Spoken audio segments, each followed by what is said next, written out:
What's going on, everybody? How y'all doing today? I hope everyone's doing well. So,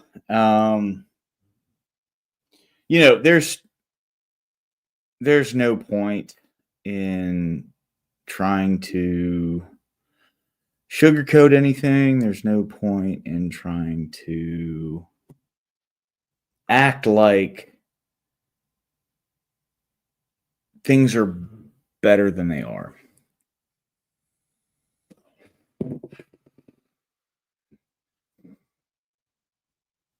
What's going on right now is fucking terrible. What's going on right now is we're starting to see that the United States that I grew up in, the country that I was raised in, that unified after 9/11, the country that I've always loved, the country where people could disagree on things, the country where no matter what, we were all Americans. That country is gone.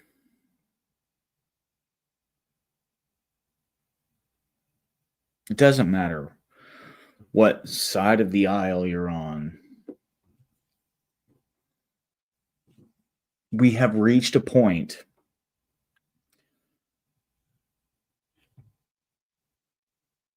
where nobody cares. What's up, Paige? Good to see you. Thank you for jumping in. I appreciate it. We've reached a point where not only do the psychotic leftists not want to at least try and build a bridge,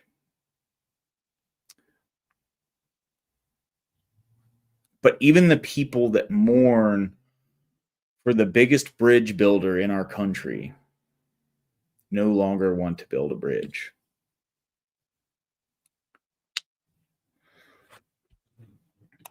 I haven't seen it. So Paige, I picked up a bartending gig. I'm literally just getting home. I'm just getting home to see what's been going on in the Panelverse. Yes. No, 100%. I absolutely agree. Yes. Yeah. And I will post a link. If you want to come up and bullshit with me for a minute, you're more than welcome to. I would love to have you on. I'm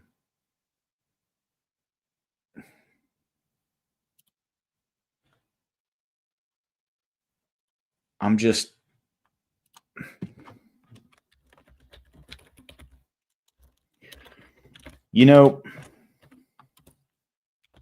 I used to fancy myself a moderate, like an independent, right? Because growing up, I was raised by two deadheads. So I was raised under this notion that generally people have a want and a care for what other people think, how other people live, and they were always willing to hear each other out. And if people just heard each other out and listened to each other, I love Greek salad. Question, hold on. Does it have the potato salad at the bottom of it? That's the question. So the best Greek salads I've ever had, I always get chicken over top, but like the best Greek salads I've ever had always had Yes, that's a good Greek salad. Yeah. The best ones I've ever had always had the big fat lump of potato salad at the bottom of them. Man, those, yeah, hell yeah. Good for you. I love salad, you know. Like, and I always ask for extra Kalamata olives because there's something about that brine that just it's mwah, you know what I mean? Um, but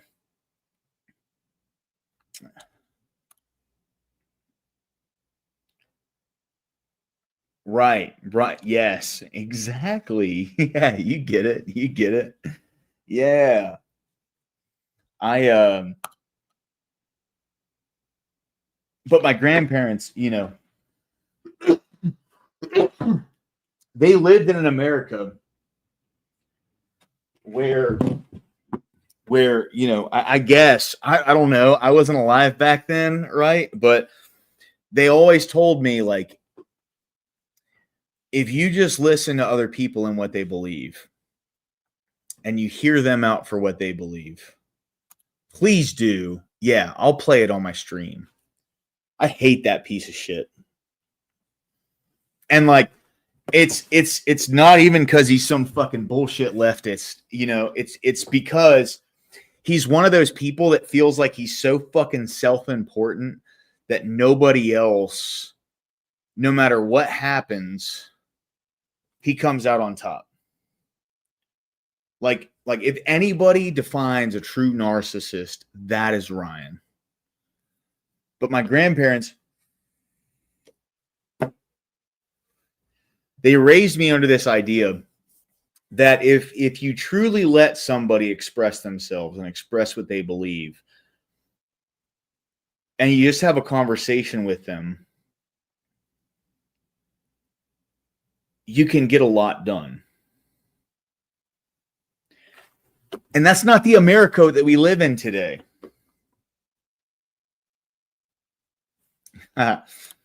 Absolutely based. I bet, dude.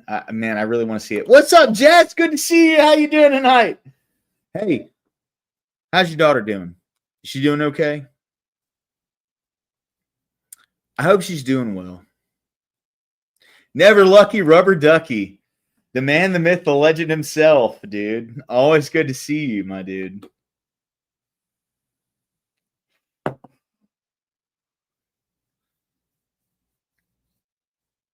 But I was just, you know, I was raised with this idea that if you just let people tell you how they feel and then you talk to them and tell them how you feel and you have a constructive conversation, everyone can get along. At one point in time in this country, I think that was true.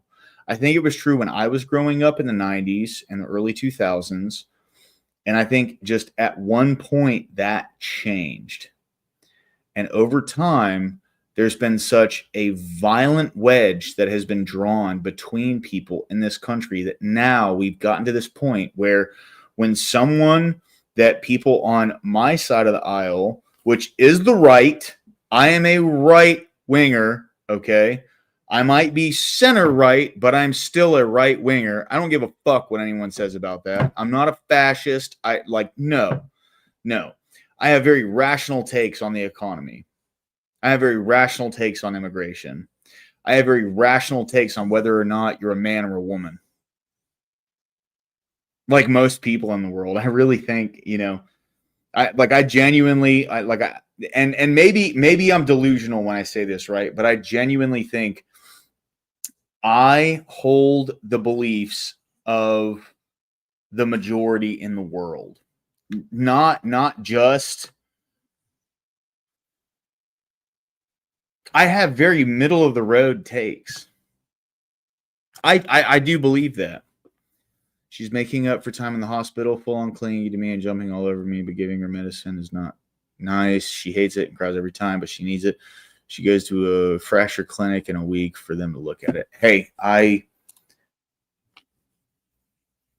Jess, guys, hold on for just a second. Let's pray for Jess's daughter that she makes it through this tough time because, you know, even though she's gotten through the surgery, let's pray, please.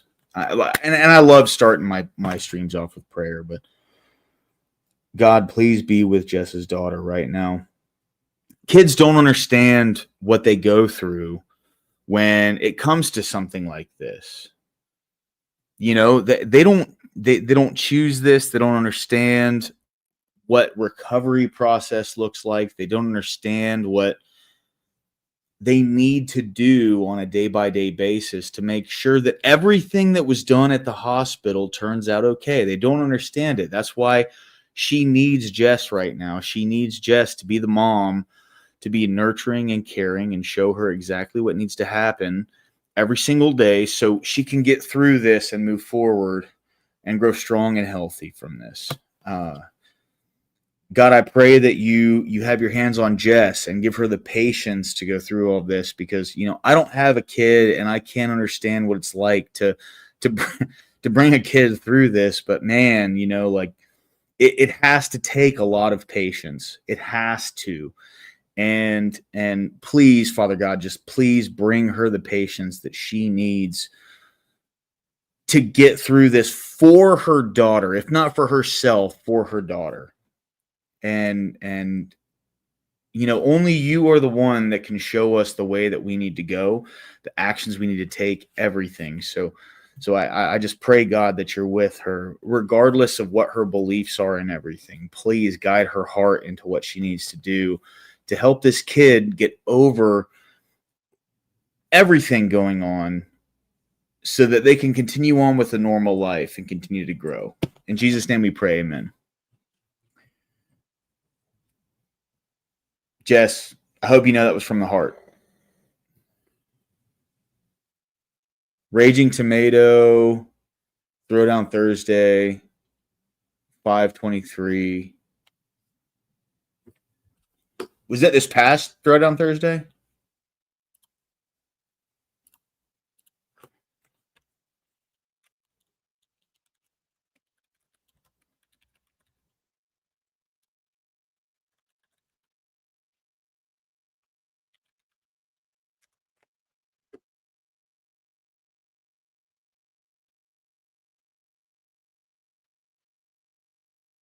Was it yesterday? Was it Porn Stars Can Be Saved? Was that the one?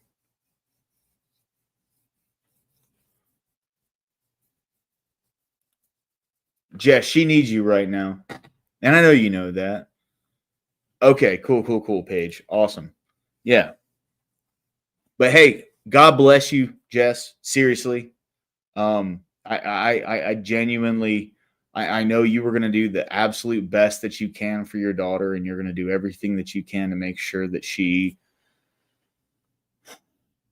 gets through this in the best way that she can. You know, I know we don't necessarily share the same faith, but like God will be there. God's there whether you believe in him or not, you know? Hey, Lady Liberty's in the chat. Absolutely. That's right. Let's get some Lady Liberties in the chat, everybody. 100%. Oh, there she is. Absolutely, Lady Liberties in the chat, guys. All right. But yeah, Jess, since I've met you, you've been.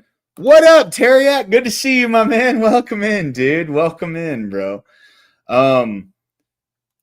But Jess, ever since I've met you, you have always put your family first. Good. You should. And I hope you make millions of dollars. And when you make millions of dollars, let me hold one. You know what I'm saying? I'm just kidding. But no, I hope you do, genuinely. But ever since I've met you, you've always put your kids first. You've always cared about your children, and I have nothing but the utter respect for that. So, mad respect, Jess. Thank you for being here. I always appreciate seeing you in chat. My 2-year-old is as big as my 5-year-old. She took after me here, the Eastern European side. That was all the that was the pre-Russian Federation days, right? Terriac, Oh, I love when Teriak's on panel, man. I love cutting up with him. All right, hold on. Let's find this out. It's at 5 minutes, 5 hours, 23 minutes. Sorry, I'm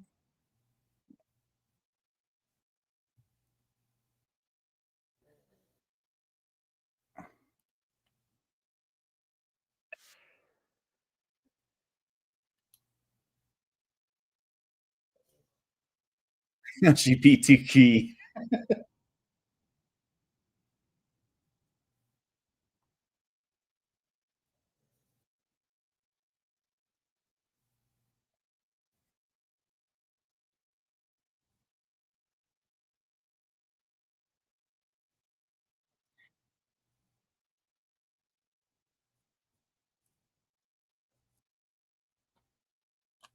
All right, all right. Paige, we're about to blast this. What's up, Corey Barton? Big Soda, the man, the myth, the legend himself. Thank you for jumping in today, bro. Hey, links pinned in the chat if you want to come up here. I'm about to play the Raging Tomato video of Paige wrecking Radical Coder. Love to see it. It's always a pleasure. So we're about to watch this shit. If you want to jump up, please, dude. I always love to have you up, man. You're as much of this channel as I am. You know what I mean?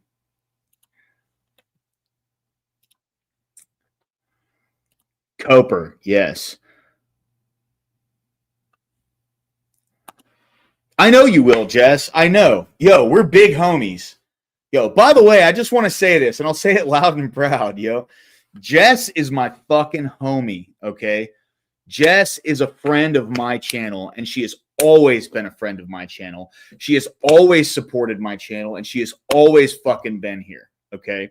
I don't care who hears that. I don't care who has anything to say about it. Go fuck yourself if you have anything to say otherwise. Bottom line, Jess has been here since basically day one, and she has supported me since day one, okay? That's it. I don't care what anybody says to that, all right? Thank you, Jess, for being with me and part of this channel. Big Soda, Corey Barton. What the fuck is up, dude? Yeah, no, shout out to Jess. She's always been nice to me. I miss you. I miss you, bro. I I haven't miss seen you, you buddy. in a while. I ain't gonna lie, I just woke up, so like give me like 20 seconds to readjust. You're good, my man. Thank you, dude. Thank you, dude. All right. So, Paige is here. Let's go ahead and watch Paige absolutely fucking wreck this Agate Faye Ryan. Not just because it's an emotionally based train of logic that I'm using, but it's because it's true. Okay. Hey, Jose. Okay, Jose. Yes. But you just said, hold on real quick. You just said that you still have a love for it, which is an emotion. And then you said, I'm going to explain the logic behind it. I'm not denying that. Yeah. But what you're doing is you're demeaning the emotion behind the motivation of you defending it. There's an emotion of love, which you will know as a Christian, the emotional love that we have behind certain beliefs, sir. So you can't sit here and tell me the fact that people go on panels to debate is emotionally driven based on their love of their beliefs. So what you're doing is why can't it be a logical? You're interrupting me, and now I could claim you're being emotional. I know I'm actually asking you a question. Can I go? But you interrupted me to ask the question. That wasn't emotional. I'm asking you why. But you interrupted me to do that, and I let you talk, sir. Trying to ask you a question, boss. Come on, sir. Let me finish my thought, and we can do it. I just look like just like you never finish this your dude thoughts. this dude sounds dumb. Saint said to boot you. Goodbye.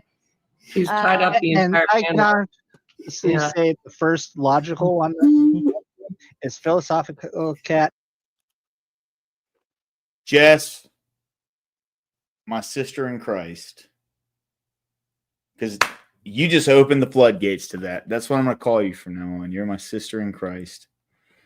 You don't have to claim anything, but you know, I'm glad to see that. I mean, you act like it. You know what I mean? As far as I'm concerned, you care about your family. You're constantly there for them, you know. Good. And go find whatever one makes you happy, you know. I know a lot of people are very like hardcore about, you know, their specific beliefs, but whichever one you feel comfortable with and you feel resonates with you and you feel you can connect with the most people, I do that. Good. It's a crazy feeling. Yeah. And I'll tell you, it's a really strong feeling. It's a very good feeling because I work in a bar, right? And you know, I've been in and out of the restaurant industry for 15 years trying to get out of it, but I'm here still. It is what it is. But I'm in a bar, and you know, the very common thing people say is the two things you're not supposed to talk about in a bar or a restaurant is politics and religion. And it really feels good when I can talk to people and I can say, "Oh, I'm a Christian." It feels good.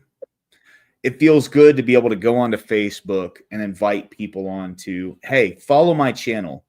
I do a Bible study every Wednesday and Sunday," right? When I was like, if you would have caught me 10 years ago, you would have never, not in a million years, would you have ever been able to tell me that 10 years from now, you're going to be reading the word from the Bible as it was written, and you are going to be praising the name of Jesus Christ to the internet every day. I would have never believed you. I would have told you to go fuck yourself. And here I am, right? Look what God can do. God can turn somebody who was completely convinced there was no such thing as God, that everything in the Bible was trash and bullshit. God is able to take someone that was like me and turn me into who I am today. My wife's side of the family, the rules they had in their house was wild. No sports, religion, or politics. Man, yeah, I mean, That's a tough one. No sports. that's crazy. So, like, when I was growing up, my family were deadheads. They were conservative, but they didn't like to talk about politics because they were conservative, but they didn't like George Bush. Like they were hippies in like the 70s and 80s. My granddad and my grandmother followed Jerry Garcia around after the Grateful Dead broke up. Like while they were together and after they broke up.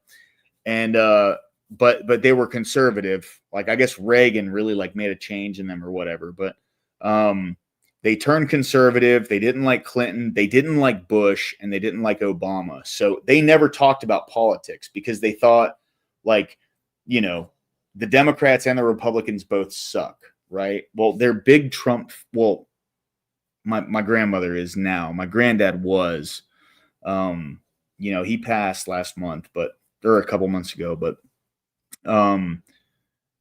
so they never really talked about politics until Trump got elected in 2016. They never talked about religion, though. They're not religious people. They never were. But sports was everything we had. So the no sports thing is pretty crazy to me, man. It is. Yeah. Plus, we're so open with other personal beliefs like sexuality in the modern workplace. Why does it matter if I say I'm Christian when someone openly tells us they're gay? Paige, if you hear the kind of fucking debauchery that you will in the restaurant industry, it would drive you away from it. I mean, like, you know, I'm not going to drop any F slurs or anything right now, but when you hear some of the things that these people say, it is fucking degeneracy over and over and over again. I got my first write-up at work for talking about Obama. Isn't that funny? Yeah, it's funny. We were having a conversation about like why Trump why Trump isn't that much worse than Obama if you compare their records. And I started bringing up the fact that Obama killed American citizens, and the guy didn't like where the conversation was going, and we got into it, and then I got You written mean up. he didn't like the truth? Yeah, Obama was a piece of shit. But here's the thing. Since the year 2000, he was the best orator that has that has been the president in this country. And I'm not trying to like glaze him when I say that. It's just the fact. Trump doesn't talk good, but neither did Biden. Biden was worse. And I honestly, genuinely, I think that Bush was worse too. Bush Jr. was fucking terrible. I mean, everyone made fun of him constantly. But Obama was the one who could talk the best out of everybody. But that's the thing, right? You have to be able to talk good in order to be in a position like that. And that's what gave him that position. We were coming off of Bush, who was a fucking retard. And the wild thing is, Obama was, for some weird reason, he had the ability to separate himself from his administration. So it's like his administration would be doing the most grotesque stuff, but like on a cultural level, he was somehow able to separate himself from that. Bush never had that luxury. And it's a fucking shame. Yeah, it is. It really is. Paige, that is a fucking shame. But that's not the status quo anymore. The status quo is changing. I just want everyone to know this. People are flocking to the church in droves, and they have been. And if you think that like it was happening a lot recently, now that Kirk has been killed, this is going to do nothing but exponentially grow. I actually, you know what? I'm gonna after we get done watching Paige destroy fucking puss ass Ryan, I want to pull up Erica Kirk's speech today, just in case, bro. Just in case. And you may want to pull up Nick Fuentes's little Charlie Kirk address, because Nick Fuentes, he said some things that I was very like not a big fan of him, but he said some things that I was very proud of him for saying. You talking about last night? I think so. Is it like 4 or 5 minutes where he's just kind of giving Charlie Kirk his flowers? Well, last night, you know, Sunrise Groiper, he might be in here at some point tonight. Yeah, dude, Jared, please jump up anytime. Seriously. But anyway, so real quick, Jess, that is fucking terrible, and I'm so sorry that happened to you. That should never happen to anyone. Yeah. And I understand where your hesitancy and your tentativeness when it comes to getting back into the church comes from. I completely understand that. And I can't empathize with the way you feel. So I'm not going to tell you what you should do moving forward. But I do want to say that if at any point you feel comfortable going back into a church from what you've been through and the things that you've experienced in that, I really hope you find somewhere that you feel comfortable and safe when you go there. Yeah. Because I personally have never been through something like that. So I don't want to make any statements on what you should do. But I hope that wherever you do you find a safe harbor that you can connect with Jesus and you will never have those issues ever again. That's the only thing I can say on that, right? Anyway, let's get back to this video. Okay, 5:59. Should I just play from here then, Paige? Is that it? Like, should I just play from here? This was the first timestamp I got, so it's at 5:24:15 right now.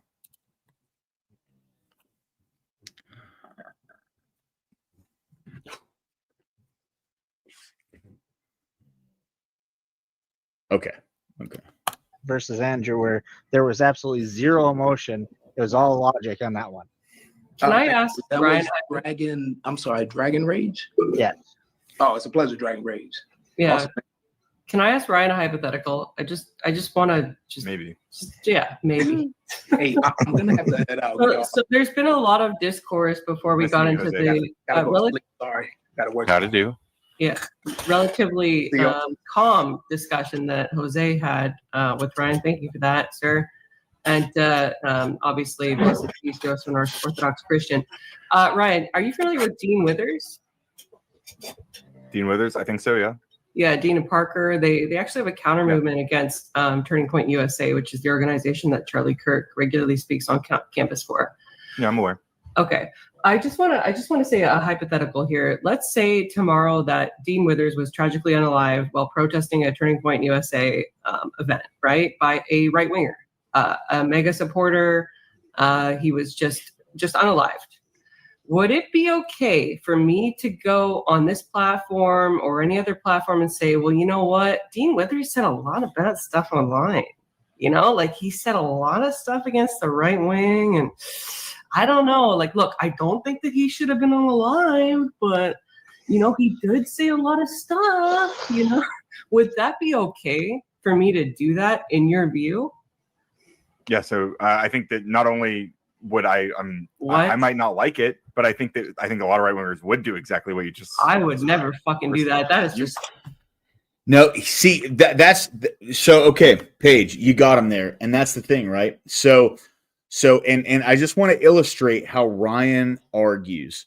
Ryan says, I think a lot of right wingers would do that in the exact same way that last night Calvin College came up, or Collage, or whatever the fuck his name is. He came up and he brought up how the Democrat House representative from Minnesota, who was like the state House representative, not the federal House representative. Yes, you're 100% correct, Teriak. Yeah, they have. Yeah. Yeah, they're more relativists. Exactly. But in the same way that he brought that up, and everyone on here said nobody cheered that. You can't find any fucking videos online of some shithead right winger cheering that. You can't. Everyone thought it was terrible. Nobody wants this to happen.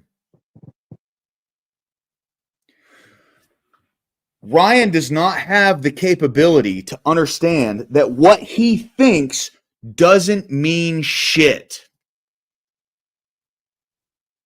But in his head, what he thinks is reality.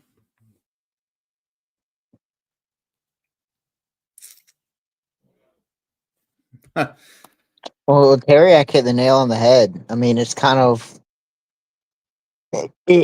since he's so prone to the debate spear, he can't let you make a valid point and not somehow wiggle himself around the protecting himself from you being able to use this as some a political, or not even political, but like a moral, like objective state, or a moral component of it. So it's like if something hurts him in the realm of the debate, he's gonna wiggle himself around instead of just saying, hey, yeah, this said thing is bad. Yeah. What's up, Achilles? Good to see you, my man. Welcome in, bro. Always a pleasure to see you. Teriak, what's going on, my dude? Welcome in, bro. Wagwan. And yeah, just to clarify, all my comments have been predictions, not prescriptions, meaning I don't want this to happen. I'm just saying this is what I think is going to happen, okay? Yeah. So, like, there's basically going to be a schism across the whole Democratic Party. And essentially, like, all the socialists are going to divide with the communists, and they're going to be like, okay, we're just going to join the Republican Party. Basically, what you're seeing, like in the election, where it's like you have the likes of like Robert R.F. Kennedy, Kirsty Noem, all these people that you thought would never do to go to Republicans. That's what they're going to join. And then it's basically going to be people like Ryan would just need to be just wherever you think that sentence was going to go, it was going there. So this is like the footage, like all these reactions, all these footage, like bad enough, like their dance, all this kind of shit, and now they're basically like the likes of Ryan are the ones who were. He's basically sitting there loving every single second of this. He's loving every single second that he's basically telling you, you need to calm down. You need to calm down your rhetoric. Yep. Well, like imagine just one sec, just imagine the Bambi situation. Like your father gets murdered in front of you, and then the same people that egg this violence on is telling you you need to calm down your temperature. Mm-hmm. Yeah, and I mean that's what it is, right? That's what it is. That's why you have Destiny coming out here going, until right wingers say we need to bring down the temperature, I'm not doing shit. Bitch, one of our beloved people just got murdered. Go fuck yourself. Go fuck yourself, you piece of shit, dude. And to be fair, we're the only ones that have, I guess, the moral integrity to tell ourselves when we need to settle down. This seems to be a one-way street. Yeah, dude, fuck that. Fuck that. I'm done. Here's my thing, okay? Here's my thing.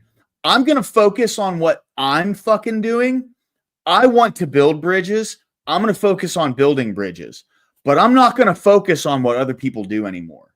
All these people that are getting, like, people are fucking mass reporting them to their jobs and getting them fired and shit. I'm not going to support it. I'm not going to encourage it. I'm not going to take part in it. But I don't give a fuck anymore. Fuck these people, dude. Straight up. Yeah, I can't confirm this, but I literally saw it with my own eyes, but I don't have the receipts. But like 10th Band was showing me a Christian streamer. He's in like he's in politics a bit as well, and all this. He's a well-known name. He literally had a stream yesterday where he was literally just doxing every single one of these people on TikTok. Their full address, their LinkedIn, all this kind of shit, and now the stream's deleted is taken down. Like that's what they're going to start doing. Like it's going to keep escalating like that, where it's just mindless violence. I don't have any part in that. I'm not supporting that. I don't have any opinion on that at all. Yeah, I just don't. You have no opinion. That's what the whole right wing is. We have no opinion. We have no opinion the same way you had no opinion, and even having no opinion on shit like that, that's still more graceful, more charitable than what they were doing on TikTok with their dances and all that shit. Yeah, 100%. Yeah, I just don't care. I don't care if they lose everything. If they end up in the streets, it's none of my fucking business. I had no part in that. I don't care anymore, bro. Like, and you know, like what really breaks my heart. So, like, you know, I have a Facebook page. I've invited a bunch of people on my Facebook page to come onto the channel and like and be a part of the thing and stuff and whatever. And I just see so many people, dude. I mean, like, it's just such an insane amount of folks, dude. Like, still, they go, yeah, but he spread a message of hate. And it's like, you're sitting here talking about someone spreading a message of hate, and you don't realize you're the one that's trying to justify a murder. Yep. No matter what the external, like extreme circumstances of it are, whether it was some foreign intelligence agency or whether it was Antifa or whatever, the fact of the matter is one person pulled a trigger and one person died. And there are people who are out there trying to justify that. And they're justifying that by saying the person who died spread a message of hate without understanding the fact that they themselves in that moment are spreading a message of hate. They are the hateful person in that engagement. And until they realize that, and until people truly come together in some like grandiose way that I don't think is going to happen without a long struggle, I don't give a fuck what happens to any of those people. I don't. My sympathy is worn thin. These are the people that call themselves, well, I'm empathetic. I'm an empath. I just feel for other people. Except in certain circumstances. my sympathy's worn thin. I just don't care anymore. I don't. I really don't give a fuck about any of them anymore. And you know, as long as this is the case, I'm going to continue to do what I'm going to do, which I truly want. Like last night, dude, I had 6 people on panel. Half were right wing, half were left wing. Maybe some of them were center left. I'm center right. But like, I'm willing to build that bridge between people, and that's what I'm going to continue to do. But if someone else, whether it's on my side or whether it's someone who's, you know, super far right or whatever they do, whatever they fucking choose to do is none of my business anymore. I'm not going to take accountability for what other people do. I'm not part of the people doing all that shit. They can go fuck themselves. And that's it. That's where I'm at, right? I am accountable for nothing more than my own actions. If someone else wants to do something and it affects them negatively, don't give a shit. I don't. Not anymore. Nope. I'm just so tired of seeing this. People I know in fucking real life who are doing this shit. What's going on, Paige? Welcome in. Thank you. Thank you for jumping up. I'll just be here for a short time because I do have to do a TikTok live on my own wrecking these tards, but I thought I'd at least stay for a bit while we review this stuff.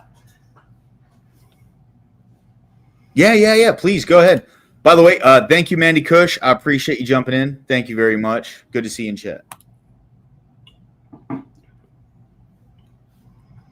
Go ahead, Paige. What were you saying? Oh no, I'm just gonna wait to watch this, and then I think we can jump to 5:59 because Ryan gets in this like really long discussion with Jose and Eli after this. So, Okay. Yeah. Let's keep it going. Sorry, I went on a little bit of a diatribe there. I just, you know, I like Jesus has shown me a way to actually like listen and care to hear people out, and I'm done. Yeah, I think I'm fucking done. Yeah, I understand. Oh, sorry. Go ahead. That's it. Really. Yeah, no, I was going to say there's a lot of people that have commented, like including my own spiritual father, about like, you know, the importance of being, you know, merciful and not like going out there to destroy people.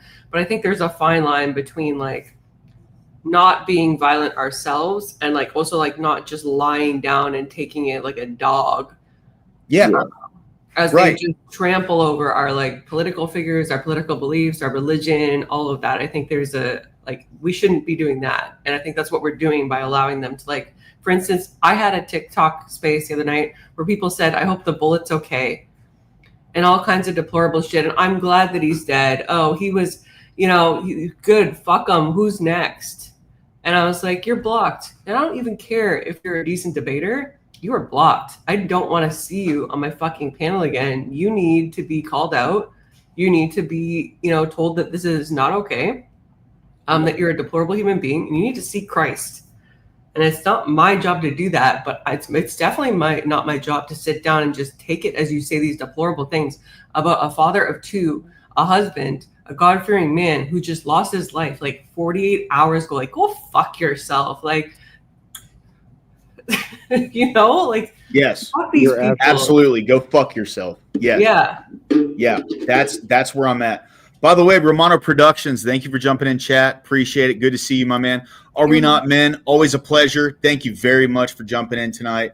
Again, Jess White. Sorry, I kind of lost the conversation we were having earlier, but you got me on Discord. Reach out, please. I always love talking to you.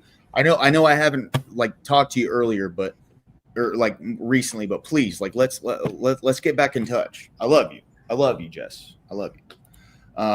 That's right, are we not men? Fuck these people. That's what it is. That's where it needs to go. Mr. Bill, welcome in, my brother. Thank you for jumping in tonight. No problem. Glad to be here. Have I said anything in this? I think only about 2 times that I talked in this entire thing. but we'll see if I say anything as you're going. Yeah, that's cool. All right. We'll continue this video.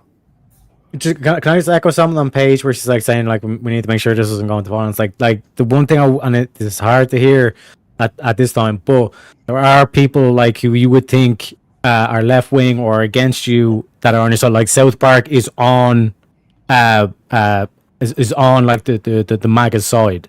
It doesn't seem like it, but that's just how they go about their comedy. The fact that Trump is fucking Hitler, if they are libertarians and Satanists, then Trump is their Satan. Yeah, that's the way you got to look at that episode, okay? Because like the whole demonic shit on TikTok that Jesus Christ was going, that's not fucking normal. Do you know what I mean? Like that's literally what the reaction of Charlie Kirk's thing is. Do you know what I mean? And that's why that kind of stuff ends up summoning Trump and Satan. So and now Satan is pregnant. So that's the whole thing of okay, let's see what's next because it's not going to be calmed down. Like it's going to be someone who's 10 times worse than Trump. Yeah. And then if there's an issue, still an issue after that, then it's going to be 10 times worse than that, et cetera, until it gets to the point where it's like, how come there's only 10% of the population left? Yep. I don't know if it's 10%, but there's if we get someone who's like on Trump's side of the aisle and who's really fucking hardcore, there's definitely going to be a or percentage of the population that's going to get. Imagine if Owen Benjamin started becoming a massive figure. Who? That's Owen Benjamin. Don't know him. Oh, that guy said shittiest things, Teriyaki on X. He even he commented, he was like, "Oh, what about the motivations of the shooter?"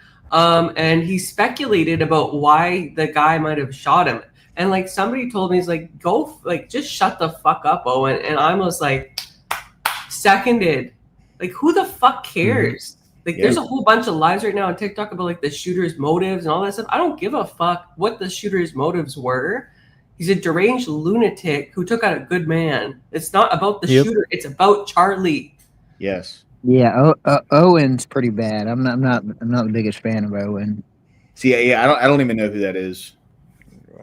Oh, it's the guy that Andrew was supposed to debate. It's been shadow crucible for the past, I don't know, week. He's basically like he'd be the one who thinks that the Jays were behind the Charlie Kirk thing, and that's where it's going to get led down. That's the level of intelligence we're dealing with. Yeah, there's a lot of people who believe that. Yeah, they're all the same people. I see them all the time on their little Groyper spaces and stuff like that, and on Myron streams, and I see them all the time. Rude Crab, welcome in, bro. Always good to see you, my man. All right, guys, let's get back to Paige's debate here. I want to see this because Ryan's already said some fucking bullshit. I think right wingers would do this. You also think right wingers are gonna throw fucking black people into camps and shit. So Ryan's counter is but you cheered when the 2 weeks ago when the school pew pewing happened and the trans people died, trans person died. It's because they literally killed children. Yes. They shot at fucking children. That's why you cheered that person dead. What did Charlie do? Oh, he was divisive and his rhetoric was okay, so there's no talking to these people. Right. There isn't. It's the argument from to them the point where there's talking to the ones that aren't like him. There are leftists who are willing to talk. Not leftists. There are people who lean to the left of the center that are willing to be talked to, that are willing to open their mind to things. I have a lot of friends in my everyday life that lean left, right? I don't even want to say they're leftists or liberals. They're left-leaning people, and they are all willing to be talked to about things, and they're all willing to talk about things, right? People like Ryan, people like Destiny, people like Pisco, they are the ones who are not willing to have uncomfortable conversations, especially when it comes to things like this. They'll just pull whatever they can out of their ass to try and convince the audience that they are in the right. And even when they aren't, they will claim they are, and they will think that they won. They are fucking insane. They're delusional. And they have so many presumptions and everything that they think that everybody should believe this about Trump or this about something like that. Like it's presupposed that this is definitely true. Like, how did nobody proved that true or whatever? It's just like, how are you going to start a conversation where he starts out with a lie and wants to go from there? Craziness. Exactly. Yeah, but Rude Crab, hold on. That's a false equivalency. He was a fucking piece of shit, deadbeat, drug addict dad. Okay, yeah, you'll see that in this. He tried to use fake money, and it's not like, I mean, bro, like it's not the same situation. It's a completely It's not at all. Okay, he wasn't assassinated. Like I'm so tired of people bringing that shit up, dude. And he was a piece of shit. He was a piece of shit that got fucking glorified by these lunatics. Okay. And how many times has Ryan yelled at us about whataboutism, and then his whataboutism is like the worst kind of comparison and everything. I'm like, if we're not allowed to use a whataboutism. Are we not, man? Hold on. You didn't ban Rude Crab, did you? You just like timed him out, right? He's been on a ban. He's been wrecking all these tards left, right, and center all night. Yeah. Don't ban Rude Crab. He's a homie. He's a friend of the channel. I think maybe I think this is a common thing I've seen in even reasonable people. Like I have a leftist that comes on my TikTok panels, and he's said something on the same lines, and I literally had to tell him. I said, dude, I don't give a fuck what happened way back when or who else was shot at whatever time. This is about Charlie Kirk, and you saying that shit is detracting from his life and his legacy and what he was unfairly subjected to, and it's not necessary at this time. Okay, hold on. All right, like I want to say something. I want to make this very clear before we continue this video. Okay, making memes about George Floyd. Someone made a meme earlier, right? And you guys may not fucking like this, okay? But I'm just gonna be honest. Someone made a meme earlier, and it was a meme where Charlie Kirk was like Obi-Wan Kenobi, and Trump and Vance was or no. I think it was Charlie Kirk was like Qui-Gon Jinn, and then Trump and Vance was Obi-Wan Kenobi and Luke Skywalker. And he was like, you know, Charlie Kirk was like the light blue hologram, right? Making a meme about something is completely different than acting as if that person, it's good that they're dead. They're two completely different things. And trying to equate those two things is just bad faith, Rude. And I know you're smarter than that. So please, no, Rude. Nobody in the country. Hold on, real quick, Teriak. Nobody in the country, when George Floyd died, nobody said, "Good, I'm glad that black dude's dead." Nobody fucking cheered it on. Nobody. Not one person. We may have made light of it and tried to have a laugh about it. And at the end of the day, it's comedy. And I know maybe it's fucking too soon, right? Oh, yeah. But if people are making light of the situation and they're having a laugh about it, that's different than cheering it on. And you know that, dude. You know that. Okay? So please spare me the pearl clutching bullshit, Rude. I respect you. I like you. But I'm just saying, bro, like, you know for a fact it's fucking, those are two completely different things. You fucking know that, dude. Yeah, Rude's saying shit like that because he's begging, he's hoping that both sides can just be equal and all this kind of shit. And it's like, bro, it's so far gone. Like, you would say, oh, what about the memes? Show me one right winger who danced about George Floyd being murdered. Are we not men? Do not ban Rude. Do not. Do not. It's the equivalent of the J6. Do not ban Rude. The J6 stuff, right? When like the left wingers got all up in their knickers because Trump was like, well, there was bad actors on both sides. On both sides. Yep. Sound familiar? Like Rude at this stage is just telling us that he hasn't seen any of the TikTok videos. He hasn't seen any of this reaction. He probably didn't even see the up close of the shot actually taking place. Because how you could even like try, maybe he's trying to do it like if I can temper down the right wing, but doing the shit that Rude is doing right now, that is just at this stage feeding into the anger. Yeah, right. Not helpful. Yeah. No, I dude, and I get it. Are we not men? I get it, bro. I get it. Just for me and you are cool, man. Me and you are good. Don't ban him. Please. I don't advocate for people not getting banned. Please don't do that. Are We Not Men has like the Symphony of Destruction by Megadeth just like playing in his mind on a loop today. It's just like No, but like from Are We Not Men's position, like he's feeling the same way as many other people are feeling. yeah. Guys, Like people who have are a big mod moderates fight over themselves. this. We don't have to have a big mod fight over this. I love you guys. Are we not men? I love you. You're my fucking brother. Jess, I love you. You're my sister. Y'all are with me in Christ. I love you guys. Please. We don't need to have a big fight about this. Just don't ban Rude. Okay. Yeah, Please. but and like Don't to Rude's point, like what he's trying to stress out is like things like there was a big right wing commentator. He was like in Virginia State Senate kind of thing as well. He basically had a stream yesterday and he just basically doxed every single one of these fuckers on TikTok and then he deleted the stream afterwards. I get it. And I'm saying like that's only the start, boys.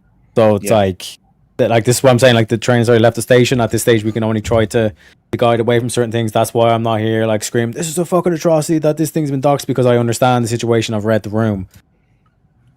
But like I said, and I don't want it to be, but that's unfortunately the way it's going to go. None of that would ever happen. None of that is ever going to happen on my stream. I'm never going to dox anybody. I'm never going to like insert like I'm never going to take shit to that far of a personal level. I never will. I just want everyone here to know that that's never going to happen here, okay? Like everyone has an opinion, whether it's wrong or not. You know what I mean? I'm gonna let everyone have their opinion and let it be heard. Naughty Germ, what's going on, dude? Good to see you, my man. Mr. Fista, the man, the myth, the legend himself. You are the fucking man. Level 4 Lobster, welcome in, bro. Always love seeing you in the chat. All right, guys, let's get back into this video. We have. Yeah, I remember that. Rob did a bunch of banning for a while and stuff. And there are people who I'm totally fine with getting banned. Don't get me wrong. There's people who I'm fine with getting banned, right? But Rude is not. He's a friend of the channel. Me and him disagree on a bunch of stuff, but at the same time, like he's someone who I want to have up because I respect his opinion on things. I don't respect this opinion, and I'm gonna fucking argue that till the day I die. But I respect his opinion on things because he is a rational person. So, like, I are we not men, dude? I totally get it.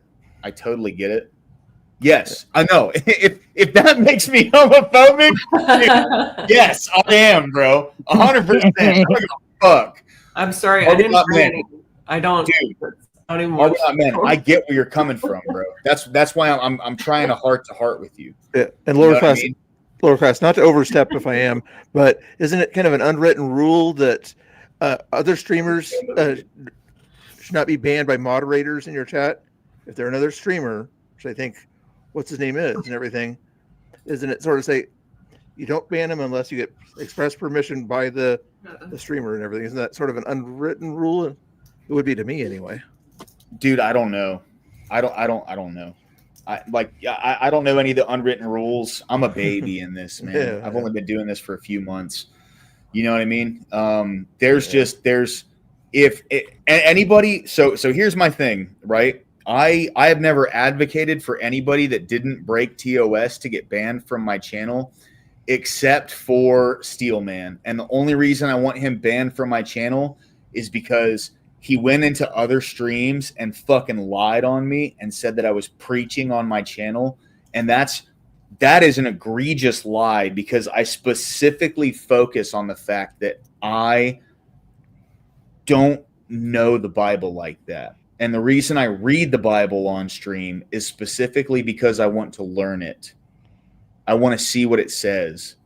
And for someone to go into other people's streams and say that I'm preaching like I know some shit, which I fucking don't, by the way, and I say that literally every time I read the Bible, I start with the premise of I am not a biblical scholar. I don't know what this says. We are just reading what is in the book, okay? I'm very serious about that. That's the only person I've ever advocated to get banned. I was the one who fucking banned him.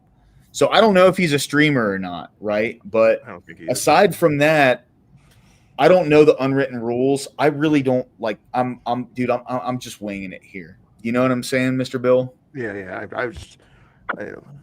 It would seem like it would, if it is an unwritten rule, it would be because, it would possibly cause some sort of drama between channels or whatever. If, somebody besides you just made that decision to kick out another streamer, but yeah. I'm not overstepping. I'm just asking. By the way, Scott, good to see you, my man. Always a pleasure seeing you in chat, bro. All right, guys, let's get back into this. Paige, I'm sorry. I dragged this on so long. Hey, what am I going to complain about, right? There's entertainment in other directions and this one, so it's all good. Yeah. John Barrett, what's going on, man? Welcome into chat. Always good to see you. Anyway, let's get back to it. That's it. Okay, just testing the logic.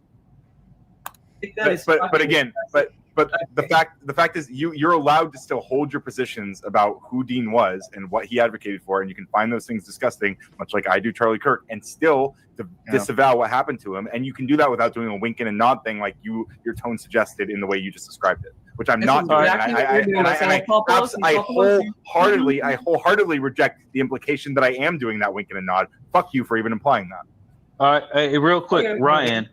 Got him. Tables are I love my reactions.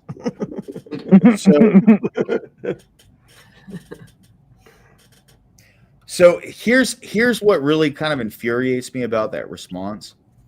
Instead of him just making his point, he had to victimize himself.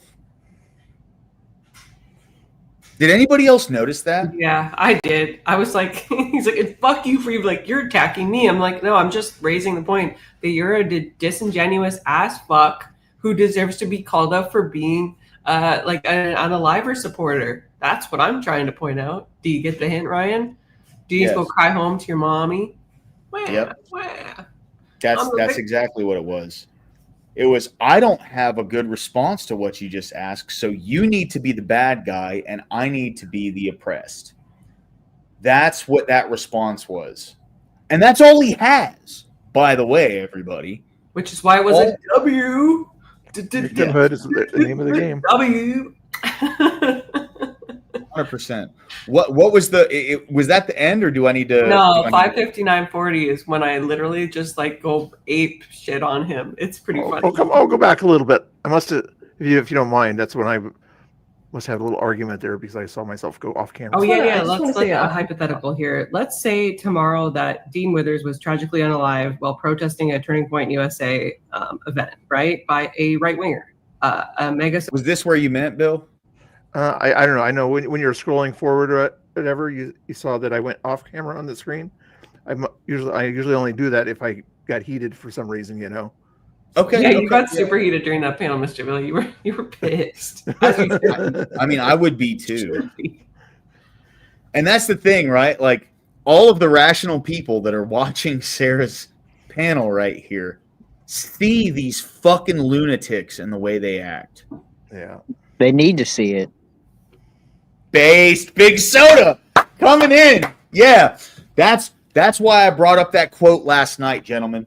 The quote is, never interrupt your enemy when they make a mistake. Because what they're doing here is they're attacking someone who is fucking murdered. And the second you say something about it, they're the victim. Do you think people don't see that now? It's probably the only good thing that I shouldn't say it like that, but it's probably a very wise thing that we get to see how some people are reacting to Charlie Kirk's death.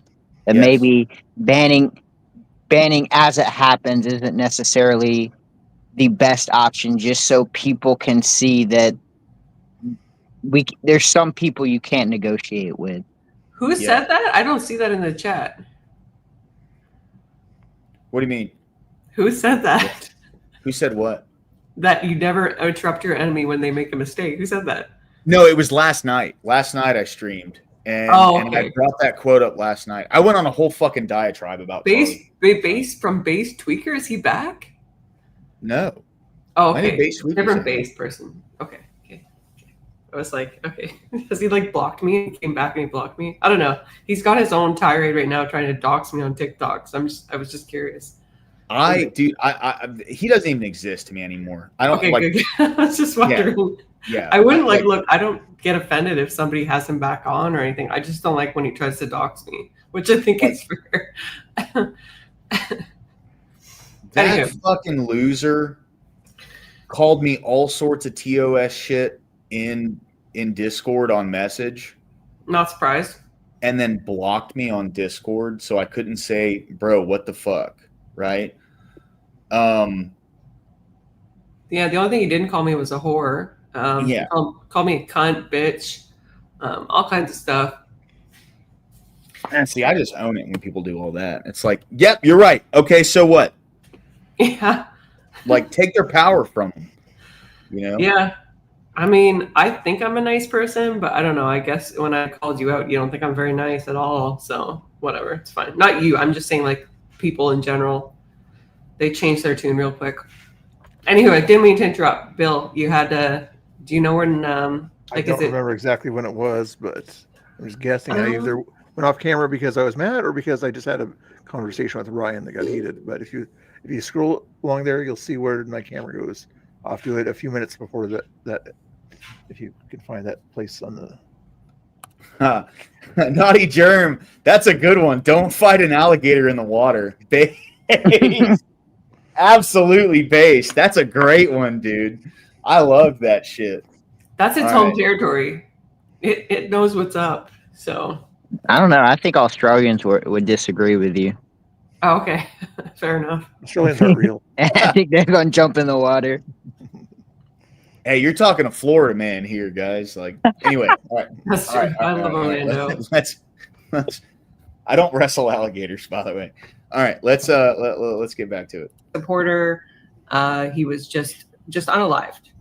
Would it be okay for me to go on this platform or any other platform and say, well, you know what? Dean Withers said a lot of bad stuff online. You know, like he said a lot of stuff against the right wing. And I don't know. Like, look, I don't think that he should have been unalived, but, you know, he did say a lot of stuff. You know, would that be okay for me to do that in your view? Yeah. So I think that not only would I might not like it, but I think a lot of right wingers would do exactly what you just. I would never fucking do that. That is disgusting. Okay, just testing the logic. But again, the fact is you're allowed to still hold your positions about who Dean was and what he advocated for, and you can find those things disgusting, much like I do Charlie Kirk, and still disavow what happened to him. And you can do that without doing a wink and a nod thing, like your tone suggested in the way you just described it, which I'm not doing. I wholeheartedly reject the implication that I am doing that wink and a nod. Fuck you for even implying that. All right. So he did two things there, right? And here's one thing I do want to say, and you guys may not fucking like this. I think it's a fantastic thing that they're doing this. Yeah, me too. It is the best possible thing that could happen because it's exposing to all people who don't have skin in the game like we do what kind of fucking scumbags they are. Yeah. He just said it's okay to wish somebody dead because of an opinion that they express politically. And he was proud of it. He was fucking proud of it. Because, like I've been saying on this stream for almost since I started doing like God and Country and everything, we have a consistent moral reference point that we can point back to, and they fucking don't. No matter what they do, they can morph their morality and their principles around it to make it moral and principled. It doesn't matter what it is. It could be raping children. And they will find a way to make it okay. That's subjective morality for you. It's all down to preference. Exactly. And then they want you to call out. They want you to be the first one to call out when your own side does it. So they expect you to enforce your morality, but when you try and force or judge them by your morality, they will slip out of it or find ways in which it doesn't apply to them. Well, you know, the thing is, they don't have to fucking expect it because we already do. Yep. They're the ones that don't. Here's the thing about people like piece of shit fucking radical. Oh, I almost said the TOS word. Coder. Okay. Yeah, dude. I'm getting a little hot right now. Sorry. What they want, this is what they want from Charlie Kirk getting murdered. They want us, the right wing, to do something egregious and radical so they can point the finger and say, look, we were right all along. Yep. That's what they want. They want that. They don't give a fuck about who dies. All they care about is enforcing the fact that they believe that they are in the moral high horse. And someone that's on their side, yet a fucking again, everybody, has done something egregious and done something that is immoral. So they need something to point to say, no, we're right. And I'll be honest, I'll be straight up. I know there's people who have come on here and they've said, and then they've gone into other panels and they've said things are breaking down and everything's going to get crazy and yada, yada, yada. I'll be honest, I don't think it's going to happen. I don't. I really don't. I know people are saying that right-wingers are going to get hyper fucking violent and all this shit. I don't think that's going to happen. And everyone who does not have skin in the game is going to see it. We have to understand this is a fucking patience game, guys. It's a patience game. I'm not saying let them do it. Abhor it. Call it out. Do everything. But for God's sake, please pray for the best and don't do the thing you think is going. Don't do the thing you think is going to bring a reckoning. Yeah, but and 100% Elsie. So 100% Elsie on that. And again, kudos for saying that message and all that. But essentially, what's going to wind up is, I don't know if it's going to be Nick Fuentes and someone or someone, but like someone, essentially the Groyper community, you want to say, is basically going to be having these conversations with the moderates, the people who are actually like diehard fans of Charlie Kirk, or just like moderates in general across the right wing. And that message is going to be, yes, like let's just beat them in debate. Let's just use our words. And they're going to say, Charlie used his words, and look what they done to him. Yeah, this cannot be fixed with words, etc., etc. Teriak, this isn't about debate. I'm not saying we need to debate them. I'm not saying this. I'm not saying that. I'm saying we need to defeat them in the court of public opinion. When we brought up the numbers of people who please, Rude, please stick around, bro. Please don't go anywhere. Okay. Like, look, just understand there's a lot of people who have really high emotional tensions right now. Someone that we care about and have a very high opinion of was just murdered. Please just stick around. Please, bro. Please. I like having you around, Rude. I know we don't agree on everything. I don't give a fuck about that. Please stick around. Okay. I'm serious about that. Just listen. Okay. It's not about debate. The only way to defeat these people is in the court of public opinion. That's it. Debate doesn't work, obviously. So what do we need to do? We need to let them make their fucking mistakes like they're making them. Yeah. Because they're going to make them back to back to back to back to back to back to back as long as they're interrupted. And they're continuing to do it. If every Republican congressman in the midterms or whatever doesn't have like their staffers looking up for every single sort of TikTok they can find of people in their constituency that have been acting like this, and not to dox, and they can just put it on audio when it comes to their speech time.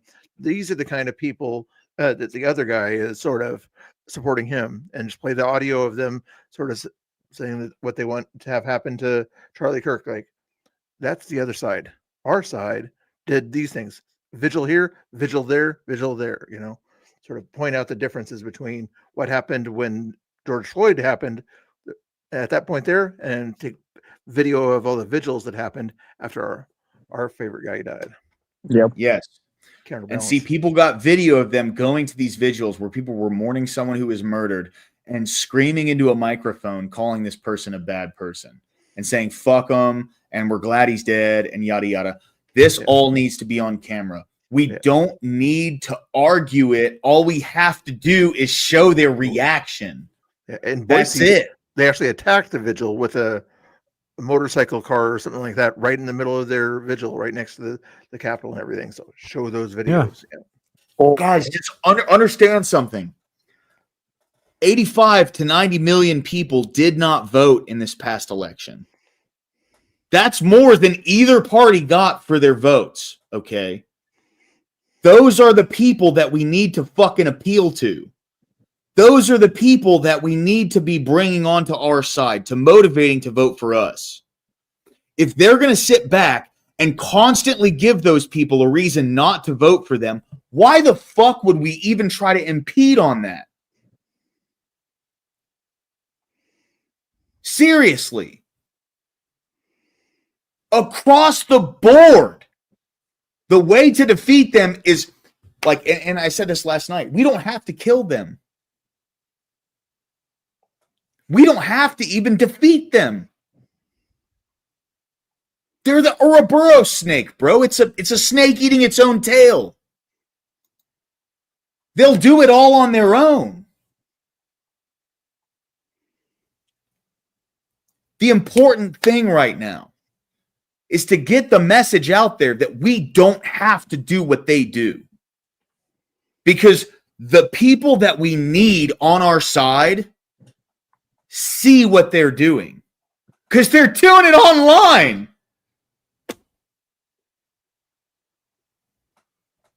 They are intentionally putting that into the public square because they want us to go that route.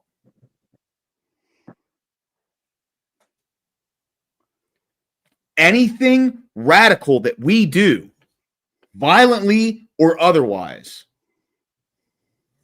it's like giving the ammo you've saved up for self-defense to your enemy so they can shoot at you. Well, that's what it's doing. If you see how much power stuff like January 6th gave, Democrats and stuff like that, they're waiting for that moment so that way they can use that kind of morality to then beat you in the head with. They're trying to create that moment too. You see these bomb threats out there that are likely not by any right wingers or whatever. That when they did that there, I'm not sure what happened at Annapolis, but there's been bomb threats at the Oregon Democrats here supposedly, but not bomb threats, but threats on their lives or something like that. Like, no, those weren't done by Republicans, very likely. Those are done by Antifa pretending like they're Republicans. Defend yourselves in any case where you're in trouble, but do not go on the attack. I'm serious, guys. I'm serious. Right now is not the time to stoop to their level because that's what they want. That is the game. That's the fucking game, guys. I'm not crazy in thinking this. I'm telling you, that's what they want. Case in point, all Page did was call him out, Ryan, on his own logic, and he immediately went into victim mode. Yeah. They are seeking every fucking avenue that they have to be a victim. Do not give them that advantage at all.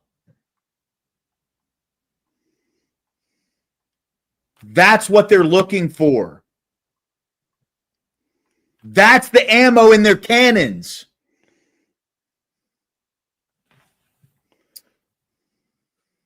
Fuck you, Mr. Fisto. You're right. God damn it. But I'm just saying, I'm listen. Oh, you're preaching to the choir. Like this, in the past couple of months, it's like the non-stop things like Terry actually create conspiracy theories, gone crazy, all this kind of shit, and it's like, you know, now is not the time.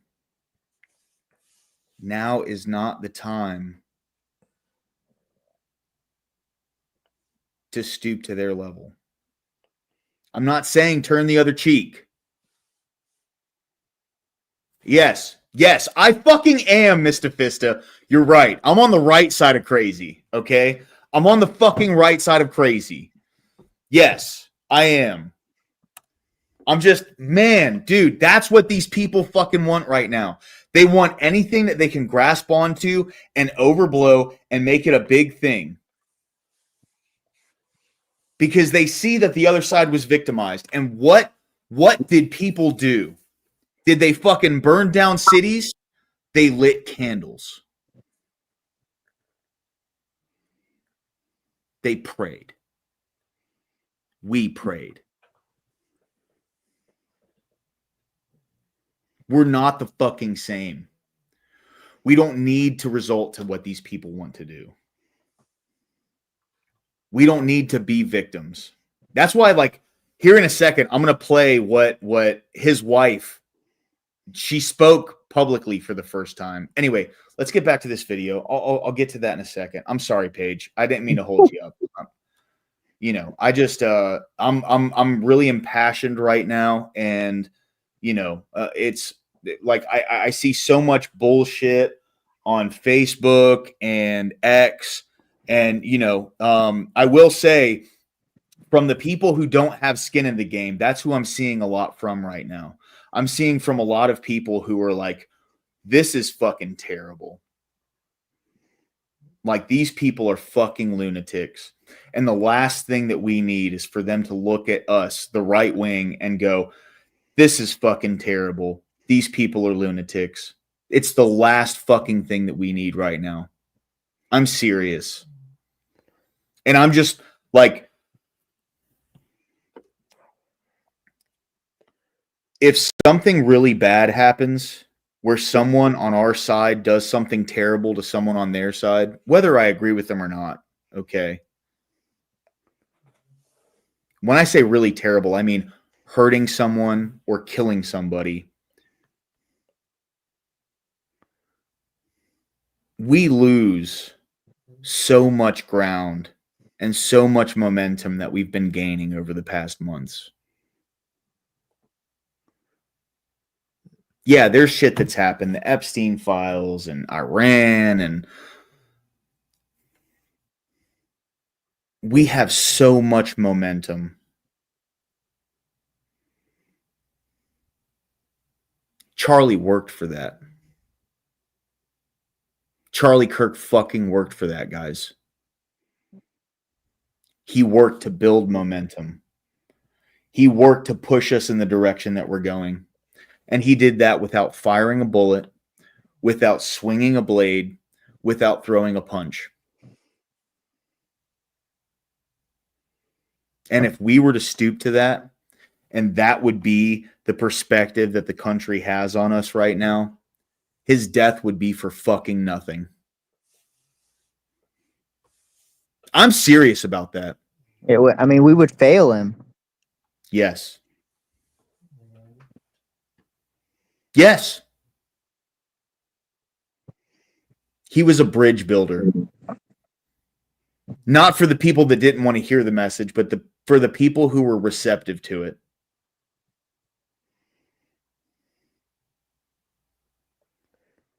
If folks want to go out and get people fired for celebrating his death, I don't give a shit. Fuck them, honestly.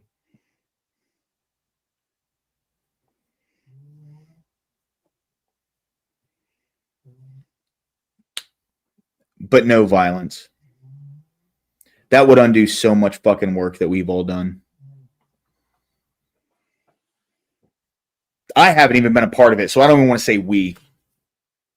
A lot of people that have put time and effort into getting us into the position that we're in right now, everything they've done, it would be for literally fucking nothing.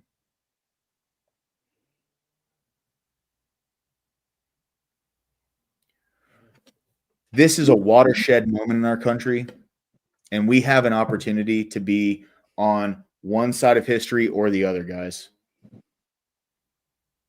And the advocacy of violence is just going to put us on the wrong side. And you know, the way this country is going and the way we're seeing everything. What's going on, Ashton? Good to see you, my man. Welcome in, bro. My brother in Christ. Thank you for being here tonight. But the way things have been going in this country, to have two sides that are on the wrong side of history, that's bad. Yep. So for God's sake, please pray for the best. Prepare yourselves for the worst. I'm not saying that there's no possibility something bad can happen. And you know, I'm fucking nobody. I want to be straight up, okay? I'm nobody. I'm not some big streamer that has hundreds or, you know, tens of thousands of viewers or anything like that. I'm not even trying to pretend like I am, right? Like, that's not what I'm saying here. But for God's sake, please, for the love of God, please, if you can, with anything that you have capable to do, make that known. We cannot be the violent ones in this time. Defend yourself. Be a warrior in a garden. But don't be like them, because we're not fucking like them. We're not. They can trick fuck themselves all they want. They can tell themselves anything they want in the mirror. They can believe anything that they want. That's fine. We are not fucking like them, guys. We're not like them. And there's no reason to be. I'm not even trying to be, you know, some fucking moral high horse here, guys. I'm just saying, like, there's been so much work put in by so many people to get us into the position that we're in right now. And for all of that to be for nothing would be a fucking shame. Yep. Greater men than us have got us here. We can't believe the moment. Yes. They're the ones who are planting trees that the ones after us are going to sit under the shade of. And all these pieces of shit want to do is dig up those seeds. Mm-hmm. That's all they want to do. And we cannot let that happen. We can't. To the 19 people watching, please, for the love of God, tell anybody that you possibly can, now is not the time for violence.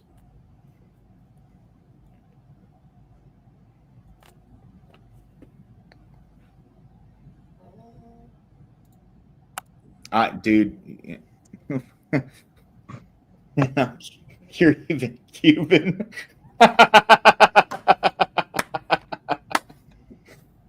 Dude, I can always look forward to Mr. Fist's comments to make me fucking laugh. Dude, I love it, bro. I love it. All right. Anyway, Paige, I'm sorry. I didn't mean to go on another diatribe. I'm emotionally impassioned right now. And, you know, we're worth so much more, guys. We're worth so much more than this bullshit. We are. I'm not sure. Look, I'm not sure how much more this goes on for. I guess we'll watch it for a second. But if it goes into the 1v1, which I think it does, we can skip to like I said, the what was it? Now 529. Yeah, that sounds right. 40 seconds. Yeah. Brian's lying out of his ass, and I can tell him why. But go ahead. 20 seconds. Looking forward to that.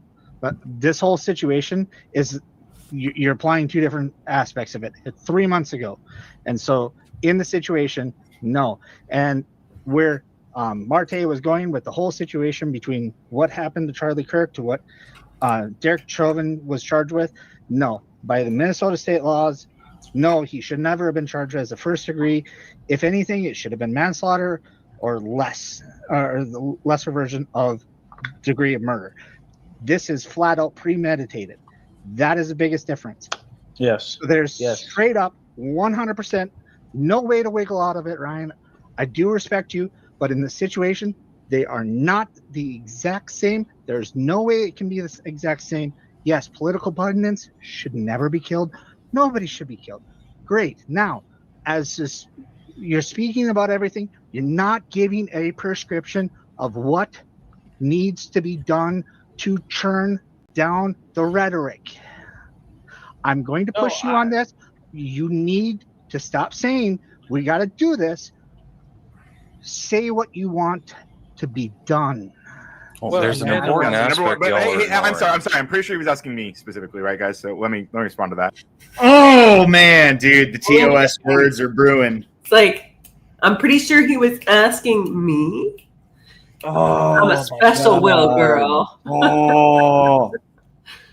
Queen. You know, there's things on YouTube. It's such a damn shame I can't say them on YouTube, man. Oh! All right. Anyway, sorry. Did that on No, purpose. but obviously. make sure, Elsie, you have to calm down your temperature. You have to watch what you've been saying, okay? Okay, buddy? Don't have the rhetoric. The You're not rhetoric. having the rhetoric, okay? Yeah. Okay. Remember, Elsie, it's this right-wing rhetoric that we need to be really worried about. Yeah. Exactly, yeah. The ones who are going, oh, I can't say this, so I need to. Yeah, you can't say reap the world. You can't say reap the whirlwind, but Schumer can. Okay, get that straight. Yeah. Oh, dude. Otherwise, it's like right wing man say bad thing because right wing man bad because bad right wing man say bad thing. It's like a because Trump, you know, and that's really what it comes down to. Because Trump. Oh my God. But this is what they never think about, Paige. They never think that Donald Trump could be replaced by someone worse. They never think about that. The devil they know, right? The devil they know. And if he is, and if it benefits my life and it tears theirs apart, man, I just, you know. Look, he does some sleazy crap, but like he has helped with the global war landscape. He's helped with taxes and stuff. I know. I don't really think he's done a bad job comparatively to other presidents. So even if you don't like what he does, you shouldn't vote for somebody based on who they are as a person. You should vote, unless it's something absolutely reprehensible, you should vote on them based on their politics and their ability to affect change. Even nice people can fuck up America. Yep.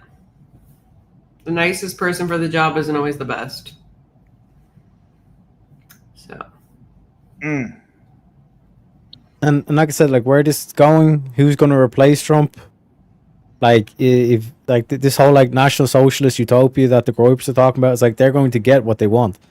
There's like literally Adolf Hitler is going to be on the European banknotes now. Like that's where this is. Like Europe is even worse than you guys. You know what I mean? Yeah, I do find it kind of ironic that the people that say that like the way that we view the world and the way that we operate on politics is like a fascist or the like, whereas what they're doing, which is trying to like limit free speech and to force people into silence and to create fear and just reprehensible discourse, is more fascist than anything I've ever uttered or anything that anybody else on this panel has ever uttered. Like, I don't think they even know the definition of fascism anymore. Exactly. No. Hey, Tarek. How many AFD members have died in the past month? I think Rob had mentioned something about like 5 or 7.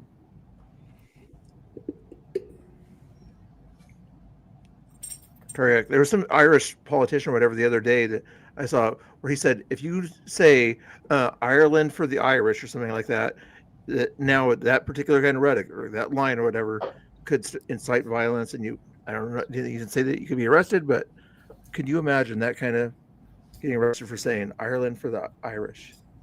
Yeah, but this is part of their game. They're trying to act like they're calming down, but the words that they're using is specifically designed to try and entice a right wing reaction. That's why I was saying to LC, like I was being as sarcastic as possible. But remember, LC, you're the one who has to cool your temperature. You're the one who has to focus on your rhetoric.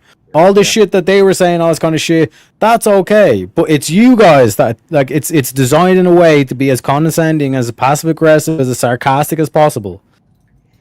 Yeah, but if an immigrant in your country or whatever said something similar, that wouldn't be a problem. Oh, he's just misunderstood, Bill. He'll have to have empathy. You know what I'm saying? Yeah, that's what it is. And it's like that's what I'm saying. Like the trains left the station.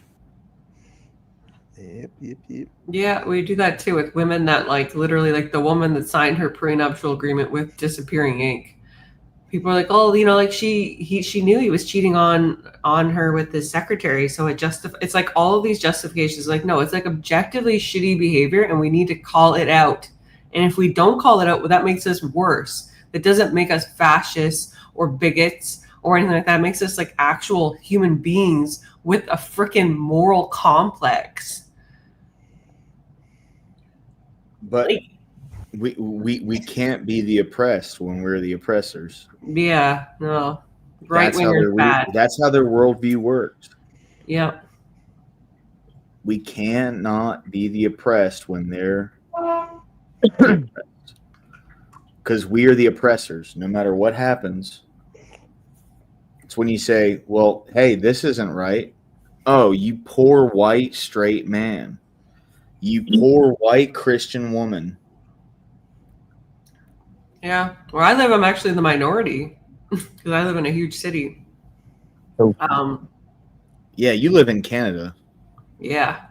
I live in a liberal Canadian environment. Boo. I have my dad's here. I could never leave the man.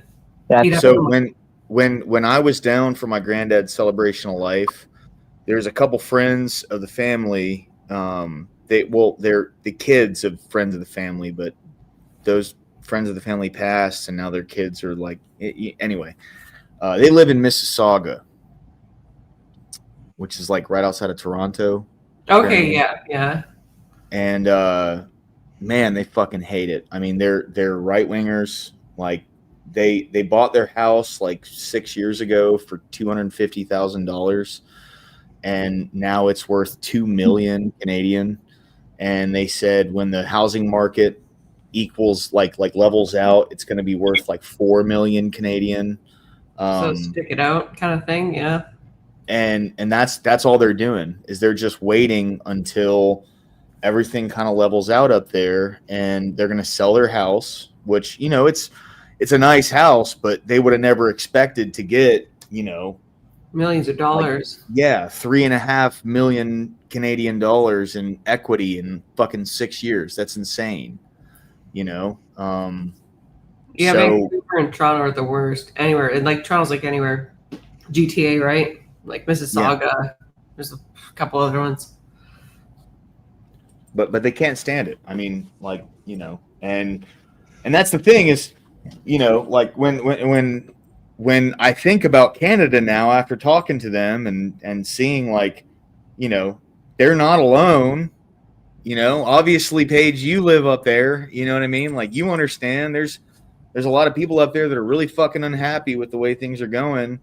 And it's not like an absolute statement, an absolute kind of mindset that needs to be taken with these things. But at the same time, it's understanding who the enemy is, right? Yeah, look, I voted for Poilievre. My dad's a centrist when it comes to federal and a progressive conservative when it comes to municipal and provincial. He voted for Carney. We live on a border city, so like at least when I go back to my hometown, it's pretty based. But other than that, Yeah, I mean, it's tough. I'm not going to lie. But the thing is, I will say this, Canadian left and right is way less extreme than American left and right. Like our rightist wingers, you would be like, oh, that person's okay. Like, I wish they had a bit more passion. You know? Yeah. The truck drivers had a lot of passion, didn't they? Yeah, the convoy. Yeah, Yeah. that was its own thing in Ottawa. I lived in Ottawa actually for a time. That was not fun. It was very cold. I mean, a lot of people like derailed again. Sorry. A lot of people would consider me like a far right winger, and you know, me personally, I consider myself kind of like center right. You know, but change lower class. Come on. That's so fucking objective though, or subjective. You know what I mean? Yeah, fair. Well, fair. let me give you the picture. Let me give you the picture, like, because like everyone's saying, oh, we need to start talking and all stuff like that. Like that was 10 years ago, back when Milo Yiannopoulos like first took the stage in England, all this kind of shit, and he went on his tours and all this kind of shit. That was the process of us saying, like the left wing saying, the right never wants to talk about anything. They just go into their echo chambers and they just talk about God and all that kind of shit, right? Then it's like, okay, let's actually open up this dialogue. And the right wing won. They won through debate and all this stuff. And as you see, like the whole kind of thing of like, guys, why can't we just like bring the temperature down and like have a moderated conversation between? It's like because you guys murdered the moderator in front of his family. That's why we can't. Like, and I hate that this is the situation. I do not want this to be the situation, but this is the situation at hand, and it's like I can't sit here and say like, oh well, let's just hope that like we can all just like get along in the future, because it's like we see it right here in front of even Ryan, someone that's a bit like that we've all talked to around all the panels on the shit. It's like he genuinely has been captured fully by his ideology. He no longer has what we would have considered basic human decency. Do you think he can be even more radical than he is? Calls himself radical coder. I know, but I mean, would you think that he could go to the level where he would sort of join the guys outside of an ICE building and yell and scream at him? Like the way I see it is like America is going into an internal conflict where it's going to be Islamic communism and National Socialism. Like all like the lefties who still have that base instinct of disgust of what they're seeing their fellow quote unquote comrades do online. They will say, okay, fuck this, we're going to do the same thing as the politicians, where we're just going to join the Republican Party. And then it's going to be like a 70-30 split, but it's literally going to be Islamic communism versus National Socialism. I don't know if I agree with that, but we'll see what happens. I mean, I don't think National Socialism is going to have any play in America. It's just, I understand where you come from with your argument and how there's two sides fighting each other, but I don't see them as socialists anymore, man. They don't give a fuck about socialism. You know what I mean? Yeah, what I mean is that like any of the liberals that like just want like they're okay with government spending, they're going to join the right wing, and then the national, like Nick Fuentes also, they don't care about spending money on like white Americans, like their own people. Yeah. It's just like foreign aid and all this kind of shit, the America First kind of principle they want. So there's a surprising amount of common ground between like 70 to 80% of like the voter base. Yeah, and something like this, the people that like literally cannot, like even like Ryan, it's like he cannot even show any decency whatsoever. He's telling you to go fuck yourself while this is happening. Yep. He has to make you the attacker and himself the victim. He can't exist in a world where he is not the victim in every circumstance.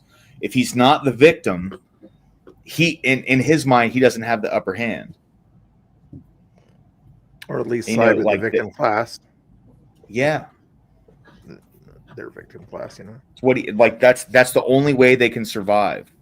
That's why like they're constantly doing CPR on racism. They're constantly doing CPR on gay rights. They're constantly doing CPR on all of these things that nobody gives a fuck about anymore. No one cares about it. And they try to revive it every single day. The next time a black dude gets killed by a cop, where it's even suggestively like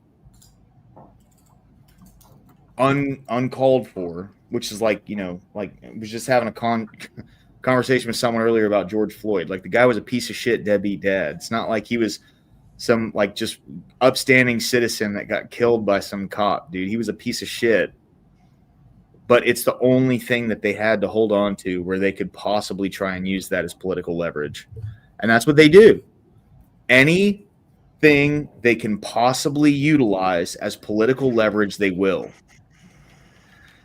And as time goes on, they are just taking a sledgehammer to the foundation of everything that they claim to stand for. Because But anyway, the stated aim of communism is a stateless society. They want to get rid of the state through any means possible. And this is why I'm saying it's like they will they'll make all these emotional arguments, all these moral arguments, but they do not have any morality. They do not have any emotion.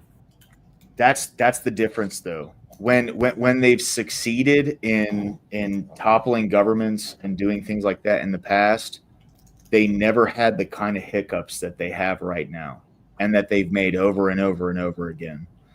And the general public saw these people as good people, and they saw these people as the ones who were moral, and they never lost that until they gained power, and then they wreaked havoc among the populace. Now we are seeing what kind of fucking monsters that they have on their side. The general population sees the way that these people are reacting to all this. They see everything they're doing. It's one of the good things about us having this level of technology is that all of this stuff is online. It's on the internet forever. And every time they cheer, and every time they say the shitty thing, and every time they call for violence, and every time that violence happens and they're on the side of it, it's on the internet forever, That's why they're losing. Because the general population, the people who don't have skin in the game like we do, the people that they literally just want to live their lives and be left alone, they're all seeing this, at least the ones that are online. It's a pretty fucking vast majority. Like, this is all on public display for everyone to see. Can we go to the part where I make Brian admit that he's basically saying that a grown man who has children and a family deserves to be unalive? Because that's my personal favorite. Right. Where's that at? 529.40, I think. Okay, I just went back to 529.40. It might be right here. No, you're 530.40. Well, you need to go back another minute. All right, I'll try it, but I just played it from there. No, and where it must be Marte was going, then. the whole situation between what happened to Charlie Kirk to what Derek Chauvin was charged with. No, by the Minnesota state laws, no, he should never have been charged as a first degree. If anything, it should have been manslaughter or less, or the lesser version of degree of murder. This is flat out premeditated. That is the biggest difference. Yes. So there's straight up 100%, no way to wiggle out of it, Ryan. I do respect you, but in this situation, they are not the exact same. There's no way it can be the exact same. Yes, political pundits should never be killed. Nobody should be killed.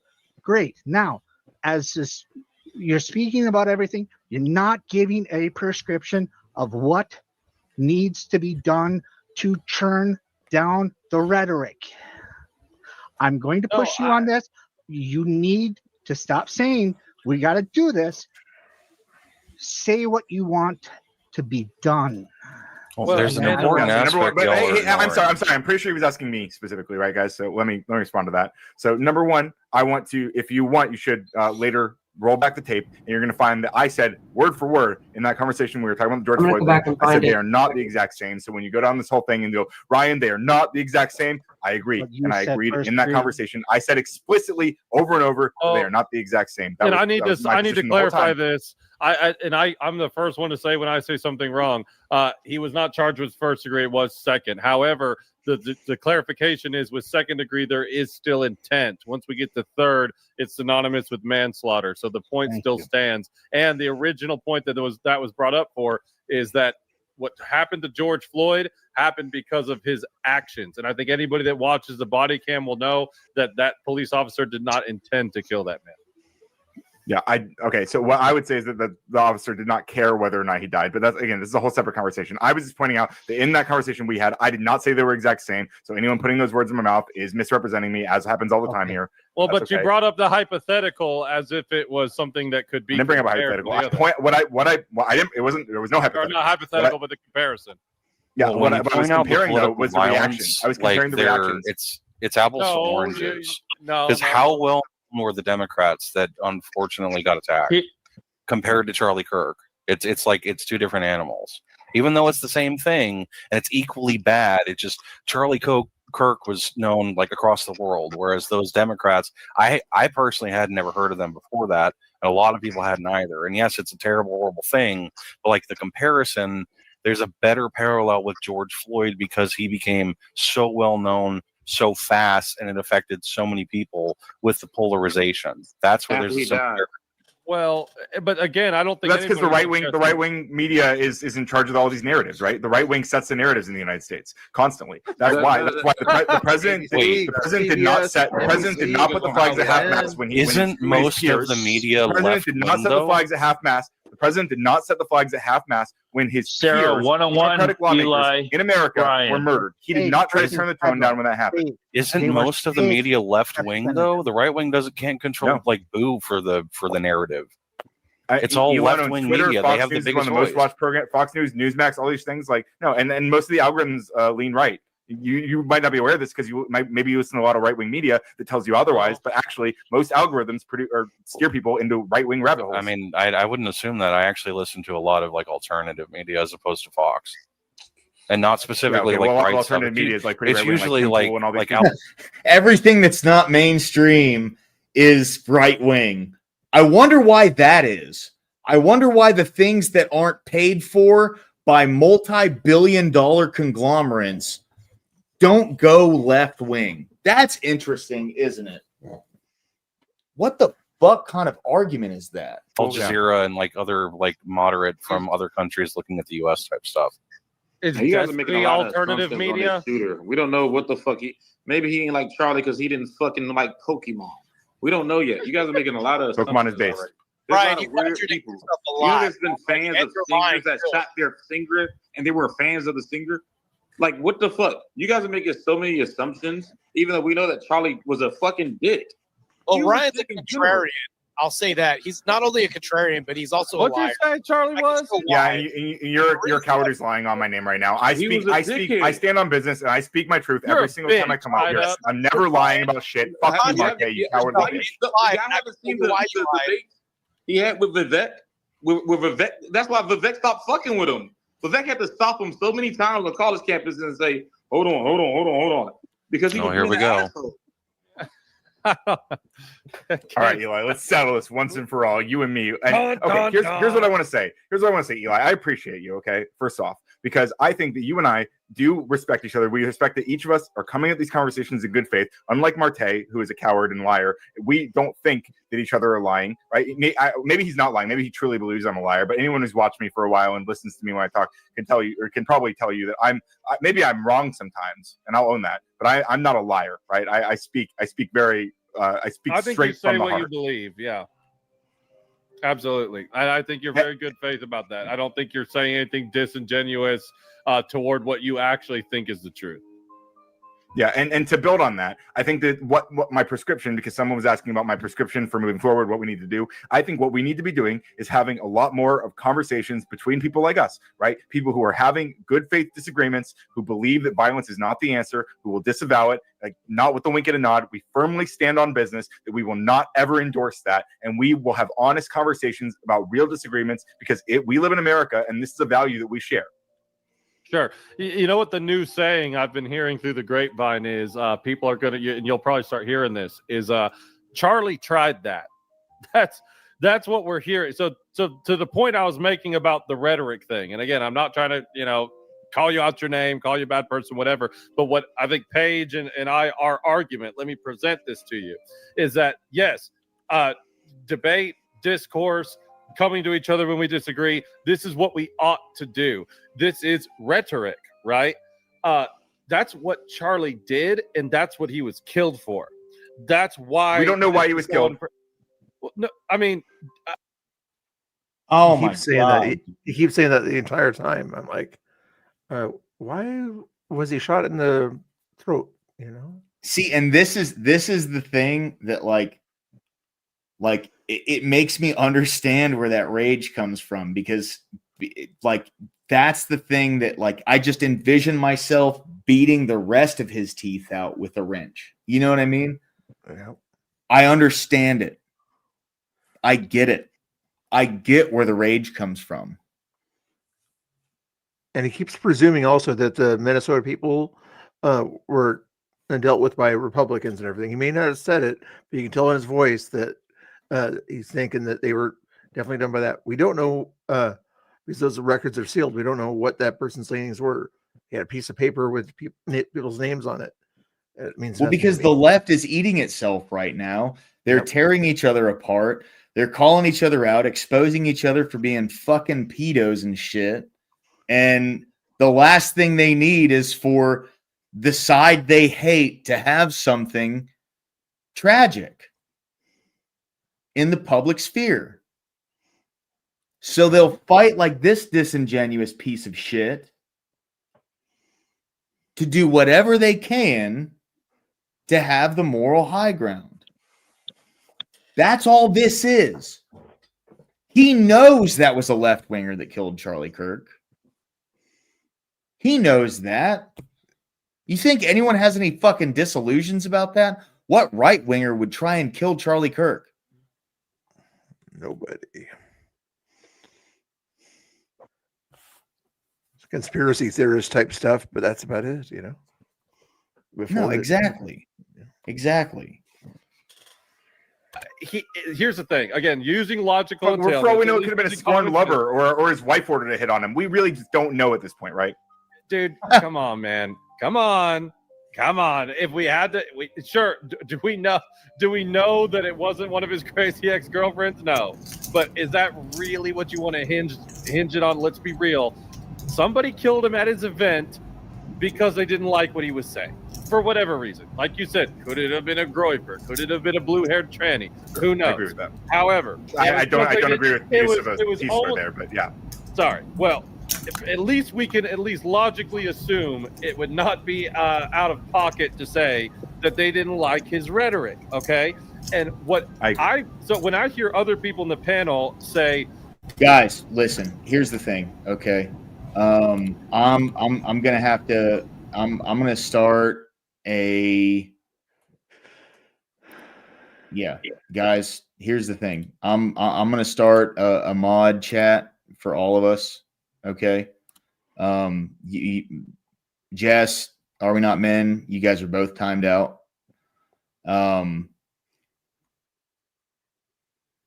You guys have to understand something. Okay. I'm just gonna have to put a leash on what's going on right now. We're gonna have to talk about this. If you guys don't want to be my mods after we have this talk, that's on you.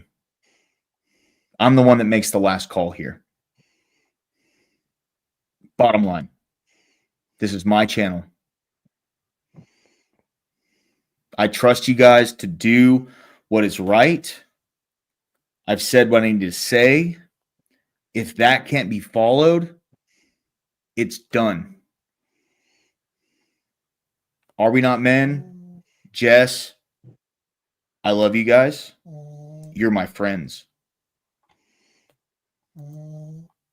But when it comes to my channel, you have to fucking listen to me, okay? That's it. I'm serious. That's all I got to say.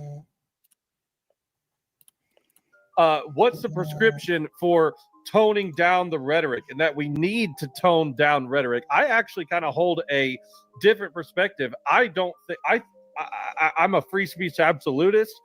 I don't think that rhetoric is the problem, because I think that rhetoric should be able to just go freely in a marketplace of ideas. Again, outside of yelling fire in the theater and making threats on people's lives. Okay. And that's why when we were bringing up, and again, to be fair, you didn't do this per se, but you were defending Lasagna, who brought up and said, well, what about when he said this, when we're talking about rhetoric that leads to this stuff? I think the deeper, more fundamental argument is that why are we in a culture where whenever people say things we don't like, there's certain fringe people who get so riled up by it that they go to violence? And frankly, especially in the wake of this Charlie Kirk thing, it's starting to look like the people who really take rhetoric to violence are on the left. Not saying that there hasn't been right-wing killers and people like this. However, even if you just look. Give me 4 examples of someone on the right who has taken that rhetoric to violence in the past 5 years. 4 examples.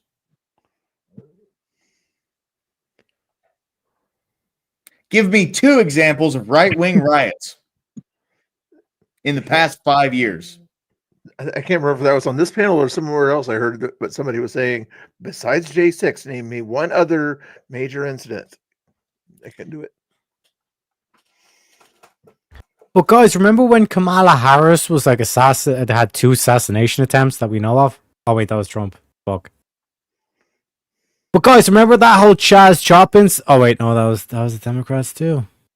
What about the Tesla burning or the firebombing Tesla plants? Yeah, because Tesla, like Elon was like loved by the left. Oh no, that was left wingers too. Kenosha was no, that was somebody else. What about the what about the school pew pew and 2 weeks ago? No, that was a trans. Yeah.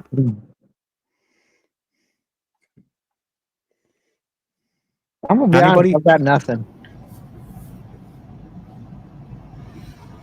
Yeah, I wish I would have saved that first timestamp. It looks like we're going to get to it anyway, but I know there's another part in like less than 20 minutes where we have another spat. But I was like looking for that part that I specifically told you where I was like, hey, does that justify this? And I can't seem to find it right now. Mind you, I'm listening to 2 streams at once, so it's kind of difficult, but yeah. Emmett, that was you that did the Waco thing. Okay, we won't blame you for that.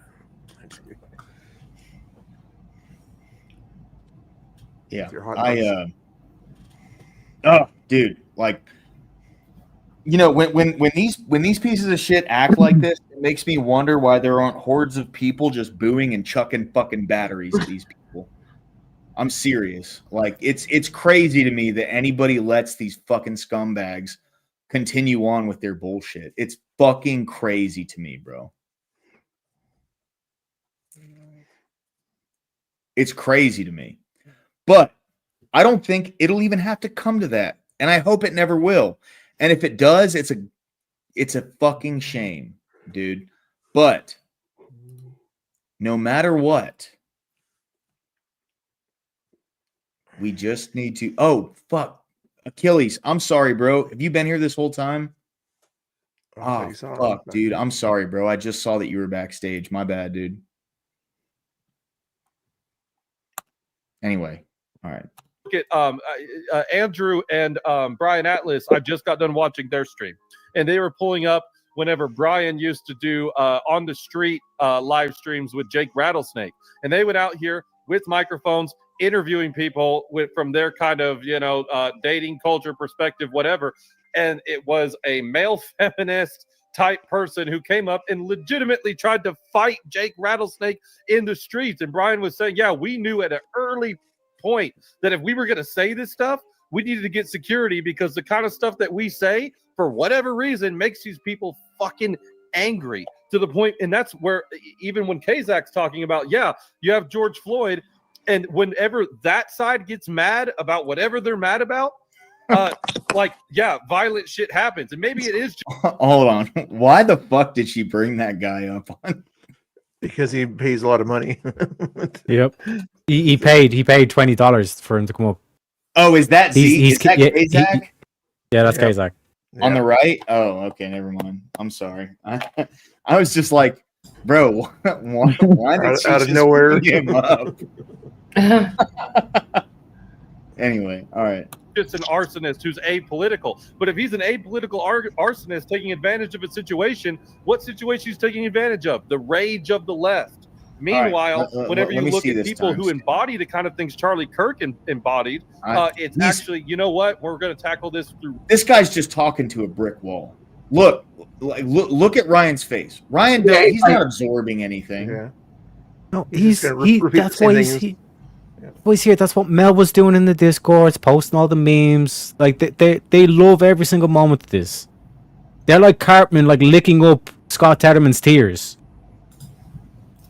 Like that's who these people are on the inside, and that's why they fake all this emotion. Because when something genuinely like this does happen, like there's people to me who like Andrew Wilson, Jim, like they say they're enemies to our movement, all this shit, and even they told me that they cried when they seen it. Yeah. And Ron sit there with like, emotionless. Go ahead. Yeah, even Ethan Klein, that's a perfect example. Ethan Klein, everybody, he's a degenerate fuck, all this kind of, he does drugs, all this kind of shit. It's like even he was like, man, this fucked me up. It's you know fucking what I mean? terrible. And you have people like Ryan who's sitting there saying, "Fuck you, Paige. Fuck you for trying to insinuate all this kind of shit." Have you lost your fucking mind, or did you have a mind to begin with? Well, No, he don't have a mind. Yeah, he sits there exactly, with Abe. that stupid fucking pussy ass look on his face constantly, and all he thinks about is, what can I say to argue with this? That's what's going through his mind constantly. He's not trying to think, are they right? What's going through their mind? He's constantly trying to think, what can I say to argue with this? Yeah, I'm gonna make myself look better. Yeah, basically. All right. So I brought it up to that timestamp you put in the back chat. Okay. About He's not almost there. It's like 10 promoting seconds. that rhetoric at all. He's been against it since the beginning. I don't know why. I think his general stance is that is just discussing Charlie Kirk alone, not Dude, why the fuck does she keep defending him, bro? Like, She's I don't just trying to understand. mediate. I don't know why. I don't know. That seemed unnecessary to me. I get very frustrated, as you'll see, but Dude, like, that's one thing I don't understand about Sarah is she is such a fucking lefty simp right now, dude. Like, she's totally willing to ride Ryan's dick constantly. She made him a mod, and he's a fucking scumbag. she actually got in a little. She did tell him to like shut the fuck up a couple times and like booted him out. And I thought after that was the end of it. But they're still, I guess, maybe they made up or he apologized. She feels sorry. It's 8-on-2, 1 or 2. Yeah. There's another guy in there, so she's got to sort of defend the two at that point. She's a mom, right? She's a mom. She looks out for people and stuff, and I get that. But yeah, I don't think Ryan deserves it because at the end of the day, I don't think that Ryan gives a fuck about Sarah, and I'm not ashamed to say that. Oh, Whereas- no. It's exactly it's exactly like Mel. Like Sarah went above and beyond to cater towards Mel, and Mel just literally Didn't deserve a bat in her lick. face.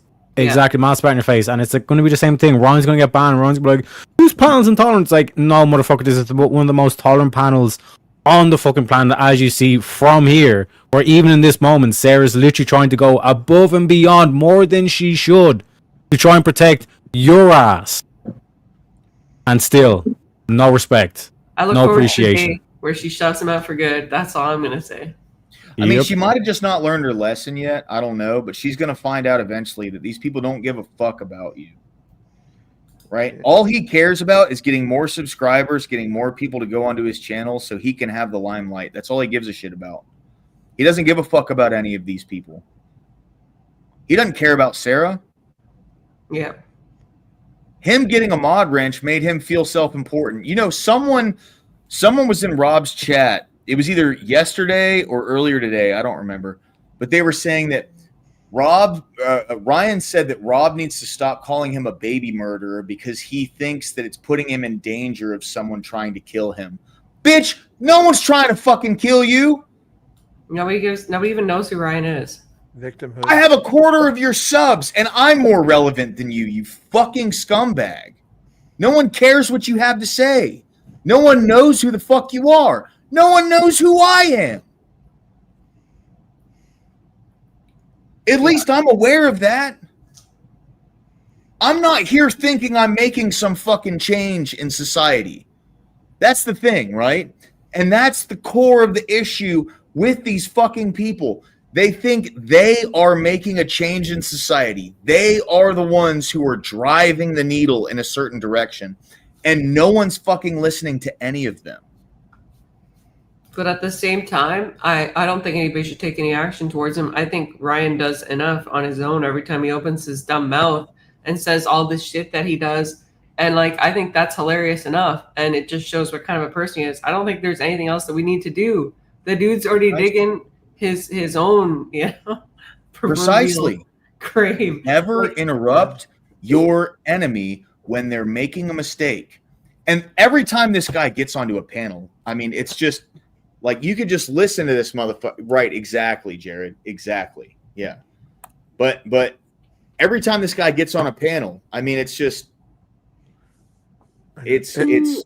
like, you just have to listen to him talk for a few seconds, and you don't even have to argue with him. He'll fucking destroy himself. It's earlier on in this thing, I gave Sarah a $2 donation saying, Ryan and Ducky are no longer worth a $5 kick, in my opinion. No, at that point, they're just not worth any of my money. Zing.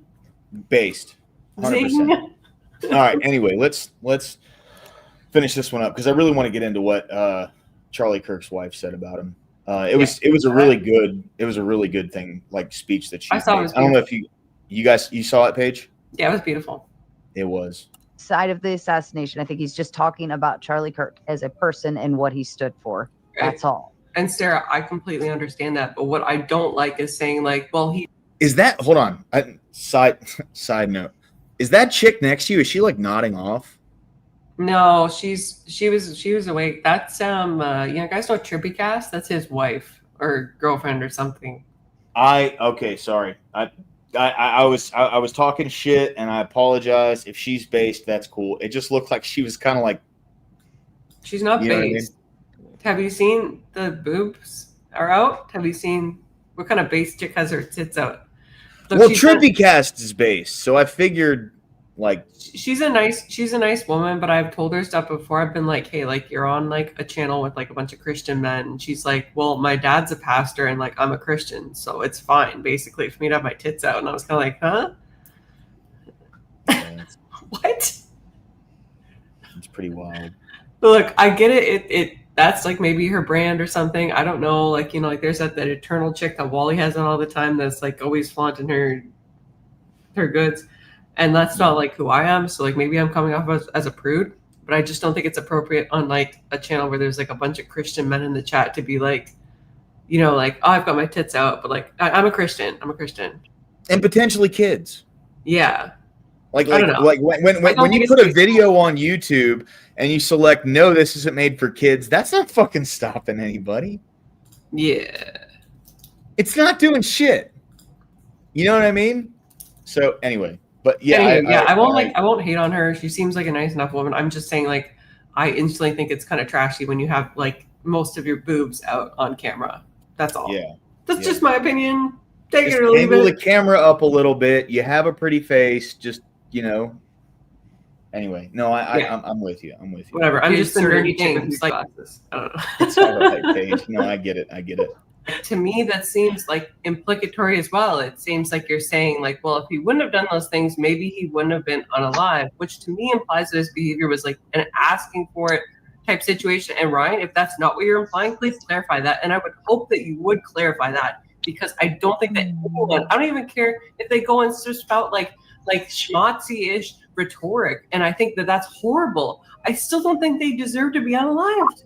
I just don't. Yeah, and since you need me to clarify this again, I will. I also agree. That does not mean that they deserve to be unalive. Thank you. Well, thank you. So it doesn't matter.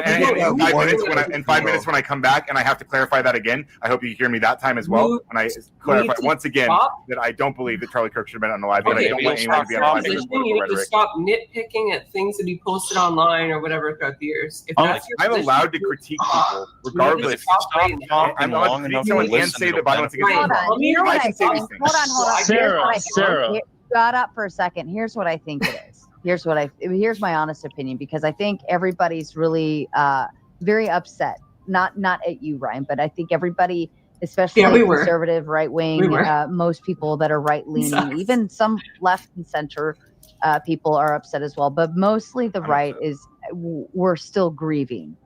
Okay, so I think when you're in grieve mode, the last thing you want to hear is anything negative about the person you're grieving. And this is not a shot at you, Ryan. I think the whole nation just needs to chill out on critiquing a dead man for a few days, right? I think essentially that's probably the crux of it. It's not what you're saying, because they're probably going to happily engage in this conversation 3 weeks from now and openly debate it. But I think right now it's fresh for all of us. And I think if you avoid the critiques right now, they're probably not going to be as temperamental. I'm going to give you that thought to take to the back before you. Can I add one? Yeah, I just think it's insensitive. It's like my grandfather died from like health complications because he was he had an addiction. You're still gonna be up in. See, because what he has to say is so fucking important, and everyone needs to hear it. No, that's what Sarah needs to tell him. What you have to say is not that fucking important. Shut up. But she's not willing to do that. You can tell she's annoyed though. Like, look at this expression. Like, yeah, but she can be annoyed all she wants. Fucking act on it, dude. What is your problem? Yeah. He obviously doesn't give a shit about anything you just said. Excuse me, I know you just said something that was actually pretty rational and you were trying to give an olive branch, but I have something to say to that. Go fuck yourself, you piece of shit. No one cares what you have to say. She's going to learn one of these days. No one gives a shit what this fucking scumbag has to say. And he doesn't see it. She will one day, though. She will. When he turns into Mel, when he turns into some dude thinking he's a chick, wagging his fucking... Never mind. Tatas. Bro, TOS is just... Taking his tatas and putting them on the internet. TOS is so lame, dude. No, it's okay. His dingleberries. Yeah. Okay, great. Sorry, I'm trying to make light of something that's he's objectively offensive. He's already called her a racist. If he calls her a transphobe or something like that, you think that'll be the straw that broke the camel's back? Who knows? Who knows? Anything could happen. Just get your popcorn ready, Bill. Get your popcorn ready. It would be like somebody at the celebration of life being like, well, George shouldn't have drunk so much alcohol. By the way, Paige, good on you for just completely ignoring him, begging and pleading for spotlight for 5 fuck seconds. This guy. Fuck him. Yeah. He's a fucking scumbag, dude. Yeah, screw him. Go ahead. Oh, no, I was just going to say fuck him, screw him. Yeah, I did not give a fuck in that moment. Yeah. Good. If he would, I would have been like, "What the fuck is wrong with you?" No, we're not at a funeral right now. We're not in a safe space. We're having a conversation on a funeral, Ryan. Shut the fuck up. When if you don't think that anything is justifiable, don't say it, bro. Just don't say it. Just don't say it, man. I wouldn't be doing this if it was Dean Withers. What I want to clarify, because Paige is freaking out again, and yeah, I understand she's emotional. I understand you're all very emotional. I'm also emotional about it, and I'm about to go to the back. So let me just. You're too busy talking to listen. One of the reasons that I'm bringing all this stuff up is so that you guys, because I empathize with you being activated by the things that I'm saying. I do. I understand that. One of the reasons I'm saying this stuff is to get you guys to also empathize with a lot of the people who see what happened to Charlie Kirk and they don't grieve as hard as you do. I want you guys to one sec. You need to empathize with people who don't feel as much empathy as you. You need to empathize. Well, no. Because see, that's the thing. People who are grieving Charlie understand that there aren't people who are grieving. No one's arguing that, and people understand that. No one's having an issue empathizing with people who aren't grieving for Charlie Kirk. No one's having an issue with that. The issue people have is people who are fucking mocking his death, who are dancing on his fucking grave. So that's what he's actually trying to say. You need to have empathy for the people who are actively mocking someone who was just murdered, not even 72 hours ago. That's what you need to do. That's going to make you the moral person. Golly, dude, TOS. Oh, man. Look, I play fast with TOS on this channel. Loose, fast and loose, right? I'm sure you guys know that. Okay, I do. I play fast and loose with TOS on this channel. I say everything I possibly can that is not actually TOS, but I literally push it to the very fucking limit. Okay, I know there's probably some things that I've said on this channel that have gotten me like, kind of pushed back in the algorithm or whatever. I don't even give a shit about that. But man, there's some things this motherfucker wants me to say, or that makes me want to say, that would get me banned. Oh man, lower classes NSA agent right now is like taking notes, like 100%. Yeah, you might break TOS if you see what Sarah does to me in a little while here or whatever. She brings me on after I earlier on in the situation or whatever. She left the thing. I said, "Hey Sarah, you can take me off if you need to come back." So she did that and everything because I was nice enough to offer that. And then you'll see her that she lets me on. And about 10 seconds later, kicks me out immediately and lets somebody else in there. Of course. Anyway, go ahead. Because she doesn't give a shit about. I say that. I don't know. Yeah, you're right, Scott. Look 100%. at everybody's expression too in this freeze frame. It's hilarious. Sarah's like, Eli's like, what the fuck did he just say? Yeah. Zach's like, oh, this fucker again. Ryan's like, I'm making a point. I am the main character. Nova's just out of it. And I'm like, this guy, like, what the fuck is wrong with this dude? Emmett makes a good point. He says, I prefer lady needs a sweater versus fucktard Ryan. Yeah, but like even just the aspect of like, just picture someone like dancing on Ryan's family's grave and then going up to Ryan and having the audacity to say, Ryan, I know you're feeling a lot of empathy about what happened to your parents right now, but really you need to understand. You need to have empathy for these people dancing on your like watch this. Yeah. You know what I mean? Well, this is what I tried to get at Ryan, right? Because I was like, my grandfather passed away in 2023, and the man he had a really bad addiction that led to his death. He was like a avid drinker, like he drank during the day and everything. And I would be like, that would be like somebody showing up at his funeral and being like, well, maybe if he just would have put down the beer, Right. He basically asked for it, and Ryan just completely ignored that because he didn't give a fuck, right? He doesn't give a fuck about what I went through, like a short 2 years ago, and then he just went straight to his point. I was like, okay, well, fuck you too, Ryan. Go fuck yourself. And I try not to get too emotional during debates. I think this was like one of the most emotional I've ever gotten during a debate because it was just so jarring to me, like how evil this guy was talking. It's just disgusting. Yeah. I just the thing is, like, I lost respect for that piece of shit a long time ago, and anyone who's been on panels with me and him has seen I've tried to have like some form of constructive conversation with him. He's mentally ill, and he's going to slide back down into irrelevancy again. Because apparently he tried to do this before and it didn't work out, and he had to fucking restart his channel and come back as Radical Coder, and it's going to happen again. Ooh. Yeah. Charlie, stop. What happened before? Apparently he had a channel before and no one watched it. No one cared what he had to say. And he went on channels and did the same thing he does now, where he makes a fucking asshole of himself. And he's just going to do the same thing again. Yep. That's what I heard, right? Like, his channel's pretty new, but this isn't the first time he's done this. This is like his second go around. So, I don't know. It's none of my business. What disingenuous fox that needs to create multiple channels and personalities and have multiple comebacks because nobody likes them? That's so weird. I've never heard about that happening before. Oh my god. Exactly. To rest on that, okay? And Yeah, it's not because they're relevant. horrible. It's not because you might not think it's relevant. It's not because they're horrible, evil people who love it when people get shot. It's because they are running out of empathy, right? For people who have been advocating against their rights for years. You are too busy talking to listen.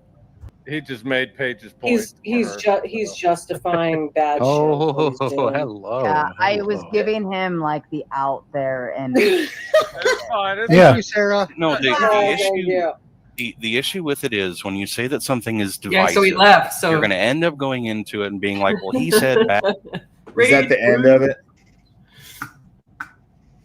He left. Is that he did? Okay, yeah. Fuck him, dude. Fuck that piece of shit. I think he might come back for closing statements, but that's about it.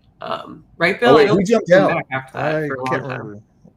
Did Corey jump out? Oh fuck. Sorry, Corey. My bad, dude. I got to jump out too, lower class. I got to run this TikTok panel. I'm already like 2 hours behind. It's all good, Paige. Thank you for jumping in. I appreciate it. Yeah, thanks Corey, for have having a me good up. night, dude. God bless you, Paige. God bless you. You have a great night, okay? Yeah, God bless you too, lower class. God bless you, Teriak, Mr. Bill, everybody in chat. You guys rock. Don't ever change. And fuck these people. Am I right? Yes. Yes. 100% Paige. 100%. Appreciate you. Nobody should dance on anyone's grave. Anyway, toodles. KW says he's not mentally ill. He's a deep state leftist. Yeah. But he doesn't even know that. He thinks he's on the right side of history, and it's just going to be glorious watching him fucking lose everything that he thought was right. I mean, watching these people get defeated is going to be the greatest glory of all this, because it's going to happen. Emmett sent an X from Rachel. Okay. All right. Hold on. Let me see here. It's not so bright. Yeah, it's not so bright. Yeah, it's airtight. Are you a UFC guy? Anybody here a UFC? I post in the back as well. Me? Or lower class? There's this. I know you're going to play that other video, but if you wanted to, Emmett, where did you send that to me on? Because I didn't get nothing. It's in the back. It's in the back. Oh, it's in the back. Oh shit. Okay. All right. Hold on. There it is.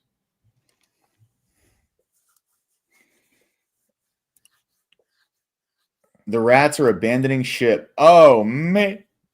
Good to see it. Good to see it. Achilles, what's going on, my brother? Good to see you, my man. Hey, what's up, going? How's it going, buddy? Good, man. Good to see you, bro. What's up, Teriak? Wagwan. Hey, Bill, what's going on, man? How you doing, Achilles? All right, let's see this. What is Erudite like abandoning the left now, or what? What's going on? I haven't seen any of this. Oh, they're all jumping ship. Oh, yeah, I saw this today. Rob was talking about it. All right.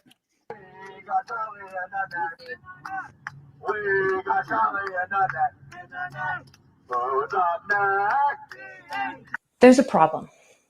Yesterday I said that this isn't the left. It's not us. And it's certainly not my left. It's not any part of the left that I participate in. But this is the left. These people are part of the left. They are our staffers. They're in our cohorts. They're repping Young Democrats of America. They're in our colleges. They are part of the left, and it's a problem. Around 2016, we made a deal with the devil. We just welcomed them in as liberals and said, you're one of us, you're just like us. But they're not. They want to take away property rights, and we don't. They want things and are pursuing something in many ways antagonistic to what we believe in, and they're the exact group now reveling in the political violence and assassination of Charlie Kirk. And every major political pundit that is left-leaning denounced the violence. We're overshadowed by this hateful crowd. And the left... That's what I'm saying. Like, she's talking all this good shit, but then she also has business dealings with somebody who literally makes fun of people being killed every chance he possibly can. The girls that died in the Texas flood, Corey Compouture, Charlie Kirk, Donald Trump almost getting shot, said the worst thing that could have happened is the bullet didn't hit him. I mean, like, I know, how blatant does it have to be for her to get up here, say this crap, but still, have dealings with these people? Like, this shit's been going on forever. This isn't some fucking new thing. Exactly. Like, that's the thing that gets me, right? Is like now that the people that they want to attract are seeing, oh, these people fucking suck. Now these opportunistic scumbags need to fucking stand up, put their boobs out, no bra, you can see your nipples, with a crop top shirt on and talk some good shit in front of a camera to try and like save face and run defense. Go fuck yourself, bitch. Has to reckon with this.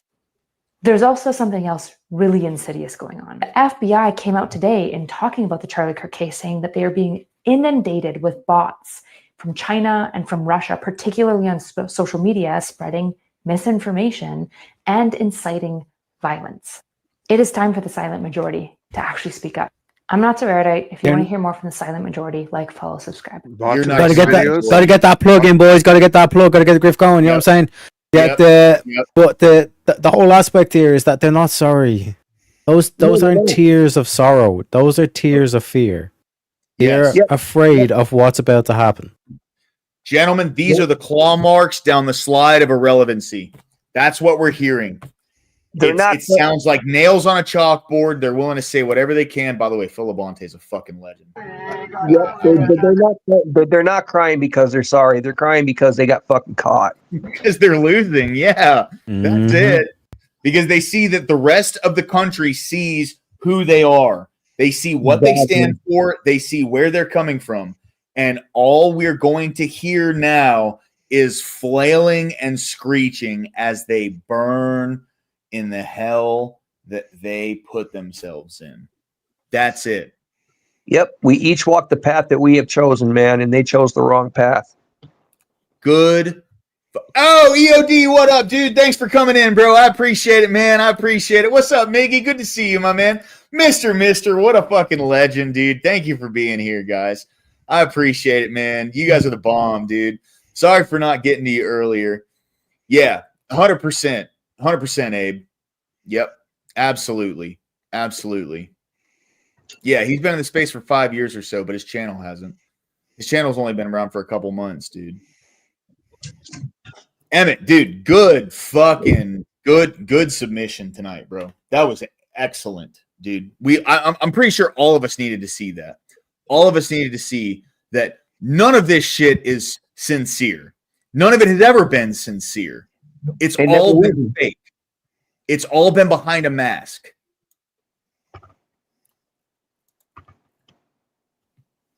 They know daddy government's coming after them now, and they're scared as hell.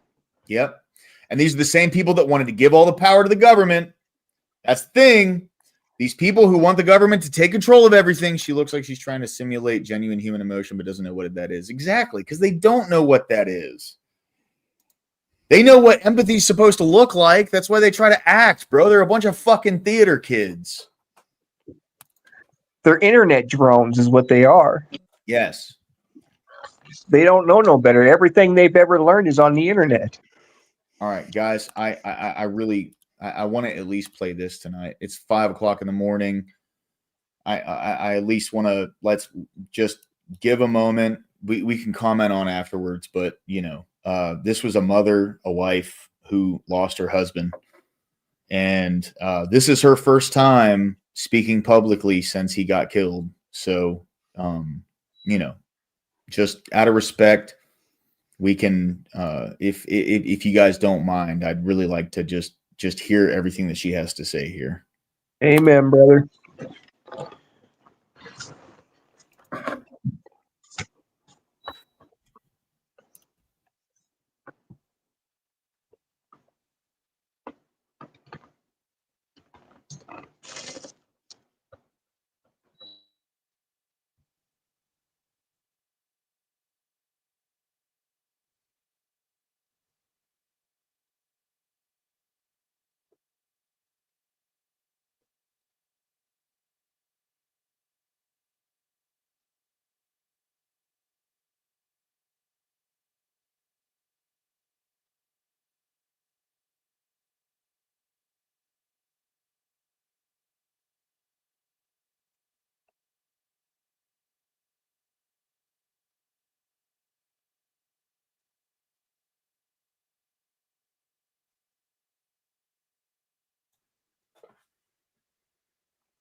Hey, Lorecast, if you're trying to play it, nobody can hear it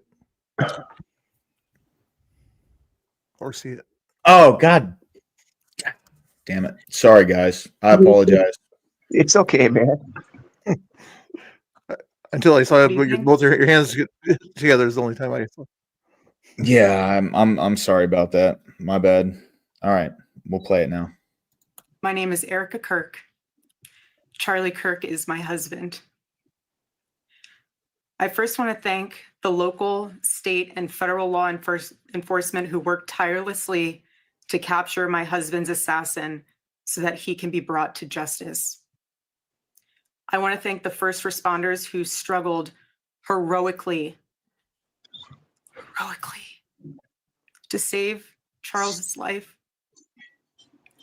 and the police who acted bravely to make sure that there were no other victims on that terrible afternoon.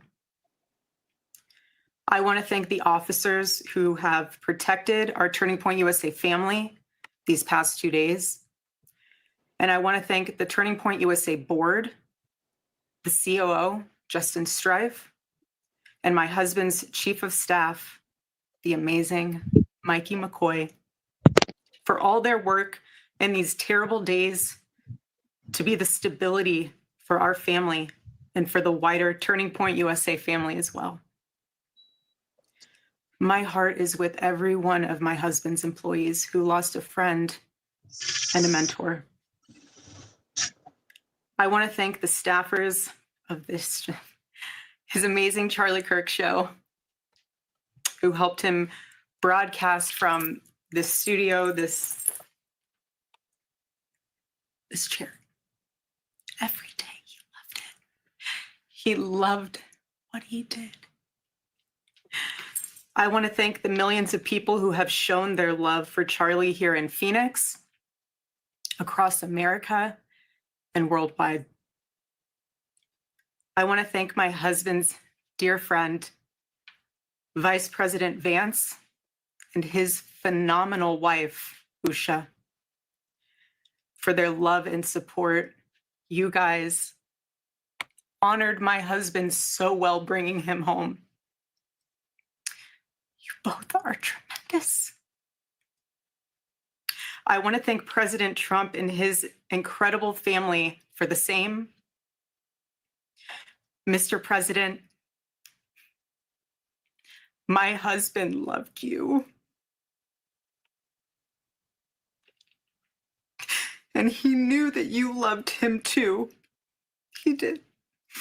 Your friendship was amazing. You supported him so well, as did he for you. 2 days ago, my husband, Charlie, went to see the face of his Savior and his God.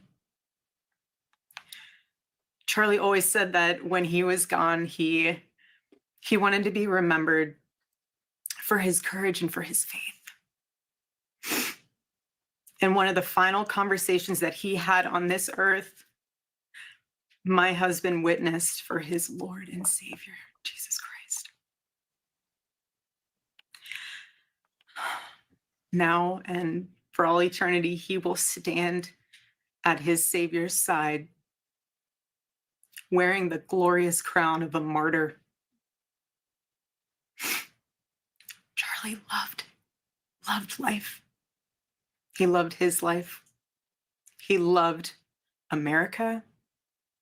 He loved nature, which helped him always bring him closer to God. He loved the Chicago Cubs. And my goodness, did he love the Oregon Ducks.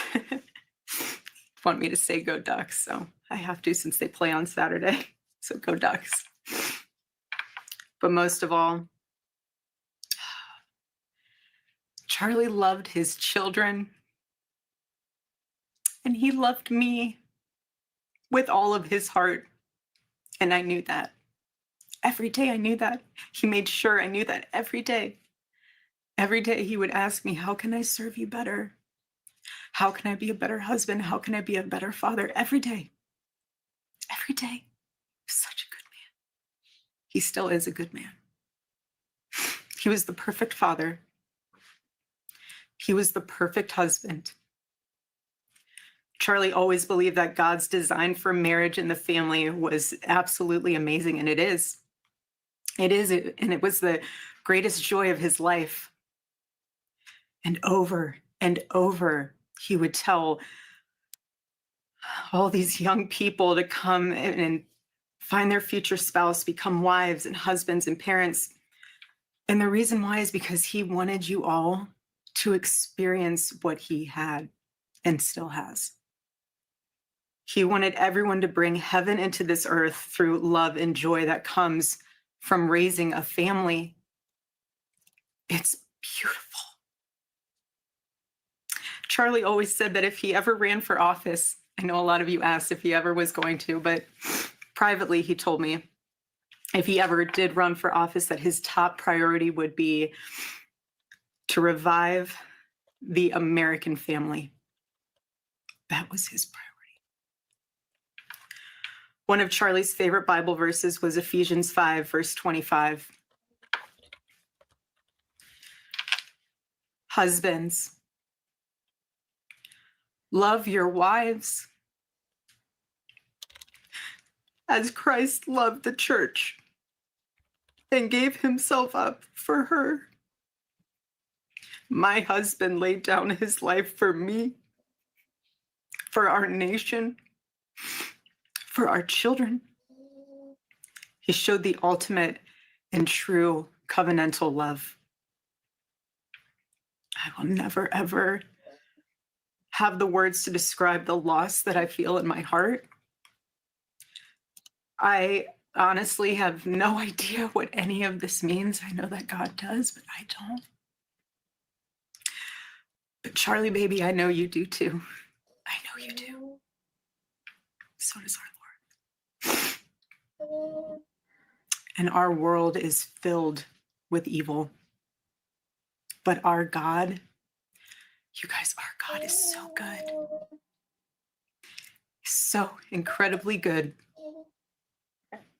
And we know that for those who love God, all things work together for good, for those who are called according to his purpose. Already I have seen the worldwide outpouring of love for my husband.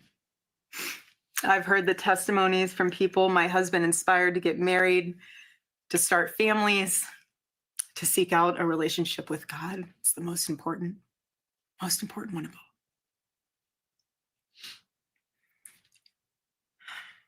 The evildoers responsible for my husband's assassination have no idea what they have done. They killed Charlie because he preached a message of patriotism, faith, and of God's merciful love. They should all know this. If you thought that my husband's mission was powerful before, you have no idea.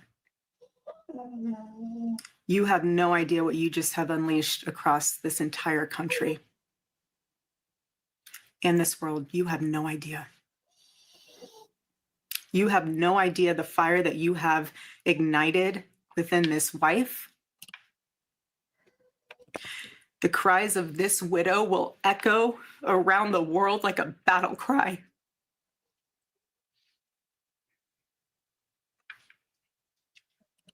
To everyone listening tonight across America, the movement my husband built will not die. It won't. I refuse to let that happen. It will not die. All of us will refuse to let that happen. No one will ever forget my husband's name, and I will make sure of it. It will become stronger, bolder, louder, and greater than ever. My husband's mission will not end, not even for a moment. And one of Charlie's greatest talents was his ability, this phenomenal ability to choose great people to follow him. He could always find the ones who could handle any setback. And it's almost like he knew, he He could see it in you. Even when you couldn't see it in yourself, he just knew. He knew you could handle it. You thought you only had 5% left, and he knew you had 15. He knew you were ready to go that extra mile even when you didn't. He always challenged people around him to work harder and to be better. He never gave up. And I love knowing that one of his mottos was never surrender. So I want to tell you that we'll never surrender. We never will. Ever. Ever. Our campus tour this fall will continue. There will be even more tours in the years to come. America Fest here in Phoenix this December will go on. It will be greater than ever. The radio and podcast show that he was so proud of will go on. And in a world filled with chaos, doubt, and uncertainty, my husband's voice will remain. And it will ring out louder and more clearly than ever. And his wisdom will endure. My favorite too, but my husband's favorite word in the English language was earn. He would call all of you to be people of action who earn the future America deserves. So to all of the young people who felt inspired by my husband's faith and hard work,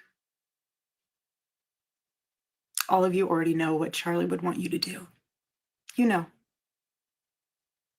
You know. If you're in high school or if you're in college, go find your local Turning Point USA chapter. Join it. Stay involved. He wants you to make a difference. And you can. You can. The movement's not going anywhere, and it will only grow stronger when you join it. If there isn't a chapter, you can't find one, then start one. There is no excuse. You can start one. And as my husband used to say in this room, every single day, if you want to get involved, the best way you can do that is going to tpusa.com. That's what he would say every day from this chair. Every single day. I watched his show every day, and he would always say, if you want to get involved, go to tpusa.com. If you're a pastor, join our movement at TPUSA Faith. And if you're a parent, I highly recommend that you come to America Fest in December. Sign up right now for that because we would love to see you. I would love to see you. Charlie would. He'll be there. He'll be there in spirit. Bring your kids, bring your family. But most important of all, if you aren't a member of a church, I beg you to join one. A Bible-believing church. Our battle is not simply a political one. Above all, it is spiritual. It is spiritual. The spiritual warfare is palpable. Charlie loved his Savior with all of his heart, and he wanted every one of you to know him too. He wanted everyone to know that if they confess the Lord Jesus Christ who rose from the dead, then they will be saved. Hear me when I say this, nobody is ever too young to know the gospel. Nobody. Nobody is ever too young to get involved with saving this beautiful country, this country my husband loved and still loves. And nobody is ever too old either. There's no age limit. I know my husband is still here. He's watching over us. I don't remember the last time I slept. I couldn't sleep last night. And Charlie, baby. Charlie, I promise I will never let your legacy die, baby. I won't. I promise I'll make Turning Point USA the biggest thing that this nation has ever seen. I promise. Charlie, I love you. I love you, baby. Rest in the arms of our Lord as he blankets you with the words I know your heart always strived to hear. Well done, my good and faithful servant.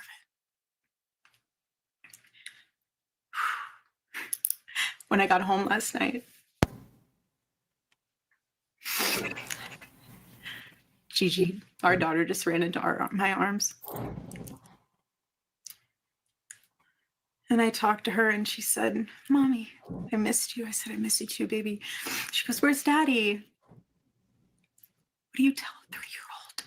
She's 3. I said, baby, Daddy loves you so much. Don't you worry. He's on a work trip with Jesus, so he can afford your blueberry budget. And my goodness, am I so humbled to witness Charlie, you alongside Jesus right now, doing what you always want to do, baby. Making heaven crowded, right? That's what it's all about. Making heaven crowded. I can't wait to see you again one day. Thank you all again who love my husband, who supported him, who wrote him an email every single day during his radio show. He read all of them. All of them.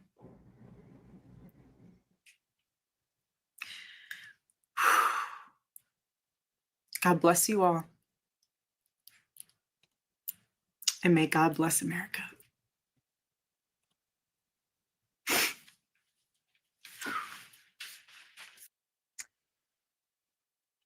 The reason I wanted to play that was, and I've talked about this before. My grandfather passed away in the beginning of last month. Now, granted, him and my grandmother were married for 48 years, almost 50 years. And when I went back home for his celebration of life a couple weeks ago, I saw how much it had affected her. Now, they never had any kids. It's a long story. I don't need to go into that. She's not my blood grandmother. She's the woman that he married after him and my blood grandmother split a long time ago before I was born. That's a long story as well, right? But I could see how much damage that did to her just as an individual, And I can only fucking imagine. You want to talk about empathy or sympathy, right? I could not imagine someone who had someone else taken from them by a person, let alone by an illness when you're old. He was younger than me. I could only imagine. Like when I saw his birthday, we were born in the same year. He'd be turning 32 in just a couple months. I turned 32 in February. To be with someone and have your whole life planned out, to base your relationship off of Christ, to have children, to raise them in Christ, and to have some fucking scumbag tear that away from you for no reason other than I don't like what you say. I've seen the damage that does to an individual with no kids. I can't fucking imagine the damage that it's done to that woman. And you see the legacy he left behind him. It's incredulous. So, this may seem like some kind of grandstanding or anything, but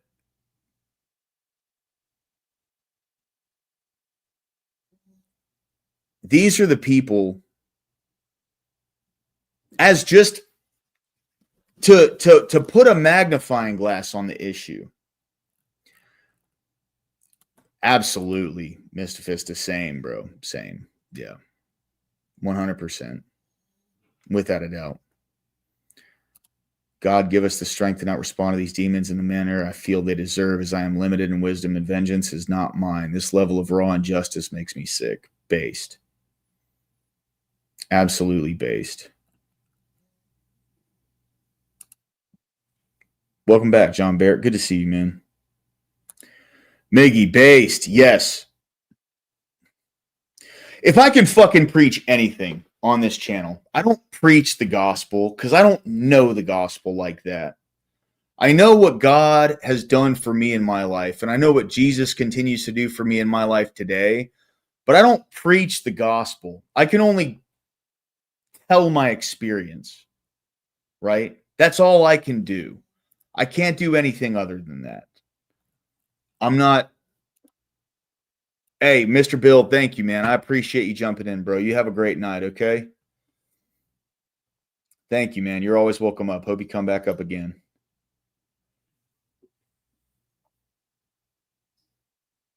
If I can preach anything, it's this.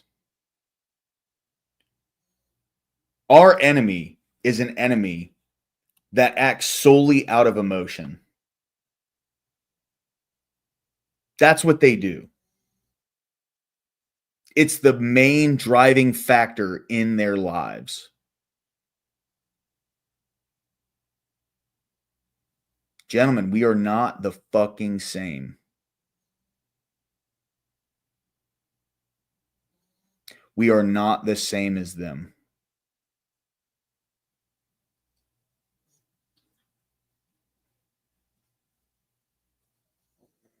And the terrible thing would be for us to show we are the same. Because you know what they would do?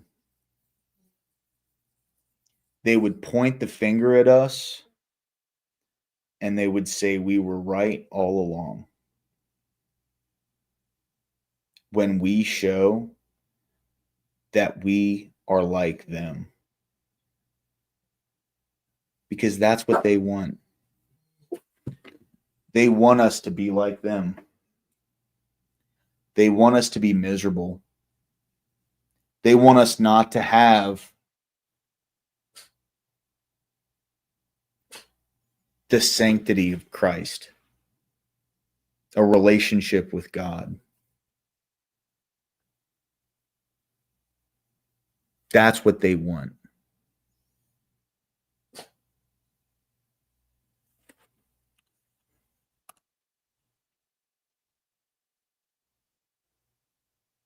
I do too, man.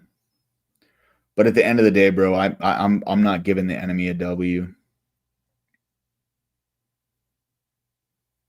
I'm not going to do it. I get that 100%, and like that's the message everyone should be preaching and all this. But what lays before us, people that like they tell you, I don't have morals, I don't believe in morals. Morals is relative. And the same way that Erica Kirk was saying, like, my daughter's telling me, like, where's daddy? And I have to lie to her and say, oh, he's off with Jesus. You know what I mean? It's the same thing. Like, what are we going to do with these people that clearly have no morals? That are just going to use whatever legal or justice system in place to just bend it to destroying the state. That's their goal, to destroy the state, whatever means necessary. And this is where I'm saying I 100% agree with lower class. Don't give them the win. But also, what the fuck are we supposed to say? What words are we supposed to use? What arguments are we supposed to have?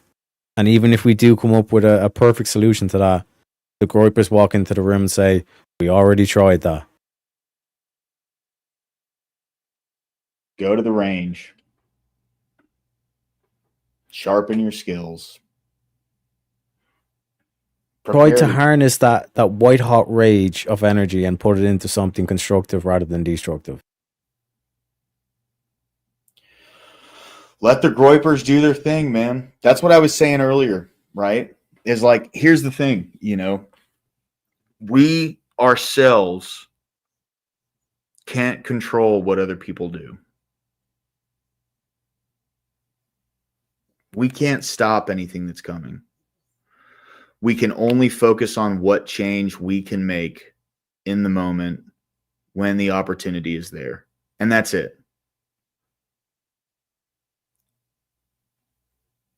If somebody on our side is right now actively planning on doing something fucking terrible, what the fuck are any of us going to do about it? Nothing. Like I said, like what happens if Hassan, Vouch, and this is like next year, by this time next year, Hassan, Vouch, and Destiny are all no longer with us.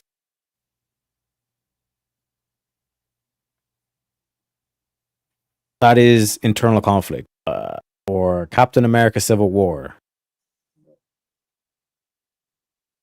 I mean, with the way things are going, bro, it's looking like they're going to do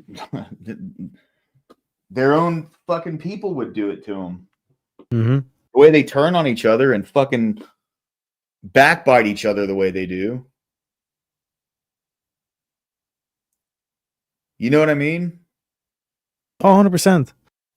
I would put 110%. that in their camp. I don't even think people in our camp would do that. I don't think it's not possible, and I don't think that it's not, something that is completely, like unheard of. But people who truly follow Charlie Kirk, I genuinely believe, would not want to. Thanks, Jared. Yeah, man, jump on up, dude. I'm probably gonna run the stream for about another hour and a half, and then I'm gonna shut it. I'll probably shut it at like 7 a.m., which is crazy, but it is what it is.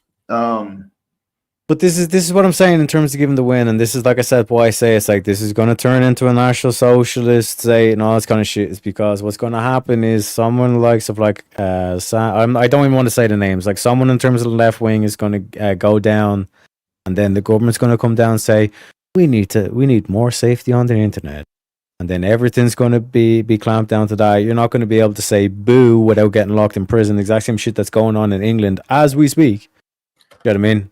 And it's that whole thing of like, this is what they wanted all along. Push it into so they have justification. So now there's people on the right wing who are begging the government to come in and just unleash this wrath, essentially. And this is what I'm saying. They'll put you in a situation where you will beg for the authoritarianism. And then at that stage, we're fucked, because then like 80% of people want the actual authoritarianism. I mean, let's cross that bridge when we get there. 100%. That's what I'm saying. I'm saying all this now, and it seems like I'm being a prick or a cunt or whatever. But I'm saying it because it is the truth. I'm just letting you know this is how bad it's going to get.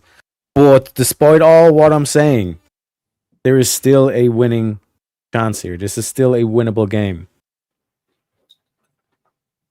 I don't think you're being a cunt. I just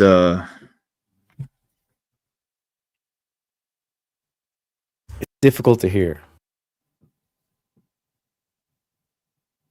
That's why I put in the title what I put in the title, which is what is the next path, right? We don't know exactly what's coming. We don't know what the next thing is going to be, but for us individually, right, on an individual level, I can't change things in a grand scale by myself, man. You know what I mean? I'm just a dude, right? I'm just a dude sitting in my apartment with my dog in front of a camera. There's nothing I can do personally to change like the grand course of events. All I can do is on an individual level, try to make an individual change in the people around me. Maybe even not make an individual change, but at least be a representation of what Christ has to offer my life, That's all I can do. 100%. 100%. That's why, like, for me, you know, I try not to get too caught up in like the grand scheme and what could happen because, dude, who knows, man? Maybe God's got a plan that we have no idea about. Maybe what you said is God's plan, but maybe it's not, right?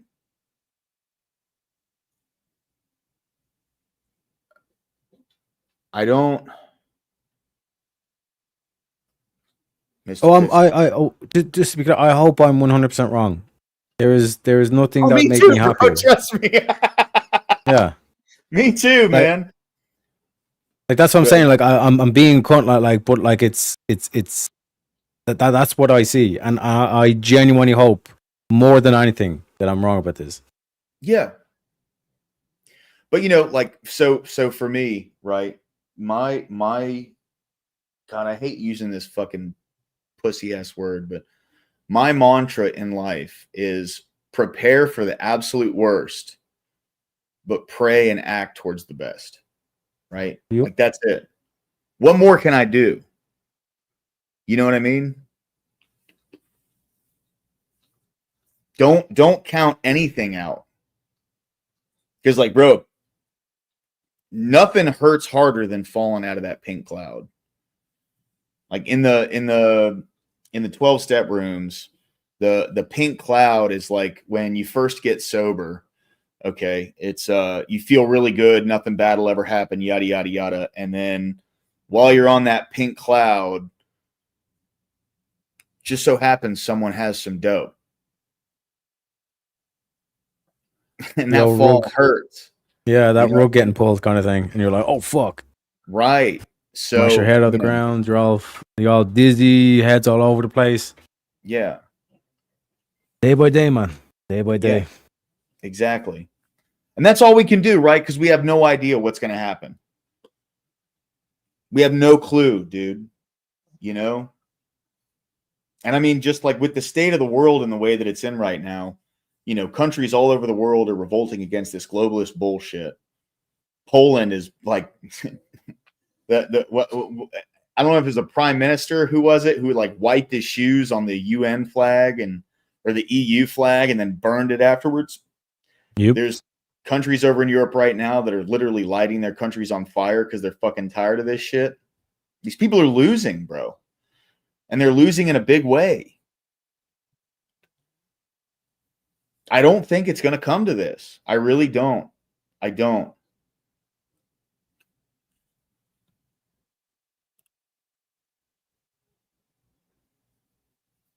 Dude, you know what? Like that means a lot to me, bro. It's crazy because if you look back at some of my first videos, I considered this channel a success if I made a positive change in one person. If I helped one person with the channel, I considered it a success. And funny enough, it was fucking Bass Tweaker who told me that I had helped him with my channel. If I continue to do that, I mean, this channel is a blessing to me. But like, dude, I'm so grateful that I got hurt, bro. I'm so grateful. I know that sounds crazy, but I hurt my knee really bad a few months ago, and this, like, God put Rob Noor into my life to inspire me to start streaming, and I started streaming, and it helped me and it helped other people, and I'm just so grateful that it does the same thing for others, right? Like, you guys in my chat are the fucking bomb, dude. Like, love you too, man. But that's the key thing. You need a why to live. Otherwise, you're like, fuck this, I'm out. Yeah.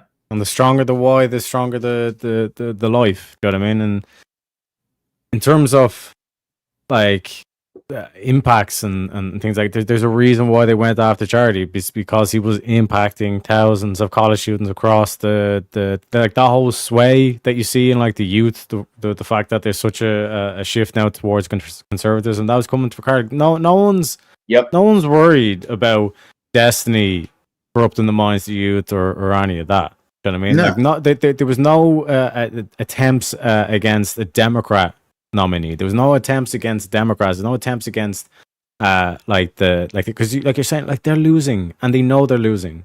This is why they're lashing out. And like I said, the miracle is if the right can somehow manage to I don't even know what the way, but to get through this without going down the path that I've explained. Yeah, that is a miracle. I genuinely think I don't know, man. I something's different right now. EOD, welcome in, bro. How you doing tonight, man? Good to see you. I am very good. I'm here for a very short period of time because I'm going to chastise both of you. Neither one of you assholes said happy birthday to me today. Oh, it's your birthday? Happy birthday, you ginger cunt. Oh, bro, happy fucking birthday, man. How you doing, dude? I'm sorry, bro. No, it's okay. I'm just fucking with you. Yeah. It's Dude, good I to didn't see get you. off of work until 2 a.m. Central. So I feel you, bro. It's all good. It's all good. I'm just fucking with you. How you guys doing? What are you talking about? I'm good, man. We're just, discussing the next path forward for the right, man. Like after fallout, losing Kirk, how do we move forward from here? What's the best course of action? I'm preaching no one do any fucking crazy, violent, like radical, emotional shit right now. I think the most important thing is to sit back and show that we're not like these fucking losers on the left who can't control themselves. No, you know what the most important thing for us to do is to continue Charlie's fucking message, to continue Charlie's mission, which is to bring the truth to the demonic fucking entities that walk the earth with us and tell them that, no, you're wrong. Here's how, when, why, and where. Yeah. That's what we should do. Yep. Based. Yeah. And just because again, I've been asking everyone this, and again, like I know I'm cunt or whatever, but I'm a lovable cunt, all this kind of shit. But like, what happens when people say it's like, yeah, we tried that, but they basically give you the bullet for that? Like, that's not a basic solution. Those people are going to be on our side, and the best that we can do is try to stop them from doing something fucking insane. So I don't know what to do other than that. So that's why I'm screaming from the rooftops, dude. Like, we can't. First, we can't be like them, but second, we can't prove them fucking right. That's the thing. Yeah, and like the to clarify, just this is a prediction, not a prescription. I don't want this to happen, but this is what I think is going to happen. That there is going to be some sort of like violent backlash from this, and then as Local was saying, you give them the excuse and say they're the bag, all this kind of shit, and then there's going to be this extreme fucking authoritarian in terms of the internet and in terms of like in real life and all this shit. Like you're already starting to see it like escalate with the whole ICE thing. That's going to get ramped up, turned up to 11. Everything's going to turn up to 11, and then even with the it's going to be like an Internet Safety Act or some shit like that. And then nobody's going to be able to say shit about anything, or even post what's actually going on. And then, like I said, they start the trains up, and then it's like, oh fuck. That's when like the innocent people are even getting fucking prosecuted, all this kind of shit, and it just gets dark. Real quick. First, Scott, I want to say it's been an honor having you as a mod. If I'm not mistaken, you were the very first mod that I had on my channel, and he's still fucking here, bro. This is my day one, dude. Thank you, Scott. Thank you for always fucking being here, bro. You are the man. I just want to say that. But Mr. Fista wants to ask you, EOD, how old are you aside from older than dirt? I'm 39 today. Okay. Happy 39th, bro. Happy 39th. Soak up the last year of your 30s, dog. Apparently. That's what I'm going to have to do. And it's going to be the year that the right declares war on the fucking left, apparently. So we shall see what happens. Oh shit. Fuck, dude. You know, I realized my phone was off. So if anyone has sent in a donation, I apologize if I haven't called you up. I apologize. My phone's been dead this whole time. I just been wrapped up talking to my real deal folks, man. I feel you, man. So what'd you do for your birthday, EOD? Nothing. I hung out with my parents, my nephews, had some Good. barbecue, had some cake. It was, vanilla yellow cake and chocolate. So, chocolate icing. Good. I'm Good. really tired. You should have got an orange cake. I'm not gonna lie. Yeah, It would have been funny. I'm not. No. I'm not a fucking ginger. Okay. If I was a ginger, you're right. That would have been funny, but I'm not.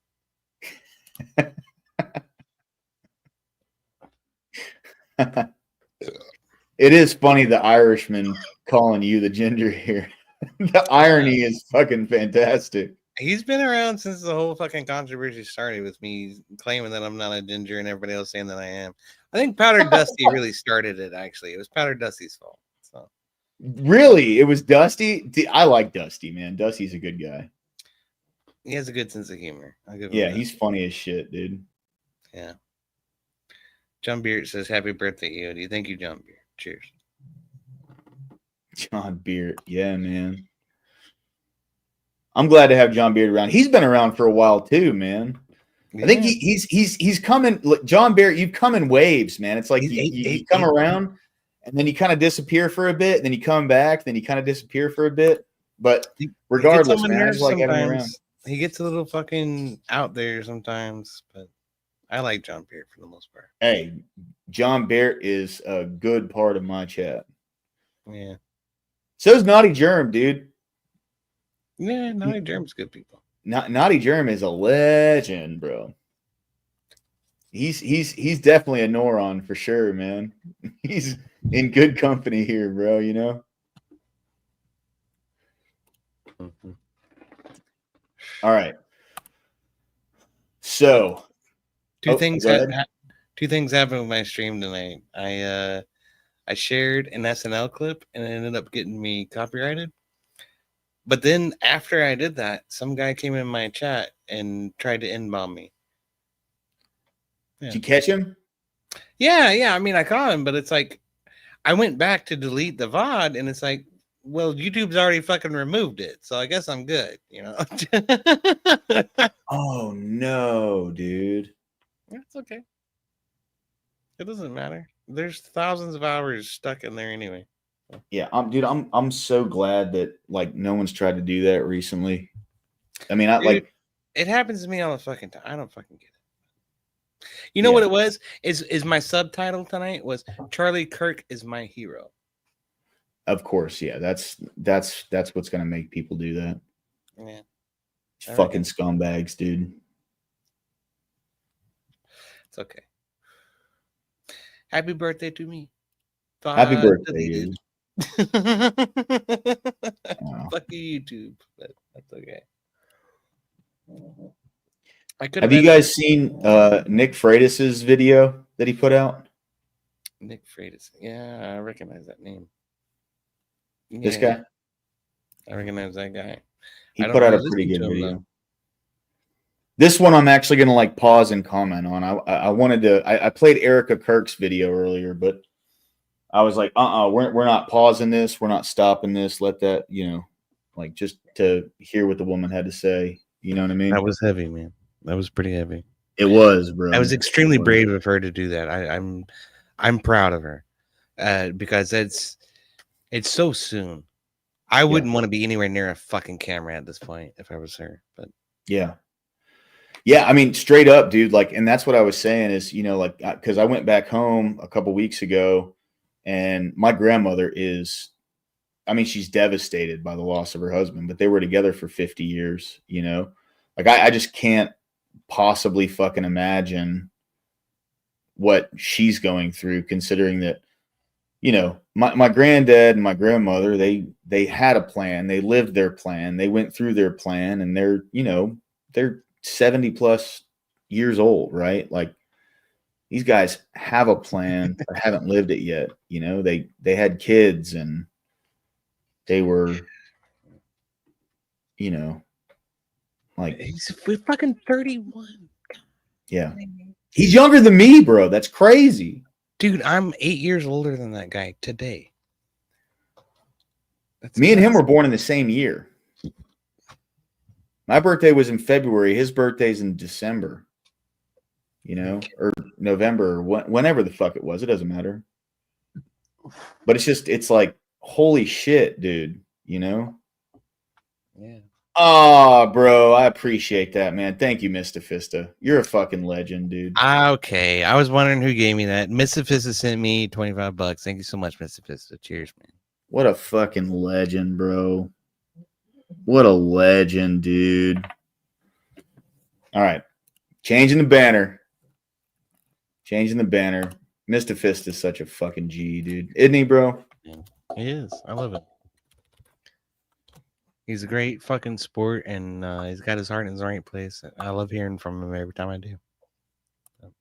I like having him up, bro. He's a good one to cut up with, man. That's what we say in the South. That's right, bro. Rest in peace, Charlie Kirk, man. Absolutely, dude. Thank you, Mr. Fista. Mr. Fista, you've been very generous with this channel, bro. I really appreciate it, dude. Thank you. I am, man. Much cheers to Mr. Fista. By the way, just as a funny little side note, anyone who sends any money to my PayPal, that picture is my hand touching grass. That's the profile picture of my PayPal. So if anyone ever says I need to touch grass, you tell them to send me some money on PayPal. Okay. I got receipts, bro. Okay. Yeah. This is my hands touching actual grass. Yeah. You know what I mean? For real. Oh shit. All right, let's watch this Nick Freitas video. Because this is in the opposite note. This is the fire, dude. This is a great video, man. You know, let's jump to that real quick, just so everyone has context of what I'm talking about. So I'll read this off.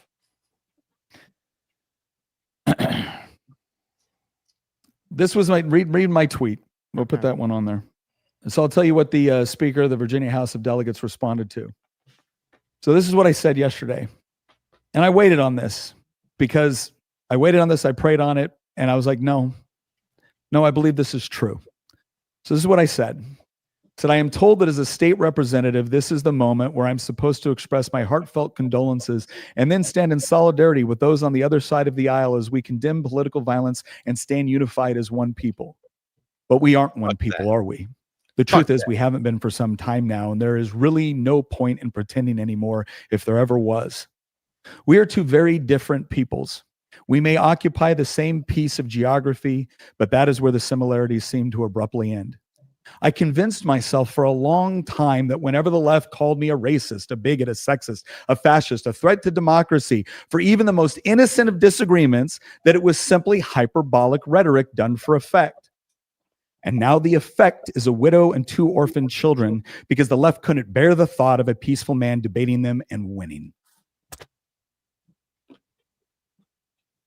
Full stop right there.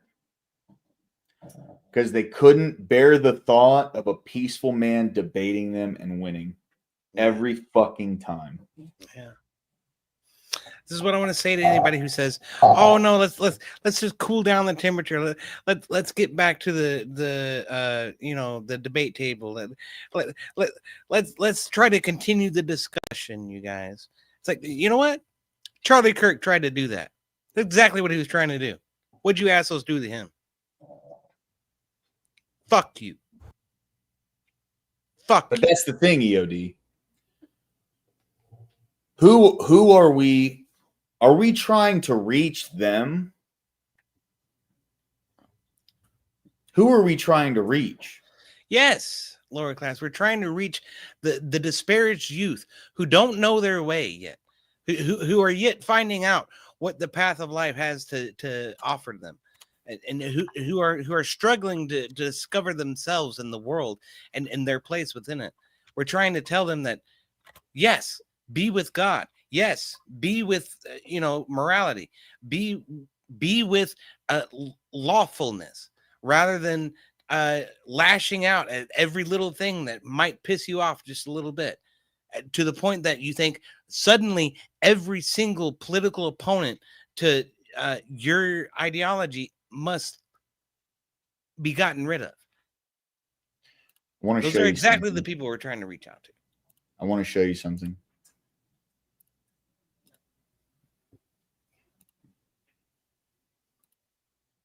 These are the people that we need to try and reach. Yeah, for sure. Those are the people. Fuck the left. There's no reaching them. It's the people who don't have skin in the game. The only way to defeat these people is entirely without violence.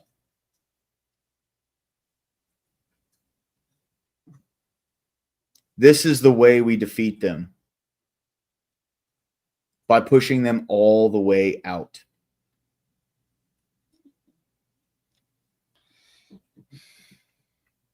Steve Bannon had a great fucking broadcast tonight. He said, I don't want to come to the middle. I don't want to come to the center or to be moderate. I want to win. We need to get rid of these people. We need to remove them from office. Yes. He's absolutely fucking right. Mr. Fista put my PayPal's profile picture as his profile picture on YouTube.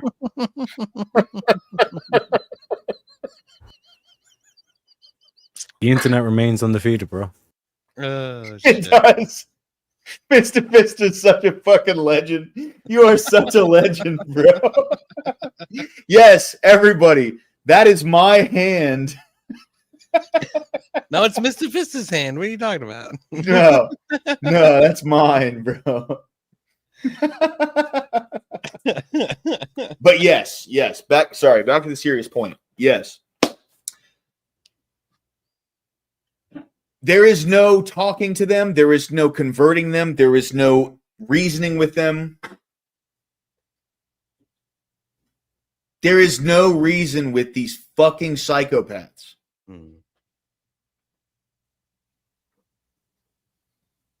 The people that we need to be reaching out to are these people on screen right now. Because the left's already given up on them. They obviously don't give a fuck about them. I wanted to approach that because most of the people who don't vote are generally leftists. Right? On the right, it's like a duty to vote. And we feel obligated. Even if we have to fucking begrudgingly vote for John McCain or fucking Mitt Romney, we'll fucking do it. But on the left, you just saw what happened with the fucking voting numbers between Joe Biden and Kamala Harris. And I'm not saying that accounts for the complete disparity in the number of votes that were cast. I think there's a lot of fraud with Joe Biden's election. But that's neither here nor there. What is clear is that some of that disparity can be described by leftists being, apathetic about it. I wouldn't call them leftists, but here's my main pushback on what you just said. The right are some of the least motivated voters in the country. When the right thinks they're winning, they don't show up to the ballot box. Look at 2022. Okay, I mean, you can look at recent elections and say that, but I'm hearkening back to times when we didn't have a good candidate. Okay, like again, John McCain, Mitt Romney, we still came out. We still turned out. You look at the numbers across the board. It's pretty consistent. It's not exactly on par. 100% of the time. It's probably a little bit lower when we're talking about John McCain and Mitt Romney. I'm gonna be honest. we're not absolutely absolved of people not wanting to vote when somebody's a complete piece of shit fucking candidate, but it's worse on the left. Is my point. I hear you. I would not say that these 90 million Americans fall on the left side of things. I would say most of them just want to be left alone. You know what I mean? Most of them don't want anything to do with politics. Most of them don't understand how important it is to vote. I don't know that it's most. I would say that it's a significant portion. It's potentially a majority portion, but only slightly. I'd say 51 to 55%, perhaps. Yeah. Of the people that don't vote? Yeah. And then the rest of those are people who didn't vote in 2024 specifically because Kamala Harris is a complete piece of shit fucking candidate. and they didn't want to fucking vote for her in the first place. Don't you remember Kamala Harris? The reason the left didn't like Kamala Harris won the fewest votes in the Democrat primary out of any other potential candidate in the Democrat primary. Okay. The reason for that is because they didn't like her because she tried to enforce laws around marijuana consumption in California as a DA. It's her fucking job, okay? Like, but they hated her for it. I mean, man, that number, it was 100 million in 2016, 80 million in 2020, 90 million in 2024. We can go back to 2012. We're not trying to relate this to any particular political party either. So no, I'm 93 people, 93 million didn't vote back in 2012, 2008. So what you're discovering is that this is actually not all that unusual. That's what I'm saying, though, is there's 94 million. I mean, that's a really consistent number of people who don't get out and vote. Those are the people that we need to be reaching out to. It's not the fucking left. What do you think? I don't know what you think these people are. Are we not reaching out? I mean, we're reaching out right now. They're people who want to be left alone. They don't want anything to do with politics. All right. So then you have to like put political ads in their dinner menus and shit like that in order to actually reach them, quote unquote. There has to be a way to entice people to motivate people to want to get out and vote. That's the only way to defeat the left. Otherwise, they're going to continue to do this crazy bullshit. Are you familiar with what Scott Pressler did in Pennsylvania for Trump? Correct. That's what I'm talking about. Yeah, the Amish. He went out to the Amish and got them to turn out for Trump. Yeah. I would say there's a lot of water in saying that Scott Pressler was the one that flipped Pennsylvania red. There's a lot of water in that statement. Because he was out there in the streets doing the fucking thing. Yeah. Right. That's what I'm saying. It's like small grassroots little efforts, like putting a political advertisement inside of a dinner menu or inside of a mailer or you were being serious. I'll be honest, I thought you were being like sarcastic when you said that. If you're being serious, I agree. I am a little bit, but I'm not sure how effective that's actually going to be.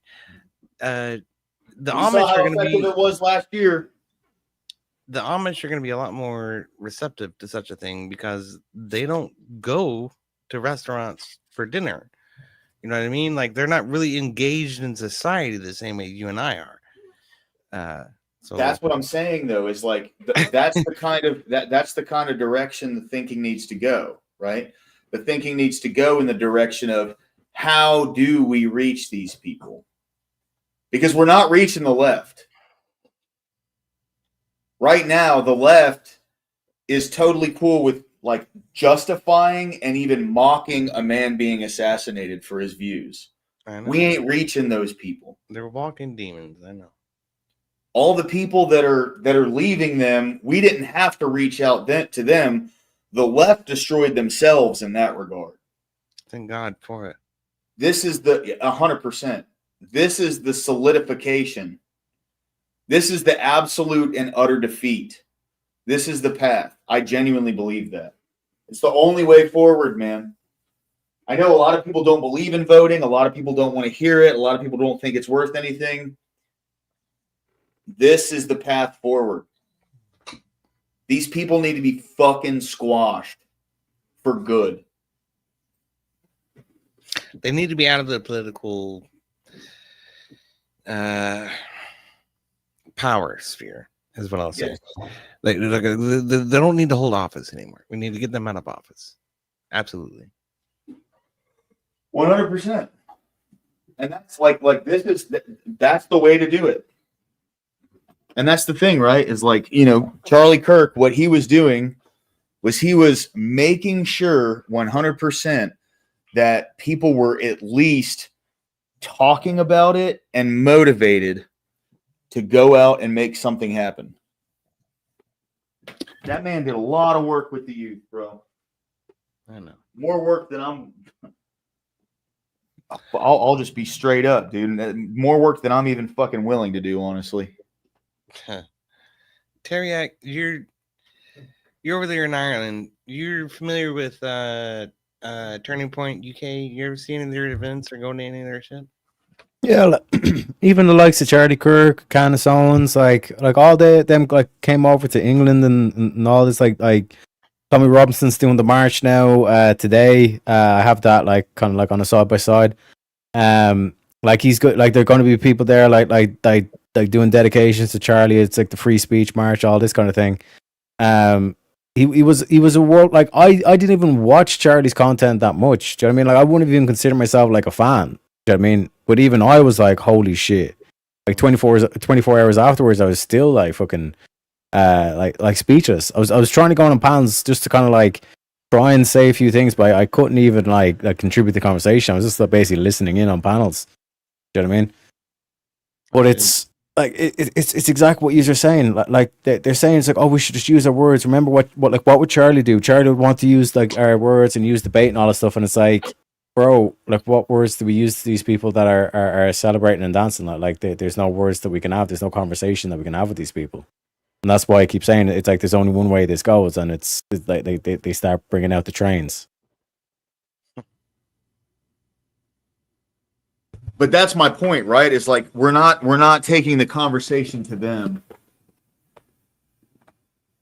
Hey, Scott Hot Vet, thank you, man. Hey, I love you, brother. God bless you, dude. Scott. It's Cheers, not Scott. taking the conversation to them. It's taking the conversation to the people that they wish that they could talk to. Yeah. The people that they want to convert, but will never convert because people pay attention to how they fucking act. Yeah. There's no talking to these people. There's no converting them. There's no getting them to understand. What's going to happen is they're going to continue to lose and lose and lose. And then they're going to beg and beg that people have conversations with them, that people hear them out, and their cries will go onto deaf ears.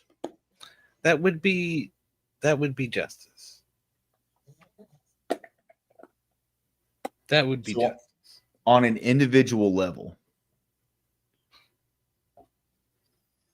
K2, what's going on, dude? Good to see you, man. On an individual level. End your wave, K2. It's the only way. It's the only fucking way.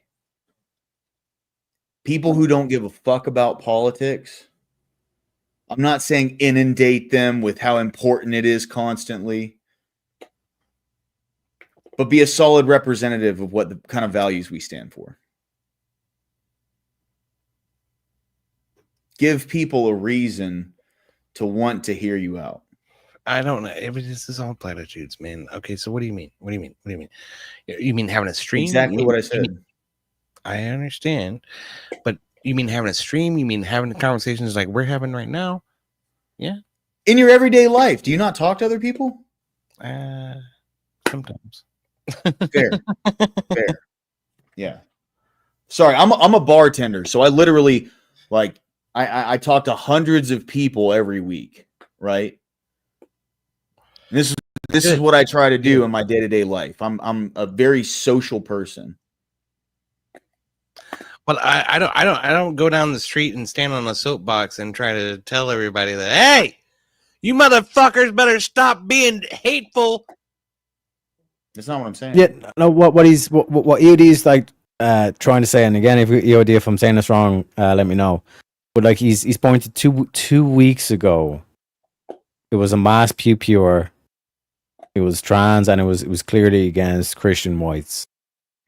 Last week, give or take, we had the incident on the train, and again, even that incident, like you could have had all the gun restriction possible. You could have literally deleted every single gun in the country, and that incident still would have happened.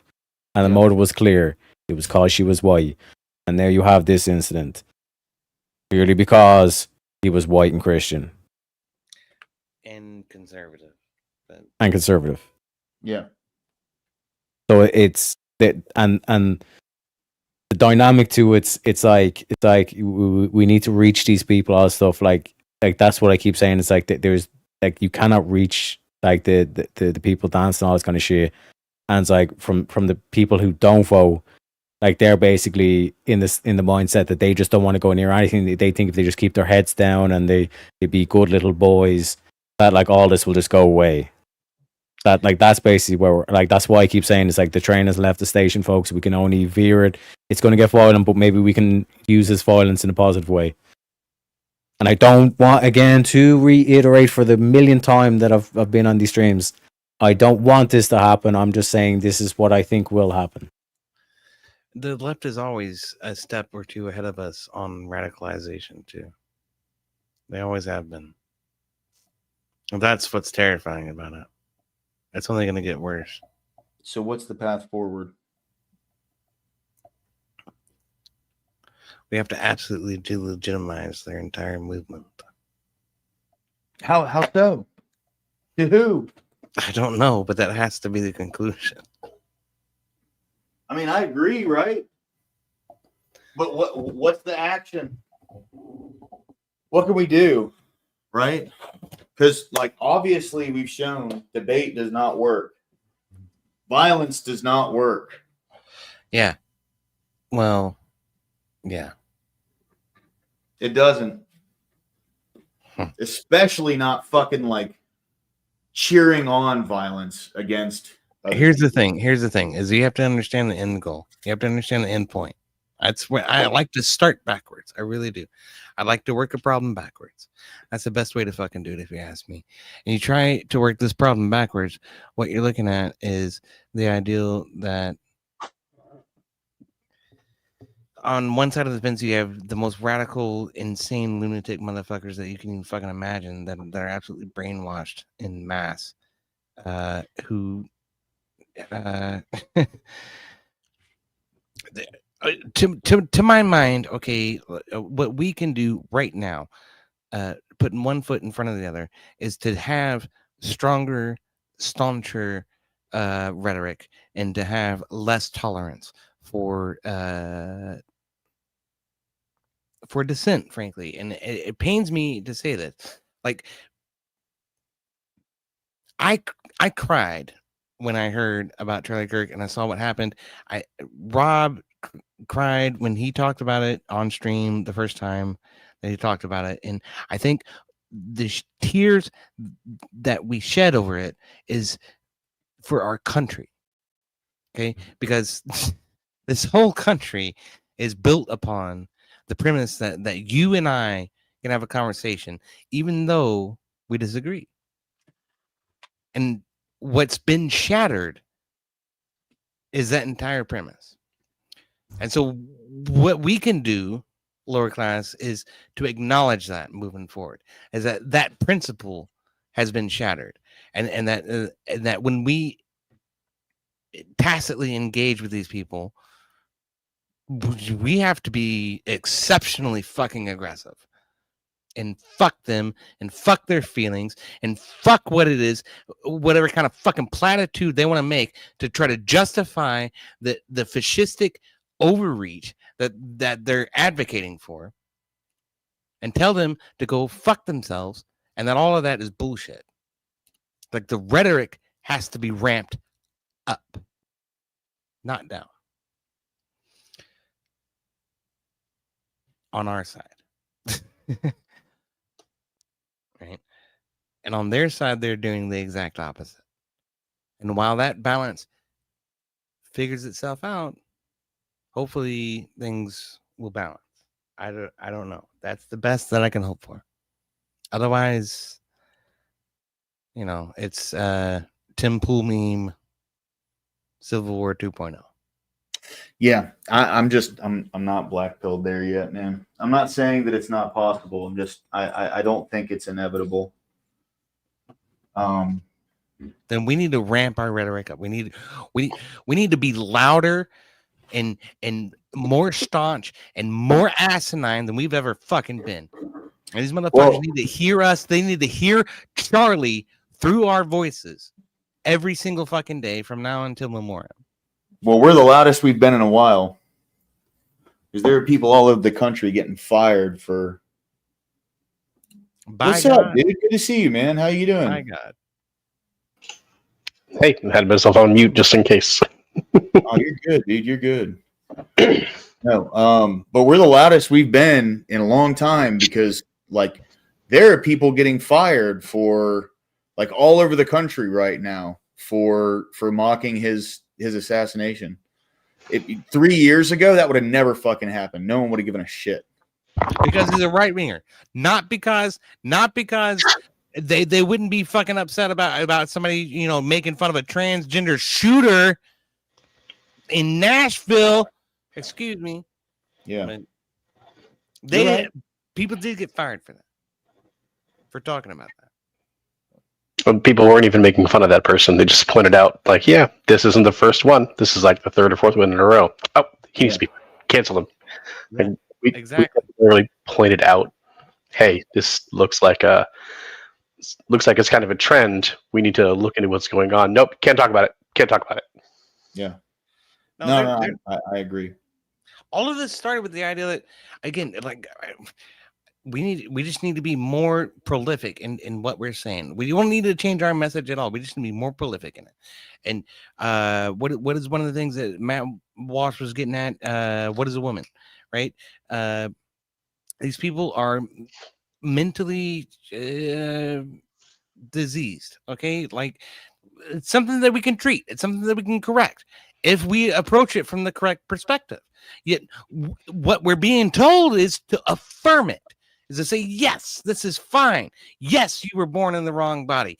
Yes, you can identify as something that you are not. That's extremely opposite to what we should be doing. Right. And it's principles like that. We stand on them and we force them down their throat. No, we can't have an open fucking border. Are you fucking kidding me? You retard? How does any country exist if it doesn't enforce its own fucking borders? What the fuck is wrong with you? You see? Yeah. Just get more forceful and more impactful with what you're saying and how you say it. Well, so here's the big thing to me, right? So the fear of what other people might think about how we believe needs to be smashed immediately. Because the thing that has held the Republican Party back, or people who claim to be conservatives back for a long time, has specifically centered around this idea that if we truly express what we think and how we believe, we are going to be outed as racists and we're going to be ostracized by society. Well, that's gone. Yeah, fuck you. I don't give a fuck. I'm not fucking racist. You're a fucking retard, commie bitch. Go eat a dick. Yes. Exactly. I mean, that's what it needs to be met with, right? Not violence, not an extreme upheaval of emotion. It just needs to be met with, you're wrong. Yeah. Here's the facts. There's a reason why, and like, I'm not even a groiper, and I'm not trying to say this in any kind of way, but there's a reason why Nick Fuentes has gained so much fucking popularity recently. Because people are starting to not give a fuck about what people might think about their ideas, might think about what they truly believe about how countries should be run. And that's a good momentum, especially when it comes to look at what we had years ago. Strong families, a consistent economy, stability. And look at what we have now since we've gotten rid of all those things. Yeah, my mom was talking about growing up in a 900 square foot house on a cul-de-sac in the 60s earlier tonight to me. And I was like, yeah. And I bet not a fucking one of the people who lived on your street were atheists or Muslim, were they? And she said, nope, not a one. They were all Christian. They were all Catholic. Yep. Yep. I mean, that's, dude, like the whole immigration thing right now is still popular. People are still, they still want him to continue to fucking deport folks. Mm. I don't hear anybody saying we need to stop that other than people who were pro immigration during the Biden years, right? Yeah. But normal everyday people are like, what the fuck is going on? That's what I'm saying, right? Like, and you brought this up, Matt Walsh with the "What is a Woman?" That was a reach out to people who didn't have skin in the game on this. That was a wake-up call, is what it was. Yes. It was a yes. Wake up. These people are fucking lying to you. That's what we need to do. That's what and they're crazy as shit. Yeah. They're out of their fucking minds. The same thing that Charlie Kirk was doing. He was taking it to the youth. He was taking it to the next generation. That's why, like, you know, counter protests or protests that people would have against him would have like 15, 20 people. But his like turning point events would have thousands. There's a reason for that. In Utah, man. There were thousands in Utah. Over 3,000 people went to that event in Utah. Yeah. There's a reason for that. Those are the people, if we're going to be reaching out to anybody, if the idea is to reach out to somebody, those people, the ones that don't have fucking skin in the game, those are the ones we need to reach out to. Reaching out to the left is over. The seed's been planted. There's no point pouring water on it anymore. If they want to change, they'll change, which they are in droves. I mean, people are like swapping from Democrat to Republican in record numbers every time like any kind of poll is taken or whatever. You know what I mean? Yeah. Like it's happening. We don't need to reach out to them anymore. If we're going to be reaching out to somebody, it has to be to people who don't have skin in the game. If we're going to defeat the enemy, it has to be 100%. I think we need to wake people. I think we need to wake people up on our side, and then that will cause a wave that will result in a desirable outcome. I hope. What more is there to wake up? Well, I don't know. But like I genuinely think having them kill someone who was of high moral value, who did nothing but talk to the youth. You'd be surprised, man. There are a lot of righties who are like, we just need to chill out and cool things down and be cool and come back to the negotiating table and let's kumbaya. Kumbaya. Those people need to be slapped in the fucking face with the reality of the situation. They want you dead. They want you dead. Fuck these people. Fuck their ideology. Tear it apart. Ruin it. ruin it right in front of their faces. Did I lose lower class?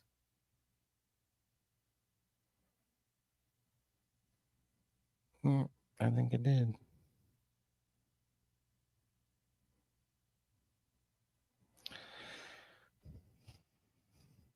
We can no longer act like there's anything to fucking talk about anymore. All there is the truth. All there is what's real. Men are men, women are women, borders exist for a reason, countries exist for a reason, and having some sense of nationalism isn't necessarily a fucking bad thing. So, Mr. Physicist says, damn, your rhetoric intensity just blown the fuck out of his internet. I don't think that's what happened. His power went out is what happened. He says, fucking power went out. But not like this is the difficult thing. I mean, because it's like I don't want things to go to a place where it's no return. I mean, the trouble that was in Northern Ireland, that was all religious. Like that shit started in like the 60s and then only came to a conclusion in the 90s. And then even since to this day, there's still a divide in Belfast, like all across the north between Protestant and Catholic. I often forget And that. but this is how it's, and it's not going to be, you know, like tomorrow or whatever, but it's just going to be this constant thing that builds. Do you know what I mean? Like, can you imagine if even just the majority, Charlie's audience, they bite that pill from the groypers, this thing of, yeah, like you can have your debates and all that, but what happened to your hero? What did they do to your hero? He was the champion of that. Charlie was the champion of the First Amendment, free speech. And they murdered him in front of his family. That's not a false point. That's not a bad point. I mean, I don't know what you want for me to say against that. No, EOD, I'm not saying to you. I'm just saying like this is the problem that we face, that everyone across the globe, you could argue, is facing. Like everyone's saying that we can't talk to these people and there's no more words. Okay, if there's no more words and there's no more talking, there is only one option left, and I don't want to say it because it's EOS, but I think we can all do a process of elimination, if you get me. For sure.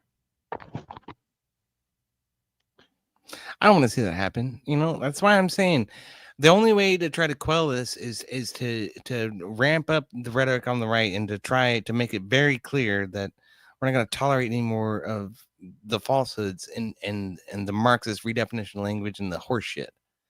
But you know, what do the fucking Antifers do for that? I don't know. There's going to be a response. But like that's what I've been saying. Like this is why, like, I don't believe Destiny, I don't believe Not So Weird, I don't believe any of them. No. Like the reason why they're crying is because they're shitting themselves. They're scared because they know what happens next. Anybody who's read a history book knows what happens next, and it mightn't be tomorrow, it might be next month, but at some stage there is going to be a back and forth. There's lower class. These fucking power lines, yeah. Dude. Anyway, go ahead, continue. Sunrise Groper asks, what the fuck did Gropers have to do with Charlie's murder? What the fuck Gropers have to do with Charlie's murder that Teriak is saying, and Teriak, correct me if I'm wrong, is that they're going to ramp up the rhetoric the way that I'm saying that it probably ought to be, at least in some degree. I don't know, man. I just don't see that happening. I don't. I'm not saying you're wrong. I'm not saying that it's completely impossible. I just don't see that happening. You don't see a second civil coming from this happening. Yeah. I hope so. I mean, I hope not, I should say. Yeah, I don't see that drastic of action coming. I'm not saying it's not possible. It's just it's that's a far stretch from where we're at.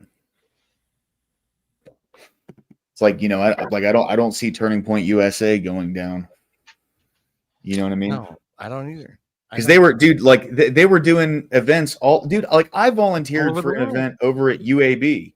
Yeah, all And over the he had world. nothing to do with it. It was a pro-life event that they had over there, and it was the brown-haired chick with glasses. I can't remember her name, but like the whole event was centered around her. And I volunteered, and you kind of just like stand around and pass stuff out, but regardless, like that stuff's it's gonna continue to happen. It was happening all over the country it's been happening all over the country for years. The ones that get on camera are Charlie Kirk. That's where he goes out and he sits and he debates with people, and they do the same thing with them. But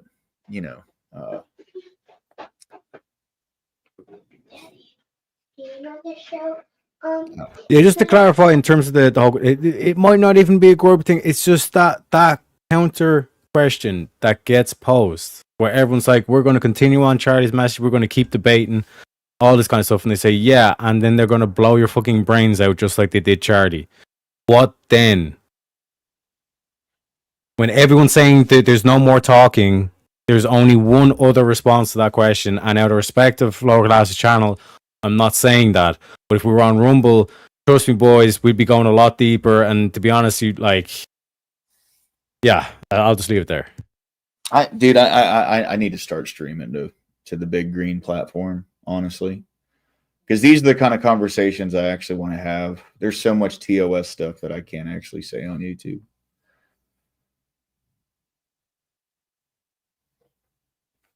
That's it. Yep. Mr. Fister right there. No, I will conduct myself as best I can in my flawed state in accordance with God's will. Not some scumbag leftist. If they slaughter Jesus for being perfectly sinless, I can cop a bit of asymmetry. Yeah. I've been debating whether or not I need to go and do some Rumble exclusive shit, man. I think I probably should. Yeah. Oh, I'm gonna have to. Because I already play so fucking fast and loose with TOS on this platform. Like, dude, it's bound to happen. But well, you said you play fast and loose because those rules are technically for those who are partners, and you're not actually a partner, right? Because you don't do ad revenue. Not entirely true. They will suppress you anyway. Well, yeah. So I don't actually break TOS. I've looked into TOS. What I say on this platform is within the guidelines of TOS. But I definitely do like push the limits a little bit. You know what I mean? Yeah, I myself have been thinking, because I haven't actually done anything on my channel yet, but now that I found my webcam, I can. But I've been really thinking about, should I actually start on YouTube or should I just go over to Rumble? It is a whole lot smaller, but the rules are a lot better. Dude, starting on YouTube was good for me, man. It was a good starting point for me. But I also had a lot of help. Rob Noor really helped me a lot with this channel, so Rob was awesome. Yeah, dude, he's a G. For real.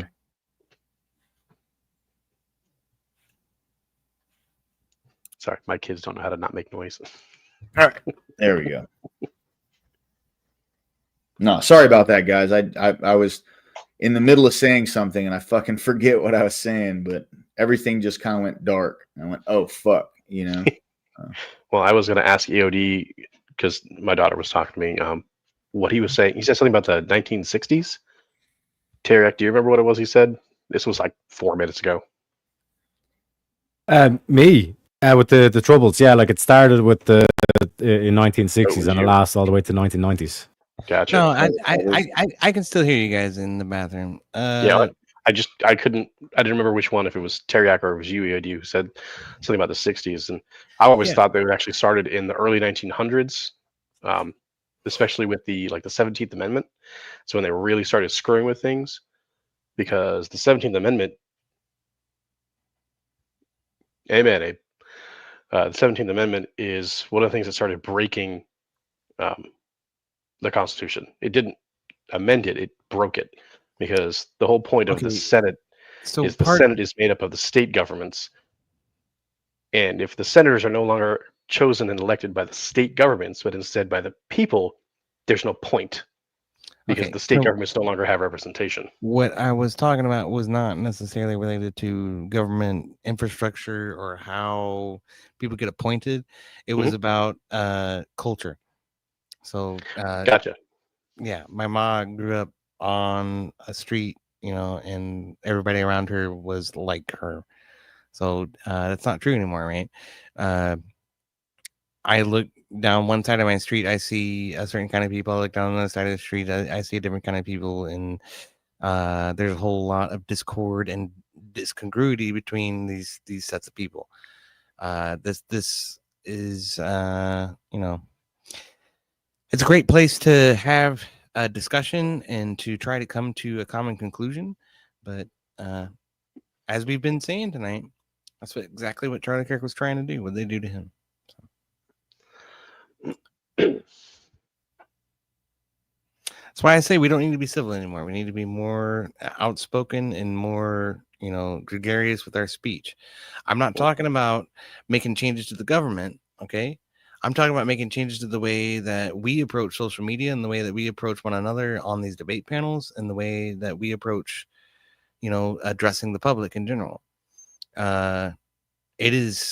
are past empathy with the left. It is over. We're done. I don't want to hear anymore about how, oh no, my 3-year-old son thinks he's a girl, so I'm going to give him some puberty blockers and, whatever they give to child molesters to make their, yeah. So let's not, I'm not having any of that. I'm not having that discussion. I don't want my nephews dealing with that discussion. I don't want my nephew's children dealing with that discussion. I want that to be fucking ousted, snuffed out, done. Me too. Well, luckily it's already on its way out, so now it's just kind of kicking the snowball down the hill. And we just need to make sure that it gets out rather than peters off and then comes back or stays at a level instead of going away almost entirely. By the way, Groiper, we're not talking a bunch of mess about like what Nick has said recently. I honestly, that's why I'm saying I don't really think the Groipers would be the violent wing of the right wing. Typically pretty sensible people. Just being honest, I don't know, man. I don't agree with everything they believe in, but like in the way that they approach things, they're definitely sensible. You might make that argument for Nick himself, but for the Groipers, it's a different story. It's sort of like relating Destiny to the DGGers or, Trump to all of MAGA, or the QAnon people, right? There's a little difference there. There's gradations in whatever group of people you're fucking talking about. I guess is what I'm getting at. Well, I mean, at least they have the balls to go out and talk to people they disagree with. The Groipers, they were showing up at Turning Point events and arguing with Charlie Kirk all the time. Yeah, but they weren't trying to. Yeah, right. That's what I'm saying. They're a lot more sensible. You know what I mean? Have you ever seen American History X? Yeah. Yeah, like he's making rational arguments, particularly at the start of the film. I think I was seeing that one. I highly recommend you watch it. Yeah, but Tariq, that's a movie though. No, I get that, but I can do it. Have you listened to Adolf's translated speeches with the AI, where he has like an English accent? Yeah. Again, he's saying sensible, rational things. This is how it goes down, and like I said, it's like we call them Groipers now, but like what I'm talking about is like a year, 2 years down the line, when like all of a sudden the like these groups have been formed, and it's like it's all legitimate and all this kind of stuff, and it's battle plans are made. I'm trying to use as much artistic license as possible, but like I said, it's what I'm saying is that like that shit turns dark very quickly, and it's not good for anybody because the only person who actually suffers are the innocent. But there's also like there's such a vast difference in how those things turn out. Like what do you understand what like caused Hitler, right? Like it wasn't like he was just some dude that got into politics one day and like started taking power. It was literally like the entirety of Europe destroyed their economy and people were starving to death in the streets, right? Like there was widespread like devastation and suffering in Germany. That's where you get someone like Hitler. We're not in that position right now. You know what I mean? I get that, but at the same time, and again, I'm completely against. I'm not a Nazi. I play all the clips on my thing, all this kind of shit. No, I'm not a national, all this kind of shit. But Hitler did rescue the economy. Hitler done a lot of good things for Germany. Well, you know what? We can for Germany. For the Jays, he was horrendous. For the Jays, he was horrendous. For a lot of other people, he was horrendous. For the Slavs, he was horrendous. Terry, but in terms of me and you can go into an in-depth conversation on this. He did not fucking save their economy. Okay. He boosted their economy with a bunch of fake money, and then when it came time to cash the check, his ass couldn't do it, so he started invading other countries. That's what happened. Okay. I'm gonna go. I'm tired. I'm really tired. I didn't want to come on here. So, but I will say this: that sounds vaguely similar to a USSR leader who came after Lenin. So. Yep. All right. Cheers, y'all. Take it easy. Have a good night, Yodi. Peace. Or morning. Take it easy, Yodi. I'm surprised you're still awake. We can go into that whole conversation another time if you want. Yeah, because again, like the main point I'm making is that there's a lot of rational arguments that get made, and it's like, oh, he speaks rationally, or he makes good points at this. I don't agree with everything he says, all this kind of stuff. What I'm saying is, like, the reason why I said Groypers and not Nick Fuentes is that it's like when we get into a group, not everyone thinks exactly 100% the same way. So we're not robots. We all have our individual things and our own prescriptions or our own solutions that we think should be done. All the stuff. The main thing that I'm trying to point to, and the whole thing I even brought up it was this whole thing of like, what happens when you get a vast group of people who are like, we tried the word way, we tried the discussion way, we tried it Charlie's way, and even Charlie himself got the bullet. So why would we go with a way that like literally we know what the ending is when we can go this other way where at least we can get shit done? But why would he get the bullet? Why did he get the bullet? Why didn't they choose anybody else but him? What was the point? Too much truth. Because they wanted to take your First Amendment as Americans and they wanted to murder it on stage. Ariak, because what he was doing was the most effective strategy.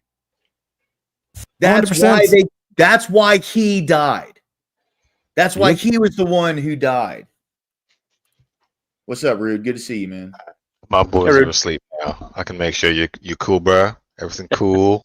Yeah. No, we're good. Sorry. If I was getting loud. My bad. No. Do you remember the comments I said when you started to get heated? I wasn't saying that earlier. Oh no, I don't. I was more, dude. I was more concerned with like you leaving the channel and never coming back, bro. You're my homie. No, I ain't like that. I ain't like that. But I ain't gonna fuck around. Like most streams, bro, I'm lurking and working.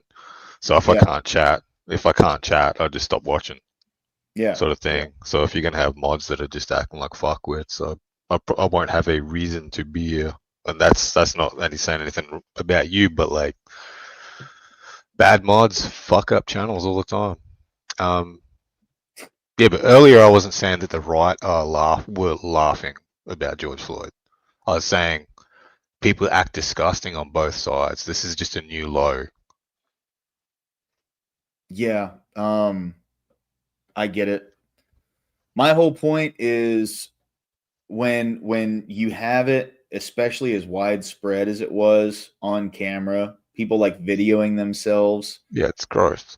You know, the people who don't have skin in the game, who aren't like as emotionally invested into politics as like we are on this channel, you're not attracting any of them folks. And if Yeah. anything, it does a disservice to the things that you stand for by people seeing it and going, I don't want anything to do with that, you know? Yeah. So Yeah, it is what it's it fun. is. I agree. Yeah, But Lord King, Terry, I'm sure when he brought a gay black man on stage and defended him from groypers who were getting up and saying he wasn't a real conservative because he had a gay black conservative on stage with him, you're a fucking retard. but Terry up here talking some shit right now, which is the real reason I came on.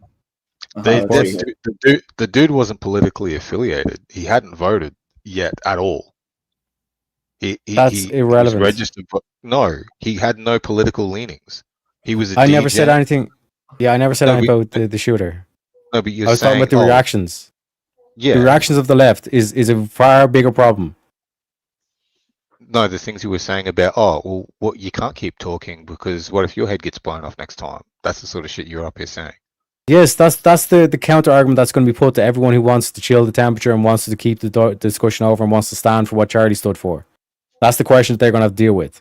So And you you're- should be educating them on how that's I've irrational. no, because I've this guy never had said no I've never political said leanings. anything of what people should do. I'm saying this is what's going to happen, whether we like it or not, whether we want to it or not. This is what's going to happen. If you're putting out the idea and you're not countering it with the logic why the idea is stupid, then you're just adding to it.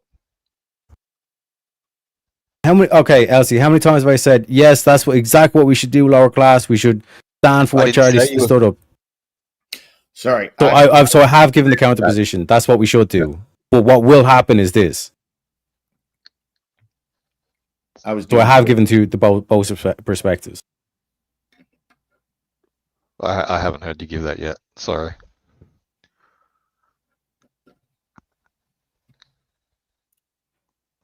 Because the guy had no political leanings.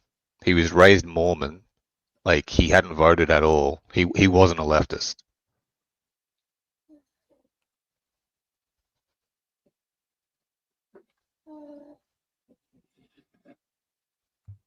Who wasn't? The guy who killed Charlie Kirk.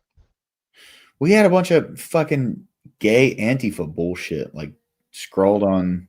Nah, that was just 4chan meme stuff.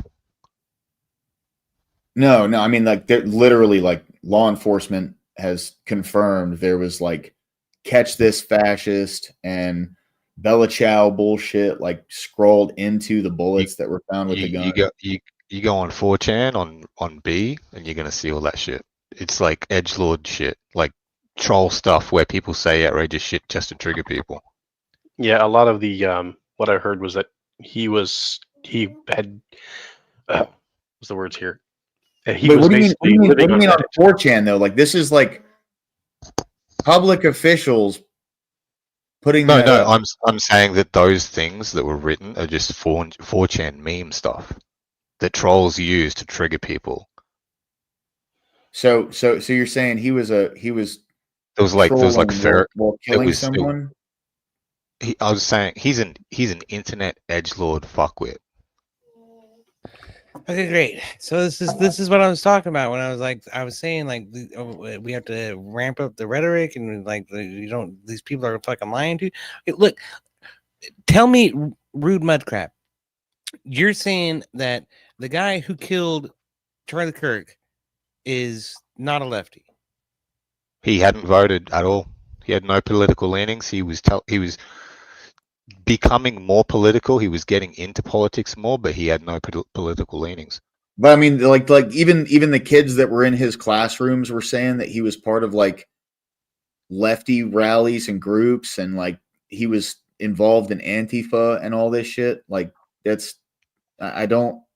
I mean, what it sounds like to me is just bullshit fucking cope. Okay, this is Bullshit cope. just garbage coming from the left, Yeah. trying to say that no.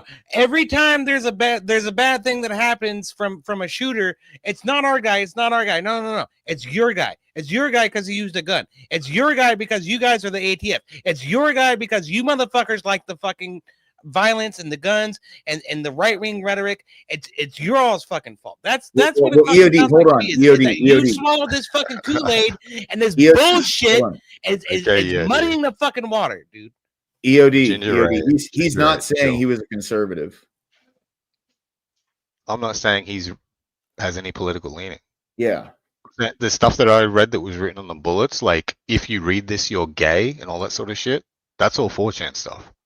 But yeah, okay. That's fine and all, but like I would recommend looking into like the official reports and the people that they talk to. Like his parents had said that he was getting involved with like lefty groups and Antifa and shit. Kids in his school that he was in class Can you link with. me to that?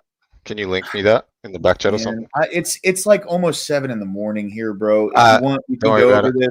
We'll deep No, we don't dive have to go over it. No, we don't have to deep dive to go over it. I was just saying, if you had the links available, just chuck them at me and I'll look at them in my own time. I don't. I'll send them to you on Discord though. Okay, look, too easy. Rude. If somebody came out tomorrow and you know, shot AOC, you know, and killed her, okay, you're gonna say that person was a lefty? You're gonna say that person didn't have any political fucking motivation at all? You're gonna automatically assume that person was just like some neutral fucking crazy son of a bitch. I just wanted to kill somebody and just happened to choose a sitting senator in the United States fucking Congress. Are you kidding me? EOD. You know that I'm not religious. You know that I don't believe things based on me wanting to believe them. You know that I believe things based on evidence alone. Here's the evidence, Rude Mud. I'm not going to assume Charlie he's Kirk a was leftist. a conservative commentator. He was a Christian. He was a father. He spoke I know. out against transgender issues. He spoke out against an open border, I and know. they shot him for it. That's the I fucking know. reality. Okay, that's what you're saying, and I understand why you're saying that, and I understand why you're heated about it, and I empathize with Charlie's family. I feel fucking disgusted in the left for the people who have reacted the way they have. I'm disgusted in the right for how they're reacting about it too. I don't think anyone should be. Bro. Both sides, bro. The right No, does this too. I get this EOD. shit all the fucking time. EOD. You know, Nancy Mace and Donald Trump advocated for fucking violence after Charlie Kirk's death. You heard that before, Rude Mud? You believe that? No, I haven't heard that. I've heard that fucking 20 fucking times. But I've heard, at least today, from these but I have fucking heard a lot of. retard fucking lefties who want to come out here and tell us that it's us who fucking did it to Charlie Kirk. I have heard a lot of garbage. right-wing streamers shutting down conversations, not wanting to have conversations, trying to label all leftists as this person, incentivizing things that Charlie would have opposed, and I think that's fucked. I think if we're going to have this man as a martyr and say that he was the best of us, or the best of you guys, or the best of whatever the fuck we want to say, we should try to aim for that. We shouldn't try and fucking shit on the things that he stood for. Come back to the table and just negotiate and kumbaya. Okay, well, let's spit in his face after he got shot then, because that's what you're talking about. You're talking about walking all over and kicking everything that he fucking stood for, and that's fucked. That's worse than the people who were laughing about it. You're shitting on his fucking legacy, mate. Fuck you. No, I'm not. I'm out here Yes, you trying are. to clear the fucking air because people like you are out here trying to equivocate and say that this piece of shit was a fucking groyper. That's bullshit. That's not what I fucking said either. If you're going to use your mouth, use your ears as well. That is not what I fucking said. I never called him a groyper. You just said that this is 4chan fucking meme bullshit. That's what you said. Yes. Yeah? Yes, cunt. I grew up on 4chan. I know exactly what 4chan's like. Believe it or not everyone in this world's political. there's people who spend their time on the internet just trying to piss people off. So you're saying someone who's not political came out to a Charlie Kirk rally and murdered Charlie Kirk? Is that what you're saying, dude? I'm just trying to understand, bro. I'm just trying to fucking understand, dude. You have no idea what people get up to in this world if you think everyone's political and you think everyone does things with political motivations. We used to fucking troll, break, bro. This is bullshit. This is bullshit, dude. We spent like 10 months just trolling the Westboro Baptist Church, just taking their websites down, just fucking with them for the fun of it because of the bullshit, disgusting rhetoric they used to fucking spout. I mean, but that had nothing to do with politics. Yeah, but that's rude. That's not the same thing. No, I'm saying there's people in this world who do things they shouldn't without any political motivation at all.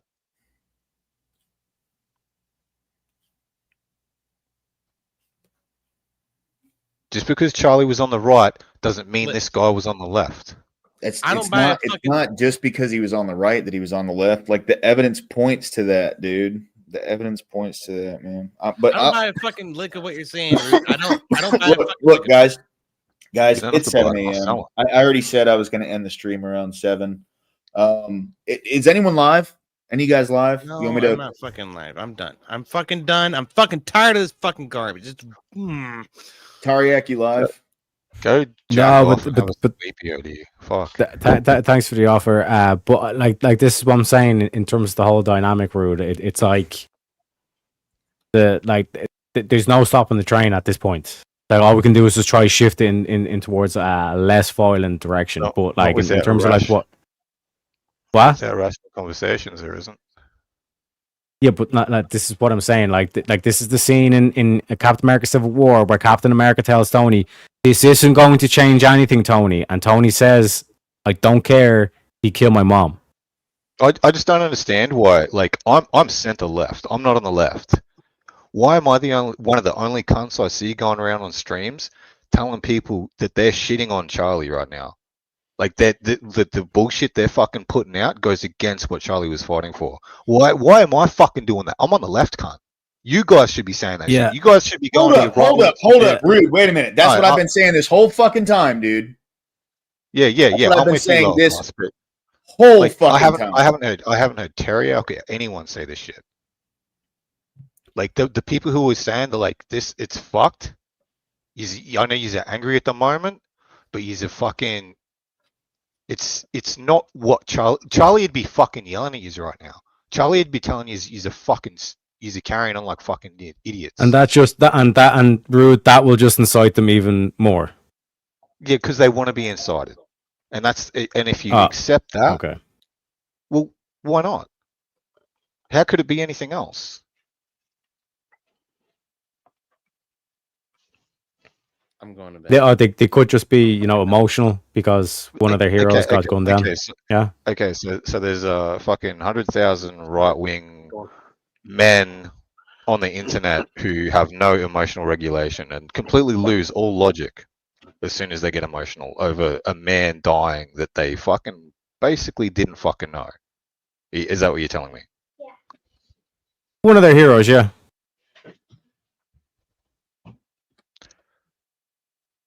And the same people who told those people that they need to be empathetic ones are the ones that are dancing on his grave. One of their heroes, yeah. Okay. JS is live. All right. I'm gonna post JS's link. I definitely want to have this conversation again. Fuck, Rude. I wish you would have jumped up earlier. Oh, my kids are here, bro. I got my kids on the weekends. I they only just got to sleep. Family first, dude. Always, bro. Yeah, 100%.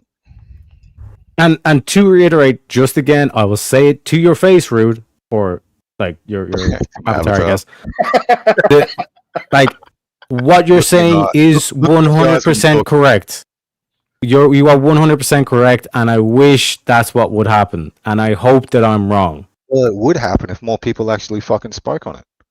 But everyone's ignoring the elephant in the room. Everyone just wants to sit in their fucking right-wing circle jerks and fucking hate on the left instead of actually being rational and understanding that every time you're trying to ruin discourse and every time you're just trying to provoke and divide, you're going against Charlie. How can he be a martyr if you're just using him as a weapon to do things that he fought against? That's fucking retarded. Yeah, but again, I'm saying that I don't want this to happen, but this is what's So going to fucking happen. Yeah, say because something. Look, it's only going to happen yeah, because everyone's because saying it's going to happen. It's going to happen. yeah, no. I'm not saying it because like that. This is just what I feel or whatever. It's like you can look up the videos. Like there's a conversation with one of these kids and their dad, and she's like, no, he deserved it. Like he was like anti-abortion. He deserved exactly what he got. And it's like, so if I said, and the dad said, so if I said something that you didn't agree with, should I get shot? And she was like, yeah, if you said something like that, yeah, you deserve to get shot. There was no talking to these people. Hey guys. All right, I'm this has got to be the last time I say this. It's past 7 a.m. and I haven't slept. I got to wake up. I wish you would have come back up here fucking earlier, Rude, but I mean, I understand family first and all that. We will have this conversation again, gentlemen. I don't mean to cut it short, but fuck, I'm exhausted and I have to work another 10-hour day today. So, all right, everybody, JS, Urban Adventures. That's whose stream I just fucking spammed in chat. Please, bro, please, let's go over and show JS some love. Teriak, thank you for jumping up, man. Jared, hope you come up and jump up again, dude. It was good talking with you while we did.